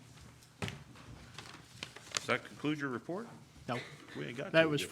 for that. I'm just trying to move it along. Yeah. Next is the Ethics Committee guidelines. And I've got an email from the mayor, and her and Jay was going to work. I'm going to go ahead and read this. And they don't have it ready, so it'll be ready in November. I'm going to go ahead and read it. Motion was made by Commissioner McCamey to refer to County Commission without a recommendation for approval pending an agreement between the mayor and law director working together to come back to commission on October 21st for a vote. Seconded by Commissioner Wandell. Motion passed, but they're asking for more time. So I asked that be deferred till November meeting. That sounds good. Second.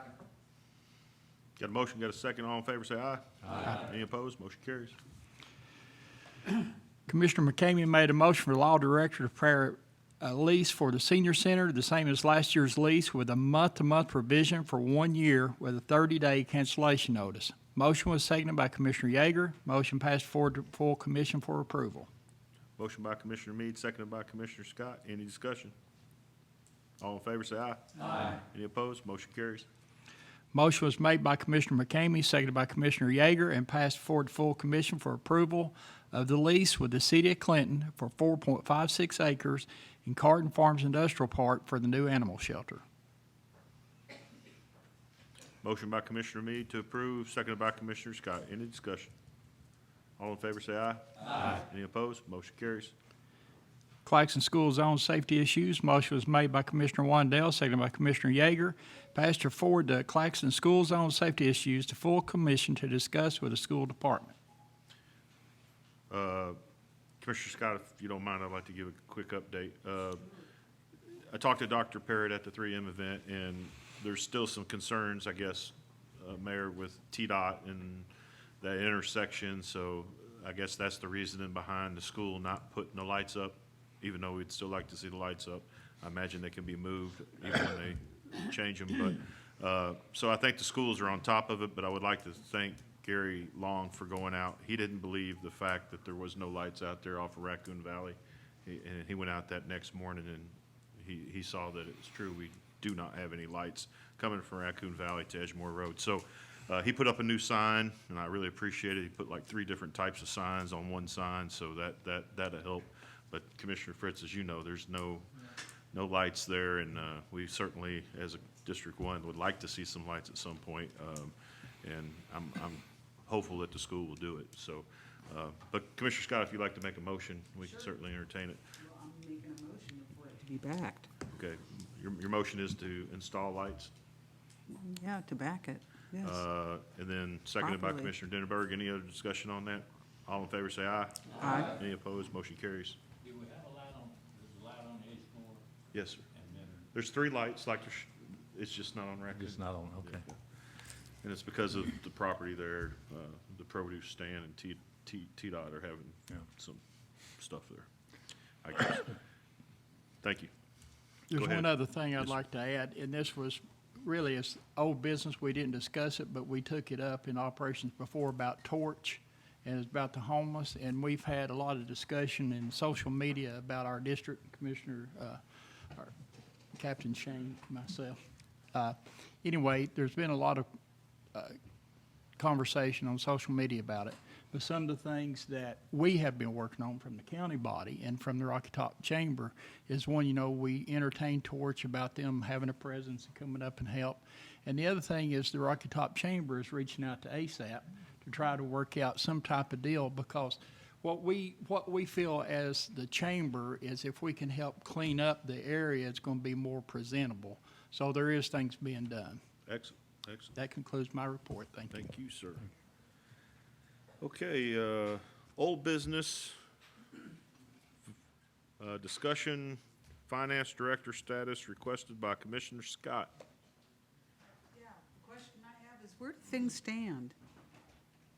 What's going on with, we don't have a finance director. We have an interim finance director. He's doing a great job, but what's stalling us from getting somebody who's certified to run the county books? Anybody? Commissioner Fritz, sir. Great. We had our meetings, of course, it's advertised. We had numerous candidates put in for it. Right before we did the interview process, 2 candidates pulled their names out. Then we went through the interview process, called the candidates in probably 3 different times. We had some come, one from Chattanooga, one from, I think, Oak Ridge, another one from Kentucky, I think, coming in.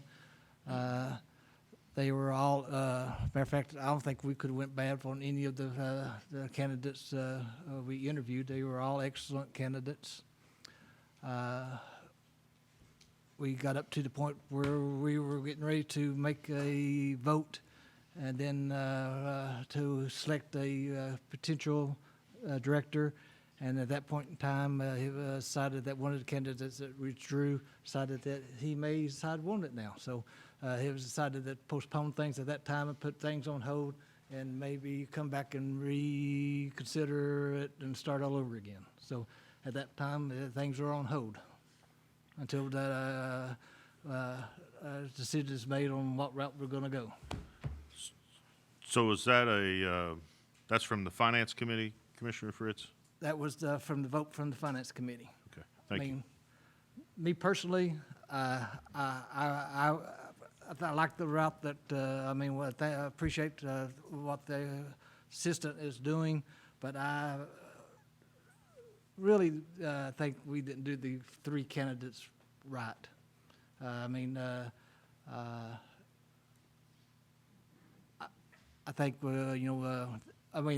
personally, I think we owed them a better explanation. We left them hanging.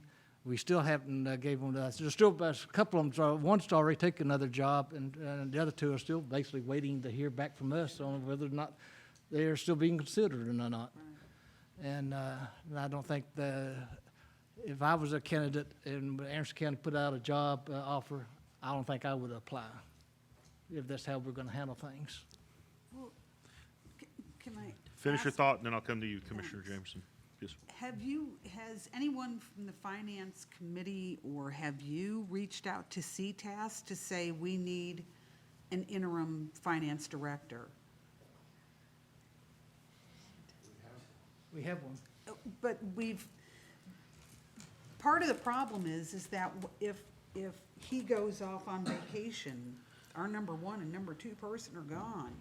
And under most circumstances, if you've taken the interim position, you have to stay there through the duration until someone gets hired. I don't think it's fair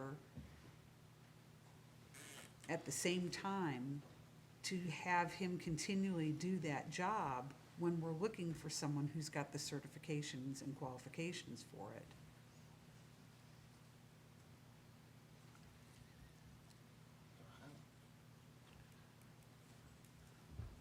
Well, I'm just need to vote from the committee. I was overvoted on it, so,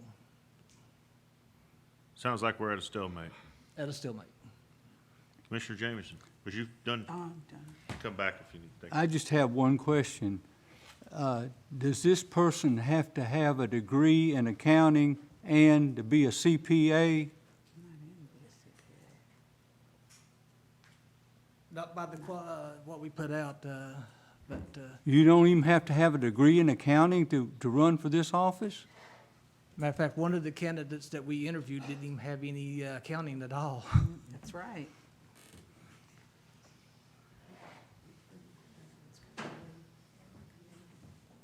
Mayor, yes, please.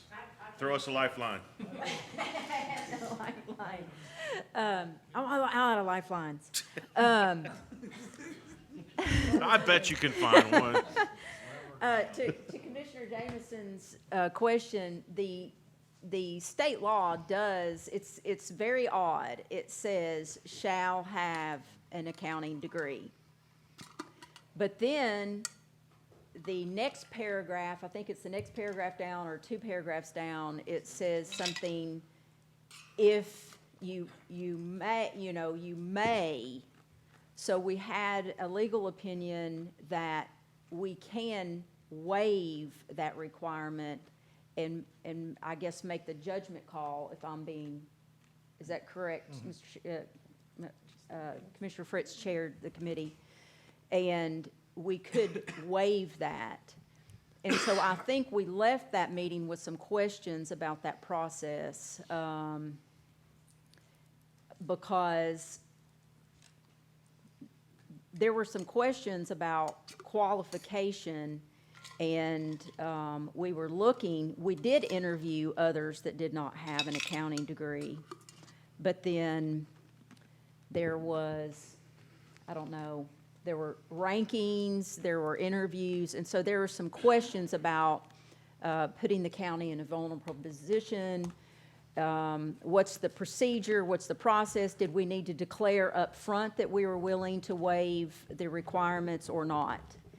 Because we did not do that as part of that process.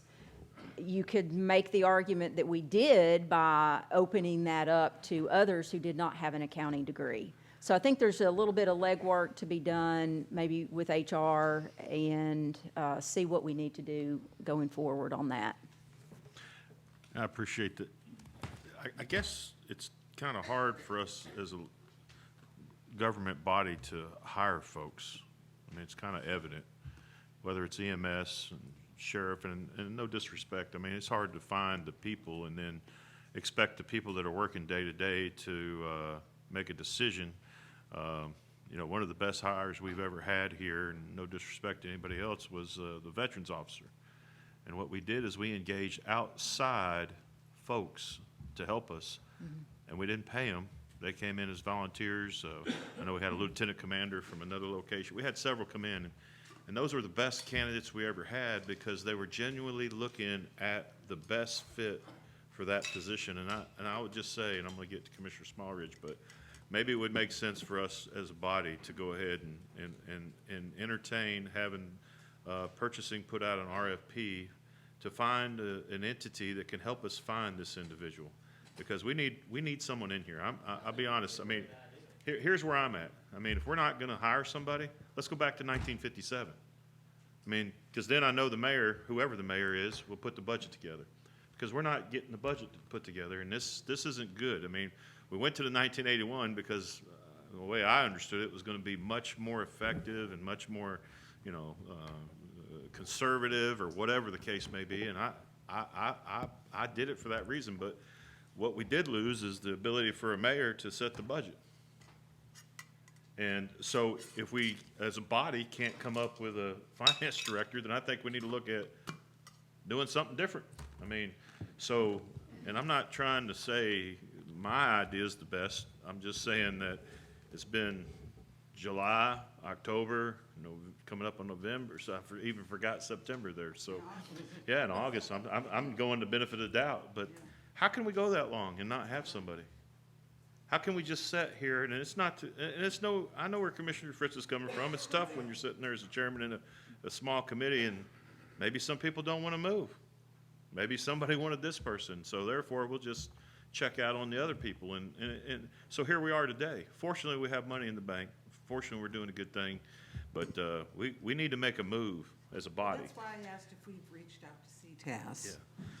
Well, and maybe CTAS has the answer, but I believe the answer is in hiring an outside entity and letting the mayor and Mr. Fritz and his group say, let's go out and get with the purchasing, and let's get the 10 best candidates presented, and then let their group sit and meet and make a decision on this county on how to go forward. If that can't happen, then maybe we should go back to 1957. That's just me. Go back.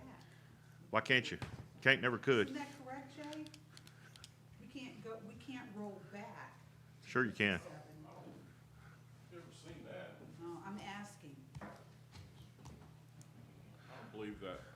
Well, sometimes when you say things like that, it makes people, maybe we'll get a finance director, you see what I'm saying? Okay, I think they had the applicants, Mr. Chairman. well, Yeah. It was just a situation, they didn't have the majority of the votes for one particular individual. well, maybe there needs to be a new process in that process to make sure that if there's 5 candidates, one of the candidates will be selected, and then the second candidate will be offered if that candidate says no, and then the third candidate will be offered if that candidate says no, and that's the process that'll be. And, for whatever reason, we went from approving a handful to less than a handful, and, kind of danced around, and here we are again with no finance director. I mean, Robbie does a great job, but it is unfair to Robbie. I mean, for him to be carrying the title and doing all the work, I mean, if he's going to be the director, then appoint him director. I mean, if he can do the job. I don't know that he can. It's not my. So anyway, Commissioner Smallridge, sir, sorry. I just wanted to clarify on the basis. We can set our own qualifications and standards for this position, can we not? The mayor is quite correct on that. It looked like the law said, look, you've got to have a degree in accounting so many years, but a lot of times you see this in Tennessee law. There's carved out by population bracket, or there's this. They just changed the whole first section, and that's what happened. The second section basically says you can waive that if you want to. And now, but the finance, the committee, they can go ahead and say, no, we're not going to waive that requirement if that's what they so desire. I really can't imagine you don't want a person with at least an accounting degree. Well, the problem at is, a minimum. if you don't have the accounting degree, you can't get that certified governmental financial officer, the CFO. And that's what we've had with Natalie is a CFO. And so that we really want somebody that's got a degree in accounting, and it's super when they're a CPA, and we can get them completely certified. But anyway, the committee, I guess you guys are still taking that up. I hadn't followed it since that last one where I answered the question. I'm sure the process is still going on. But and if they have to punt and go back to the very beginning, I'm sure they will. Thank you, Commissioner Isabel. Thank you, Mr. Chairman. As you know, I sit on that committee. And when we did our first interview, and Michael Foster and our current interim director, Robbie, they withdrew their name. And we did the interview, and my initial email was I wasn't pleased with any of the applicants because I felt like that we needed someone with 81 experience. And what I'm saying is with 81 experience, a CPA and accountant, but they're used to dealing with county government, with county commissioners. Because, Natalie was always stressed, although she was probably, a perfect CFO, but having to deal with all 16 personalities is very important. So when I said that I had hoped that we had some people apply with 81 experience, used to, with the credentials and used to dealing with the county government, I was told that we did, but when they saw the money, they withdrew their name because we were making more. Okay? And I feel like that the most important position in Anderson County government under the 81 Act is that position. So if we have to pay more to get the best, that's what the people deserve. And then if we stay like it is, I agree with you about the 57 Act. I've said that before. One of the things could do if Finance Committee decides to stay with Robbie is I think that, and it could be, the Budget Committee could pick the mayor to be over him, to help out, because she helped him out a great deal during this, our last budget.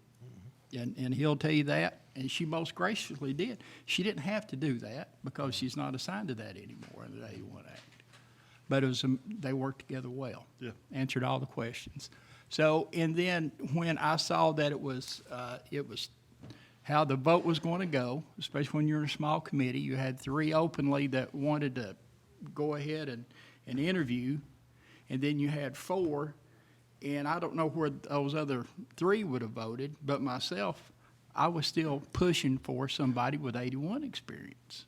So it was going to be convoluted, and I made the motion to table it for discussion, to give time for everybody, to think this thing through. We haven't had any more meetings since then. For some reason, we've not scheduled any. Okay. But that's my point of view. Thank you, Commissioner Isabel. Commissioner Jameson. Who does the picking? It's good. Finance Committee. Do they bring it to this body? It does not have to be approved by this commission. Well, who's on that committee? Commissioner Fritz, Commissioner Isabel, Commissioner Meredith, Commissioner Yeager, Dr. Parrott, Gary Long, and the mayor. And these people are not going to hire a person with a degree in accounting? Why would you even consider somebody that doesn't have a degree? Now, I can understand maybe somebody with a CPA may want $150,000. I can understand that, but I don't understand why you'd even waste your time interviewing somebody that doesn't have a degree in accounting. We're talking about a $120 million budget. Absolutely. You're correct, Commissioner Jones. I might have been confused in the way I responded to that, but I don't think you guys have ever decided not to hire someone with a accounting degree. I'm sorry if I was confused on that. I didn't state it. They asked me for a legal opinion if they had to. And the legal opinion says, but just basically quoted the statute, said you can hire somebody that doesn't have that. But I don't think the decision, Commissioner Jameson, was ever made. Well, you know why they put that in there, don't you? I don't So know. politics can play a part in it. Exactly. Yeah, you could be right, sir, but I don't think they ever made that decision to, am I wrong? You were there. I mean, I don't think that ever happened. Well, But the law does allow them to pick somebody. well, Jay, let me ask this question, and sorry, Mr. Jamerson. I'm fine. Good, And I'm no, sorry, good too, comments. so I No, I'm appreciate you through. Let me ask this question, Jay. Could this body tonight make a motion to the Finance Committee or to put out a bid through the purchasing to get qualified candidates? Well, they've got qualified. I mean, we can, I don't think purchasing needs to be involved. Are you talking about a third-party vetting firm? Yes. Okay, yeah, they could certainly do that, but That way- we've got candidates. We had 50-something people, I think, initially apply for the job. Commissioner Fritz, I'm The sorry. question that actually comes up, and the big issue is when you want candidates, and Commissioner Jameson talked on it, when you want candidates that have an accounting degree and a CPA, or they're certified government financial officers, they want money. They want big money, and our pay is not really there yet. Well, I mean, I'm with Commissioner Isabel. I think it's the most important position in the county, and I'm prepared to pay more than whatever's being offered to get the right person, so we can. 57 Act had that provision in elected officials. But the 81 doesn't have that provision in it. But The yes, thing that's changed is we have a budget passed, we have revenue. Yes, sir. We're in a good spot. Yes, sir. So we're not a county that's struggling or not able to meet our needs. So anyway, so things have changed in that regard. But to answer your question, yes, the purchasing department could go out and we could hire a third-party And then firm. give that to the finance committee, not come to this body, but let the finance, Chuck, I'm sorry. Just so you all will know, be open about and everything like that, I've got all the resumes that I can forward to the full commission. Just so you all see the candidates that applied. Okay. Commissioner, was you done? I mean, Chuck? that's where y'all see, you know, at least the final four candidates, whatever, how quality they were. Well, I know a guy that just retired from the school system November that might be a good guy. We got a guy sitting right next to me that's probably a good candidate. I'm not saying he is, but he would be probably a good candidate to fill that position. I just want to see us get somebody in there. I know we all do, but we got to probably be a little more proactive to make sure we get that done and make it a priority, and let's hammer it home. Commissioner Isabel. Real quick, I think the first time when we hired Natalie, we had a different set of guidelines that we went by, that we had to have, it had to either be a CPA or, you know, accountant, or something like that. Yeah, the first time we did, we had those guidelines. Okay, Commissioner Meade, sir. Does the finance committee, has the commission already said in the budget what the salary for this person has to be, or do they have any discretion?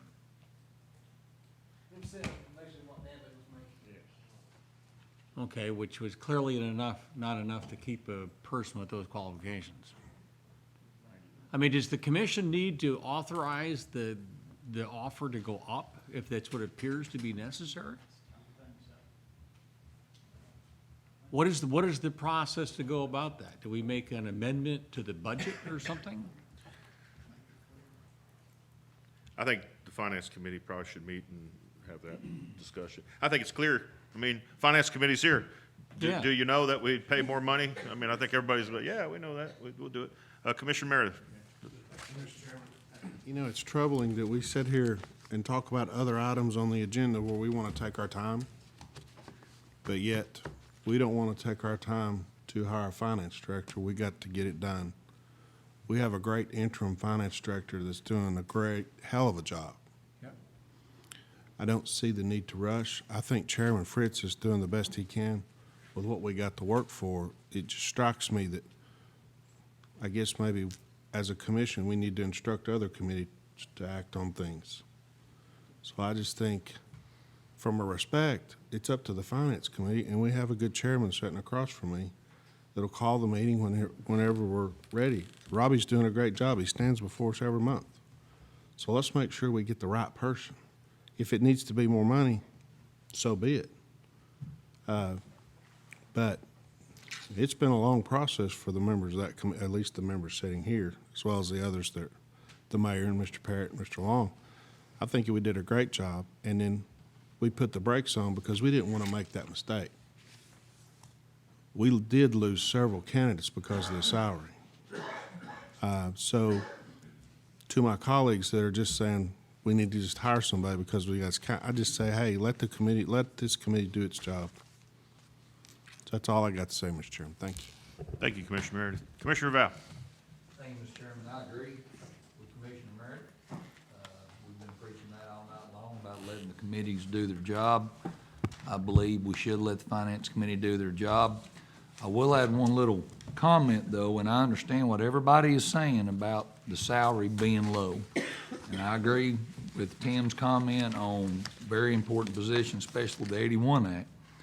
But I would remind everybody on this board that there are several positions in Anderson County government that are underpaid.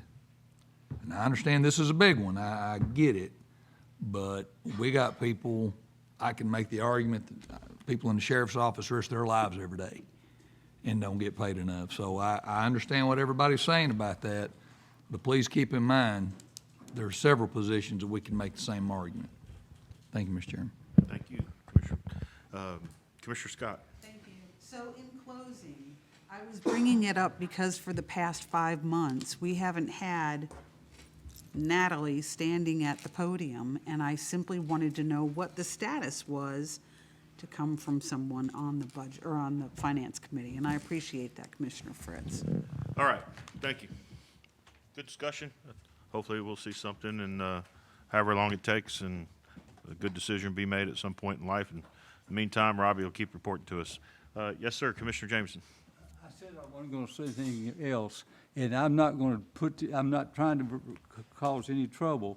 I'm just going to make a suggestion to your committee, the Finance Committee, that one of the prerequisites be that besides taking baths regularly, I'd like for them to have a degree in accounting. Thank you. Good comments, thank you. All right, new business. Any new business, commissioners? Mayor, you got anything new? Jay, you got anything new? All right, old business? Seeing no business before us, this meeting stands adjourned.